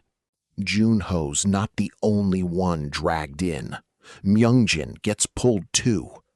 As they vanish back into the dungeon, the director is shook. Then it hits him. Dongsu has photographic memory. Get them to the break room. We need that intel. But their dimensional essence readings? Absolutely insane. Everyone is stunned. One raid and their B rank? No cap. Jolting awake, their nerves are still locked in combat mode. Reality hits, so they open system panels to buy gear. Suho's dragging them back soon. Beachside, Sonoda stares at his phone, completely shook. It took him 8 days to clear a rank 7 gate. Suho speedran it in 1. Now Suho walks out again, 3 hours faster. He's barely out and already speedrunning back in, dragging Jangwoo and Dongsu along. Dungeon time runs 3 times faster, letting them fully heal up. Meanwhile, the director reviews Dongsu's memory files. It's a short clip, but it completely shook everyone in there. The Ghoul Matriarch is a mid-tier S-rank boss in this rank 7 dungeon. She spams debuffs and morphs her arms into a bow. Wildly, she's not even the final boss. Footage shows Suho's dryad healing a dying Jangwoo. Plot twist. It's not just healing. It actually buffs stats too. Without this cheat code, clearing a rank 7 dungeon is impossible. This massive AoE is straight up S-tier magic. The director is shook, instantly stressing over the squad inside. Given the timer, they have definitely met the Ghoul Matriarch. Do nothing, and everyone is cooked. Then a text. Help. Suho's squad emerged. The room went dead silent. Only 13 hours? The director gasps. I can save them. He radios the gate to stop Suho. The reply is a total gut punch. Too late. He's already back in. Solo. The director is sick with regret. If he knew Suho was him, those soldiers wouldn't be cooked. Suho speed runs it in 5 hours, but the Spec Ops? 2 days completely ghosted. Dead or alive, it's a total mystery. Outside, the crowd is holding vigil, praying. The director is literally crying. Suho keeps speed running back inside. After run 5, The director loses all chill, groveling on camera. "Just 1 minute! I'm down bad, begging you, please save them!" Suho is shook. Misak awkwardly suggests a quieter spot, leading them to a secluded pond. The director loses his cool, telling Suho he's the only one who can save the spec ops. "They've been inside too long. Survival rate is literally 50% now. Suho loses his mind. Who let them raid without permission?" He cooks the director, but then sighs. How is he supposed to save them when gates are randomized? Misiak says there's a wild, untested method. 5 years back, a treasure dungeon spawned in the Outlands, baiting endless squads with only 500 portals. But soon, one team realized it was already fully cleared. That triggered an early exit. 20 entered, only 1 survived. The meta is clear. Under the portal cap, the final gate lets teams overlap. If Suho speedruns this, he can clutch up and enter the Special Forces gate. Those 2 left outside low-key saved everyone. The director literally kowtows, begging Suho to carry, swearing the government will compensate every single point of lost XP and loot. This rescue is a massive and dangerous gamble. Sighing, Suho stands up. "Stop whining. I'll carry." He locks in, speed-running every single dungeon, hunting only the boss. This guy is literally built different. Bro speed ran 68 clears in just 4 days. Meanwhile, the exhausted Special Forces are hitting a wall inside. Scout Captain Soo-young suddenly signals a hard halt. Hold up. There is a wild wraith detected, 140 meters ahead. Panic hits. They hit the deck, absolutely terrified. Under the wraith's death stare, gravity triples, breathing his pure torture. Just as they're cooked, an arrow snipes its skull. A backline sniper already locked them in. Soo-young orders a hard retreat. Wraiths pack hunt. Get cornered, it's game over. HQ pings, radar shows a massive horde closing in. Seihi yells, "Lock in!" But after days of grinding, they're running on pure fumes. Facing a monster horde, they must fight to the end. Suddenly, a red dot blips on radar. The mid-tier boss, Ghoul Matriarch. It is a blind run. Before HQ sends data, Seihi grabs her gear and yeets. Soo-young tries to warn her, but gets distracted and yeeted by a beast. Meanwhile, Seihi closes in, completely locked down by the Matriarch's curse. One eye contact seals her fate.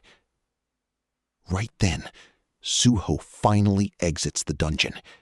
His final gate is cleared. Next run, he queues with the Spec Ops. 87 clears in 6 days has the director literally crying.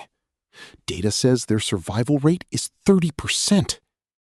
In the tent, a guilty Dongsu asks if they should carry. They haven't touched that dungeon since Suho left. Dongsu squirms. I'd literally rather die than go back. Then lie back down and stay out of it. Dongsu flops down. Checking the news on his phone, he thinks, no shade, Suho. No cap, we can't go back there. One mid-tier boss wiped Soo-young's squad. Even Seihi, Korea's top female ranker, got absolutely wrecked. Meanwhile, the main squad found the final boss's lair. The captain wants to full send a raid, but bad news dropped. Base camp is under attack, and the radar team went completely dark. The captain's stressed. They're totally cooked. Mid-huddle, Lightning erupts, trapping them in a blue barrier. Before they can even react, skeleton warriors spawn everywhere. Bruh, actual death knights? We're totally surrounded! Meanwhile, Seihi's HP is literally zeroing out. Su-young is down, barely breathing, as a pack of creepy, howling goblins slowly circles them right now. Su-young seethes. Disgusting trash. Suddenly, Suho's face flashes. Tears spill before she can even stop them. God, I'm so done. Why is he living rent-free in my head? Suddenly, a dryad spawns. No cap, the whole squad sees it. Seihi's HP is literally maxing out. Is this heaven? Then, Su-young knows he's here. Suho absolutely shreds the goblins with aimbot precision. Bro is moving like lightning, absolutely shredding them. The Dryad's buff heals the squad instantly. No longer easy prey. They are straight up bullying these goblins. Suddenly, the monsters get launched skyward. The heavens ignite, cooking them all to ash. That's Suho's OP AoE magic for you. He turns, acting nonchalant. Y'all good? Suddenly, a wild Su-young tackles his chest. Wait, you're here? How? The squad is shook. Is the captain down bad? Seihi snaps back, seeing the team hyping them up. Prying in, she spots Su-young totally clinging to Suho. Seihi's brain just snaps. Like, are you serious? She already shot her shot? But wait, Suho is literally giving her absolutely nothing back. He yeets her away, sending her crashing. Suho realizes he fumbled and steps up to help, but the Dryad zips in with a message. Suddenly, the dead monsters start respawning. Welcome to the undead land, where mobs never stay dead. Seihi says ignore them and find camp. Suho shakes his head. Camp's cooked. Dryad scouted. 5 people are trapped in the boss's lair. We're cooked. Panic hits. That elite squad is the main force. Suho barks, keep up to save them, then blitzes off like a rocket. Su-young screams, move out, let's go! Ghouls spawn. The squad gears up, but Suho is already front and center, unleashing his hunting ground. Every beast he tamed surges forward. He is no mere hunter. He is the literal Beast King. The squad is shook. Flyers incoming. A crowned skeleton army pulls up. Seeing them, Suho's eyes light up. Bet, I'm finally back.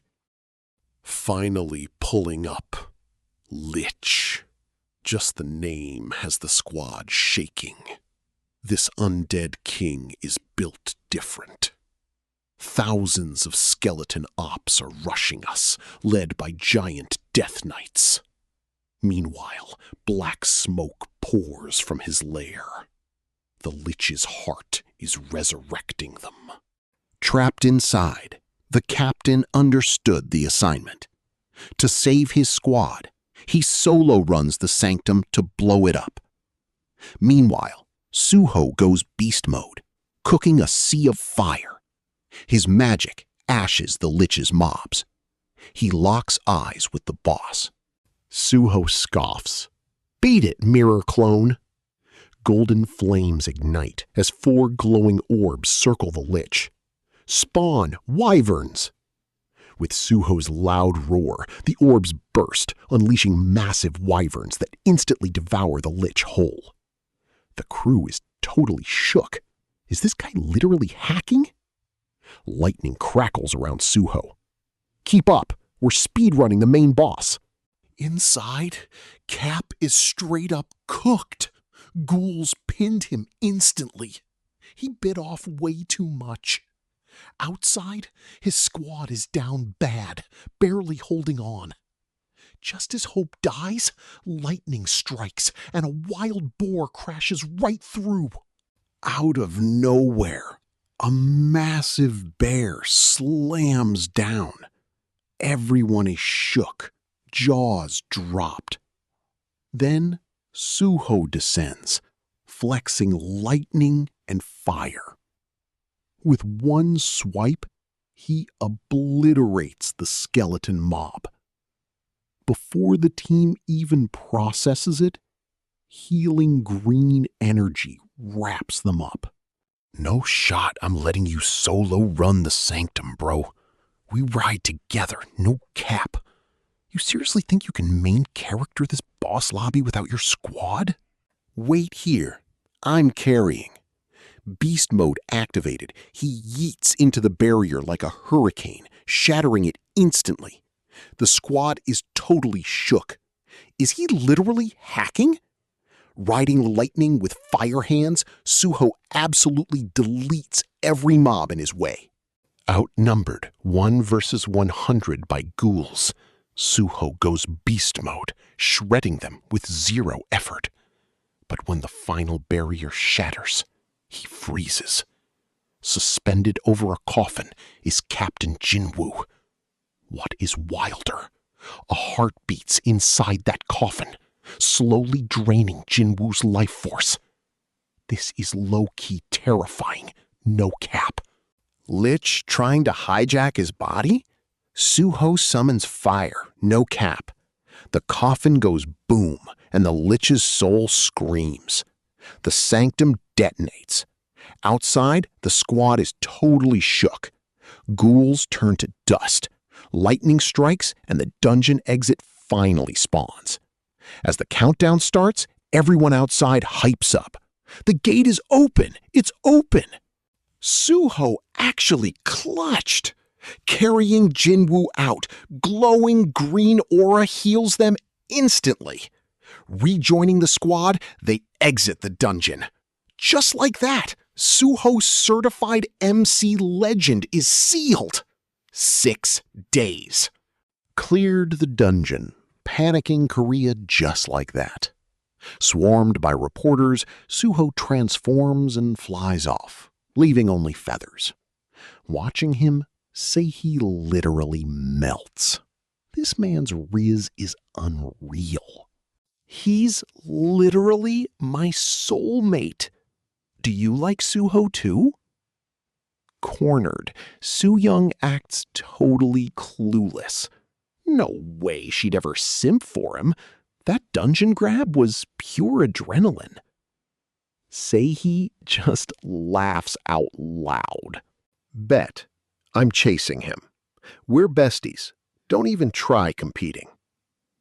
Instantly, Soo-young regrets speaking. Meanwhile, Sonoda catches the news on his phone. 6 days for rank 7? What hacks is he using? Low balance notification. Sonoda curses. Wanted in Japan, his funds are frozen. Selling inventory bloodstones means getting doxxed. Spotting a gig work flyer, he needs quick cash. Standing up, a pack of local thugs blocks his path.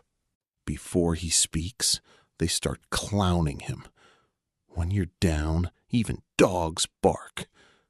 Sonoda silently takes the disrespect. But when they call Suho a worthless NPC, comparing him to Sonoda, he snaps. Pure killing intent floods his veins. You're cooked. First sacrifice for the regression stone. Meanwhile, Suho is just hibernating after clearing the dungeon. Then, Seihi pulls up wearing a maid outfit with homemade food. Junho and Dongsu are shook. Hearing Suho is still asleep, she hands them the eats and dips. Watching her leave, they're both seething at Suho's insane riz. Then his loud snoring makes them cringe. He's getting too sloppy, sleep transforming now. If he accidentally summons a wyvern, this entire house is cooked. Dong-soo warns Junho, never wake him. Last time, Wolf Suho almost ended him. Still whispering, a sweet voice spawns behind them. Is Suho awake? Both jump. Seihi pushes past, barging into the room. A flash of light, and Suho has cat-morphed. Honestly, it's giving cute vibes. Seihi rushes over, scoops him up, waking him with pets. Annoyed, Suho asks what's up. She says her quest ends tomorrow. She wanted to see him. If I join your guild, you down? Suho's speechless. Dong-soo remembers. Yo beast mode's ending. Yo butt naked. Right then, Choi Soo-young calls out from outside. Is Suho awake? Junho and Dong-soo freeze. Worst timing ever. Flash! Suho's naked body is sprawled on Seihi, face buried in her chest. Soo-young completely loses it. What the actual hell? Are you a dog? She storms off. Suho's buffering. 4 people are staring down his birthday suit. Jinwoo steps up to thank him for the clutch dungeon carry. Suho just brushes it off, says he needs sleep, and instantly passes out cold. Elsewhere, a girl in heels climbs the stairs. Creep spotted. She bolts home, slamming the door. Safe? Nah. A voice from the shadows whispers, Miss Lee, you are finally back home, right? Long time, she glares. Who are you? Awakener Bureau. How was a girl shot in the head last week standing right here? Her eyes flash red. Sensing bad vibes, the agent draws. Outside, the backup hears the noise, busts in, and freezes. Lee Si-yoon is literally chilling upside down on the ceiling, draining his poor partner like a juice box. Back to the director.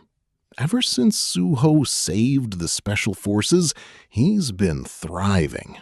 Kneeling shamelessly totally paid off, and that promotion is secured. But just as he's flexing, Kim Mi-suk enters and ruins the vibe. She starts a call. The HQ chiefs look absolutely cooked, begging him to return.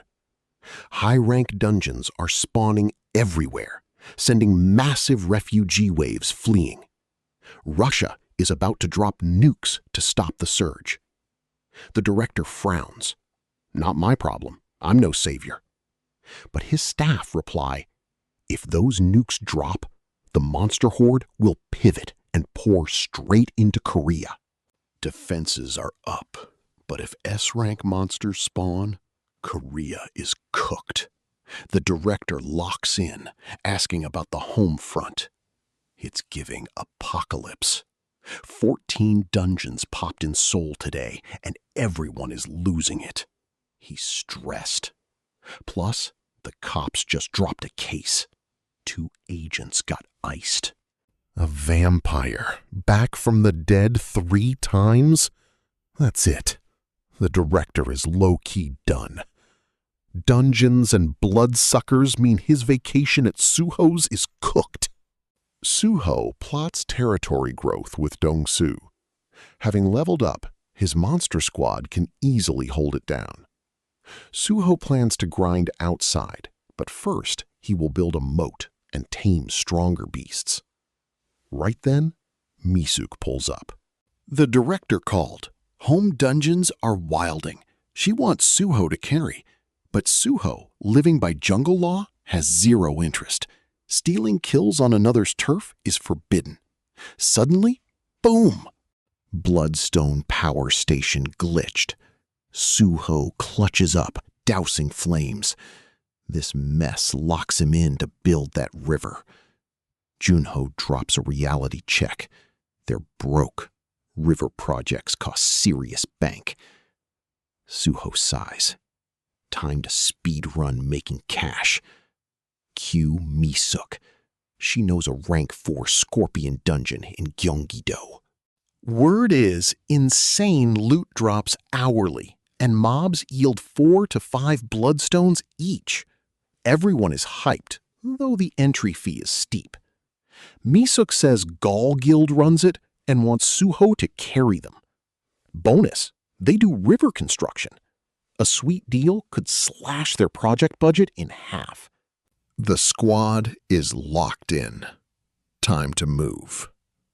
Inside the rank 4 scorpion dungeon, Suho's team is straight up farming.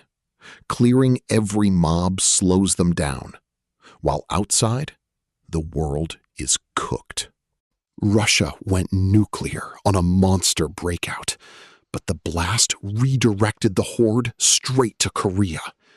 Worse, these mobs are spamming meteorite magic and wiped the border guards. Rank 7 vampires are flooding out. Korea's military is cooked. Korea orders a full retreat to Seoul, locking down the rest for airstrikes. Misok is supervising Suho's base build when the director calls. Total reality check. Suho's territory is in Gyeonggi-do, but he's AFK in the dungeon. If they don't bounce, monsters will swarm. Even Suho can't carry. Evac order drops, and everyone's packing up. At the Seoul border, Choi Soo-young waits on her squad. Suddenly, a girl in pajamas spawns. As an officer scans her, she goes feral, biting him. A soldier instantly taps her, but she poofs into black smoke and vanishes. That's actually so wild. Everyone is shook as the smoke reforms. Instantly, Soo-young draws her blade, slicing straight through. A shriek echoes as the monster's true form is exposed, head clean severed. The squad quickly incinerates the remains. Soo-young stays completely unfazed. Without her ex's keepsake blade, she would have missed that vampire. Forged from Gushan meteorite, this legendary sword literally slices souls.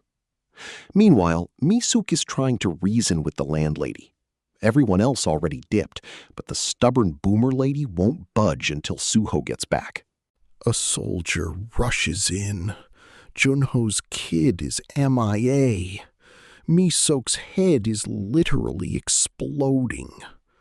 Suddenly, a dark shadow drifts by. They look up. A massive black cloud of vampire bats is swarming the base. "Seal the windows!" she screams. They're cooked. 2 seconds later, glass shatters. Pure chaos. 3 vampires pull up. Misok locks in, unleashing her fire attack. 4 glowing orbs swirl, blasting the front 2 ops. Direct hit. She yells to fall back to the beast farm, but those 2 stand right back up, completely unscathed.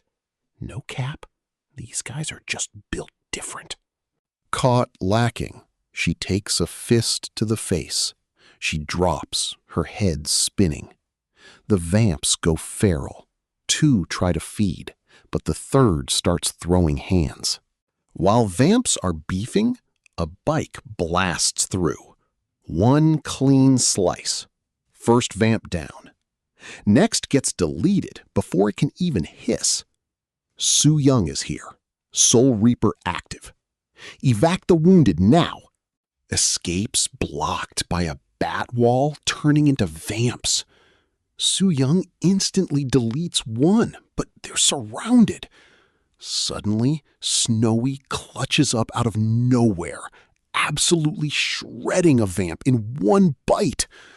Sheesh, look. Beast Patrol's here. The crowd is hyped.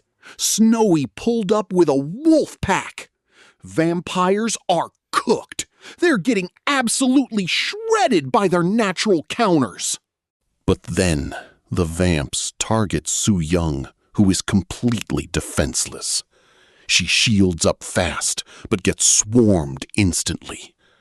Just as they are about to bite, Suho drops from the sky.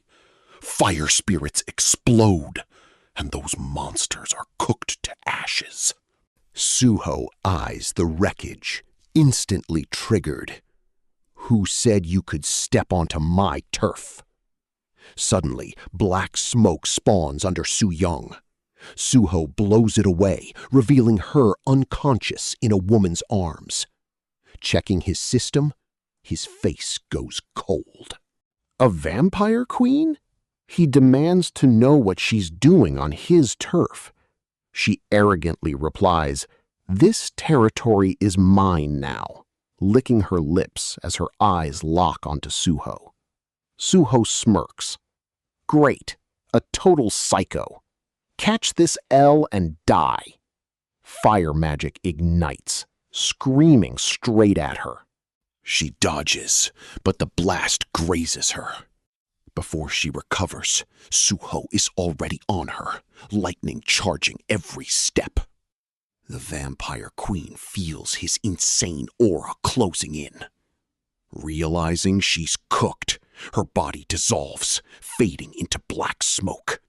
Suho misses, but instantly sends fire spirits to hunt her. The forest ignites. Black smoke catches fire. The vampire queen screams and plummets. Locked onto her location, Suho pulls up fast. He finds her sitting on a rock, still holding Su Young hostage. Suho checks his UI. Su Yang's HP is maxed. She's safe, low-key. He smirks, locking in. The vampire queen points a finger at Su Young. Flinch, and she's cooked. Suho freezes. She speaks. The last princess of a dead empire. For 10,000 years, no living soul has ever even scratched her. Reports from 1,200 years ago said Earth was basic. How did some mid-human actually hurt her? Suho blinks, speechless. Still, you survived a spirit attack. No cap. Stop hiding behind weaklings and face me. Who even are you? King of beasts. The vampire queen laughs. Whatever. My turf. Why'd you even ask, clown? The vampire queen curses, turning to Su Young. Wake up, my daughter. Su Young's eyes open, totally blank. Suho panics, checking her system panel. It reads, analyzing. The queen orders the execution, but she misses the weird glow pulsing from Su Young's blade.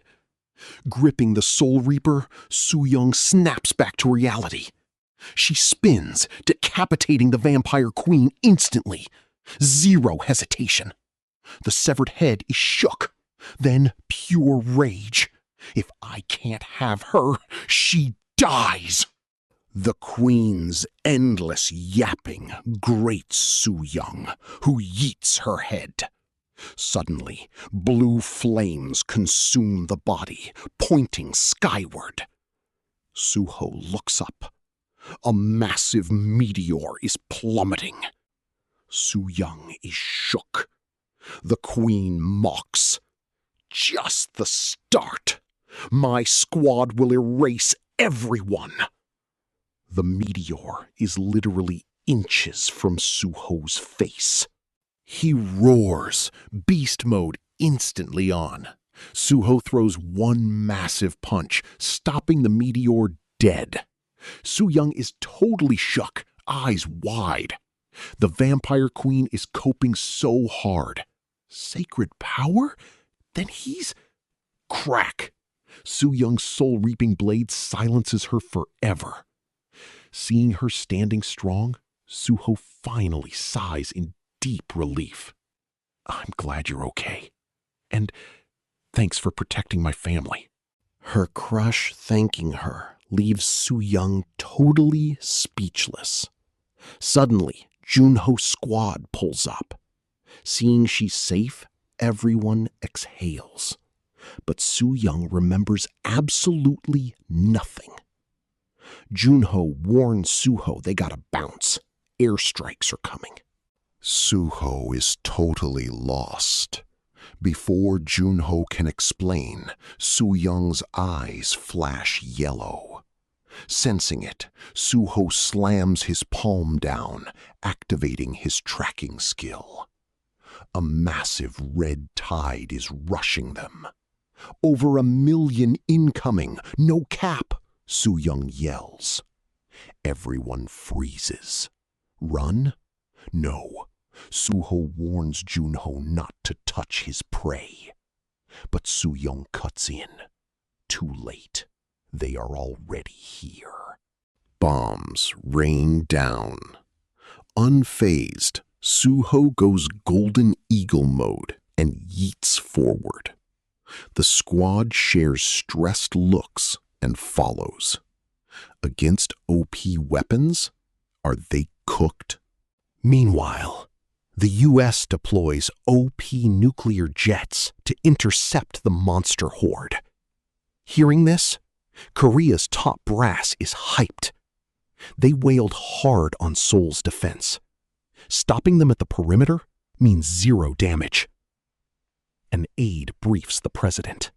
U.S. jets will intercept the monsters 4 kilometers out, keeping Seoul safe. But Suho's turf is totally cooked. The president just shrugs it off. Korea's survival is on the line. No time to worry about Suho's territory now. Jets hover over Suho's turf. Just as they engage the horde, a white flash streaks the sky. It's Suho's golden eagle form, crashing down like a meteor. Monsters are cooked. Suho slams his hand down, fire swirling. Taste this earth fury. His war shatters the air, splitting the ground. The floor collapses, and honestly, every single monster just got absolutely swallowed whole.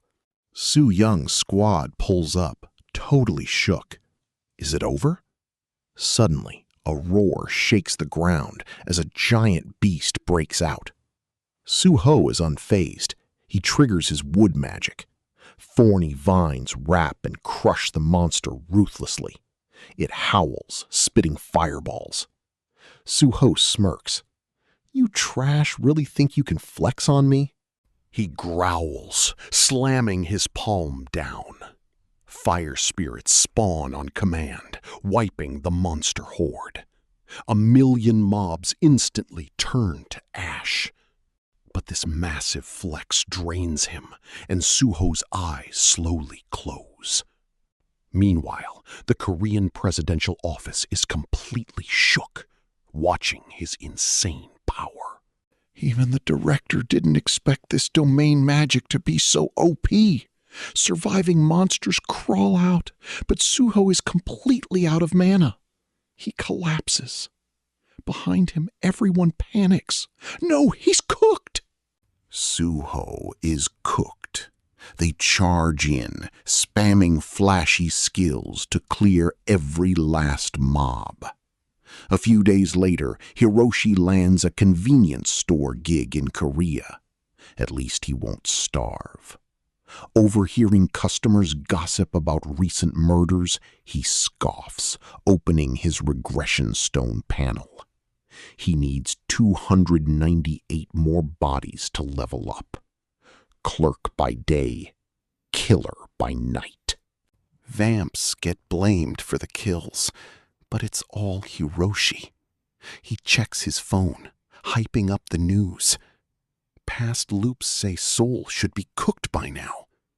But wait, Suho cleared 1.2 million mobs with an earthquake skill? That number shook him. But wait, earth, plants, fire, wind, is that low-key sacred power? This triggers a memory from his 21st loop, when he hid in a cabin outside the city. The local granny kept praying about some OP god from the east saving humanity.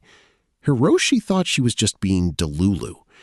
Turns out, a guy like that actually exists.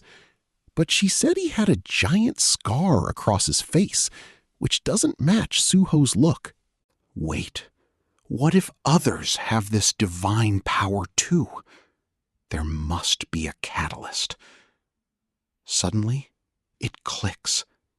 Hiroshi remembers his ex yapping about the crimson spirit fruit that grants immortality. That is definitely the trigger. How did Suho even cop that?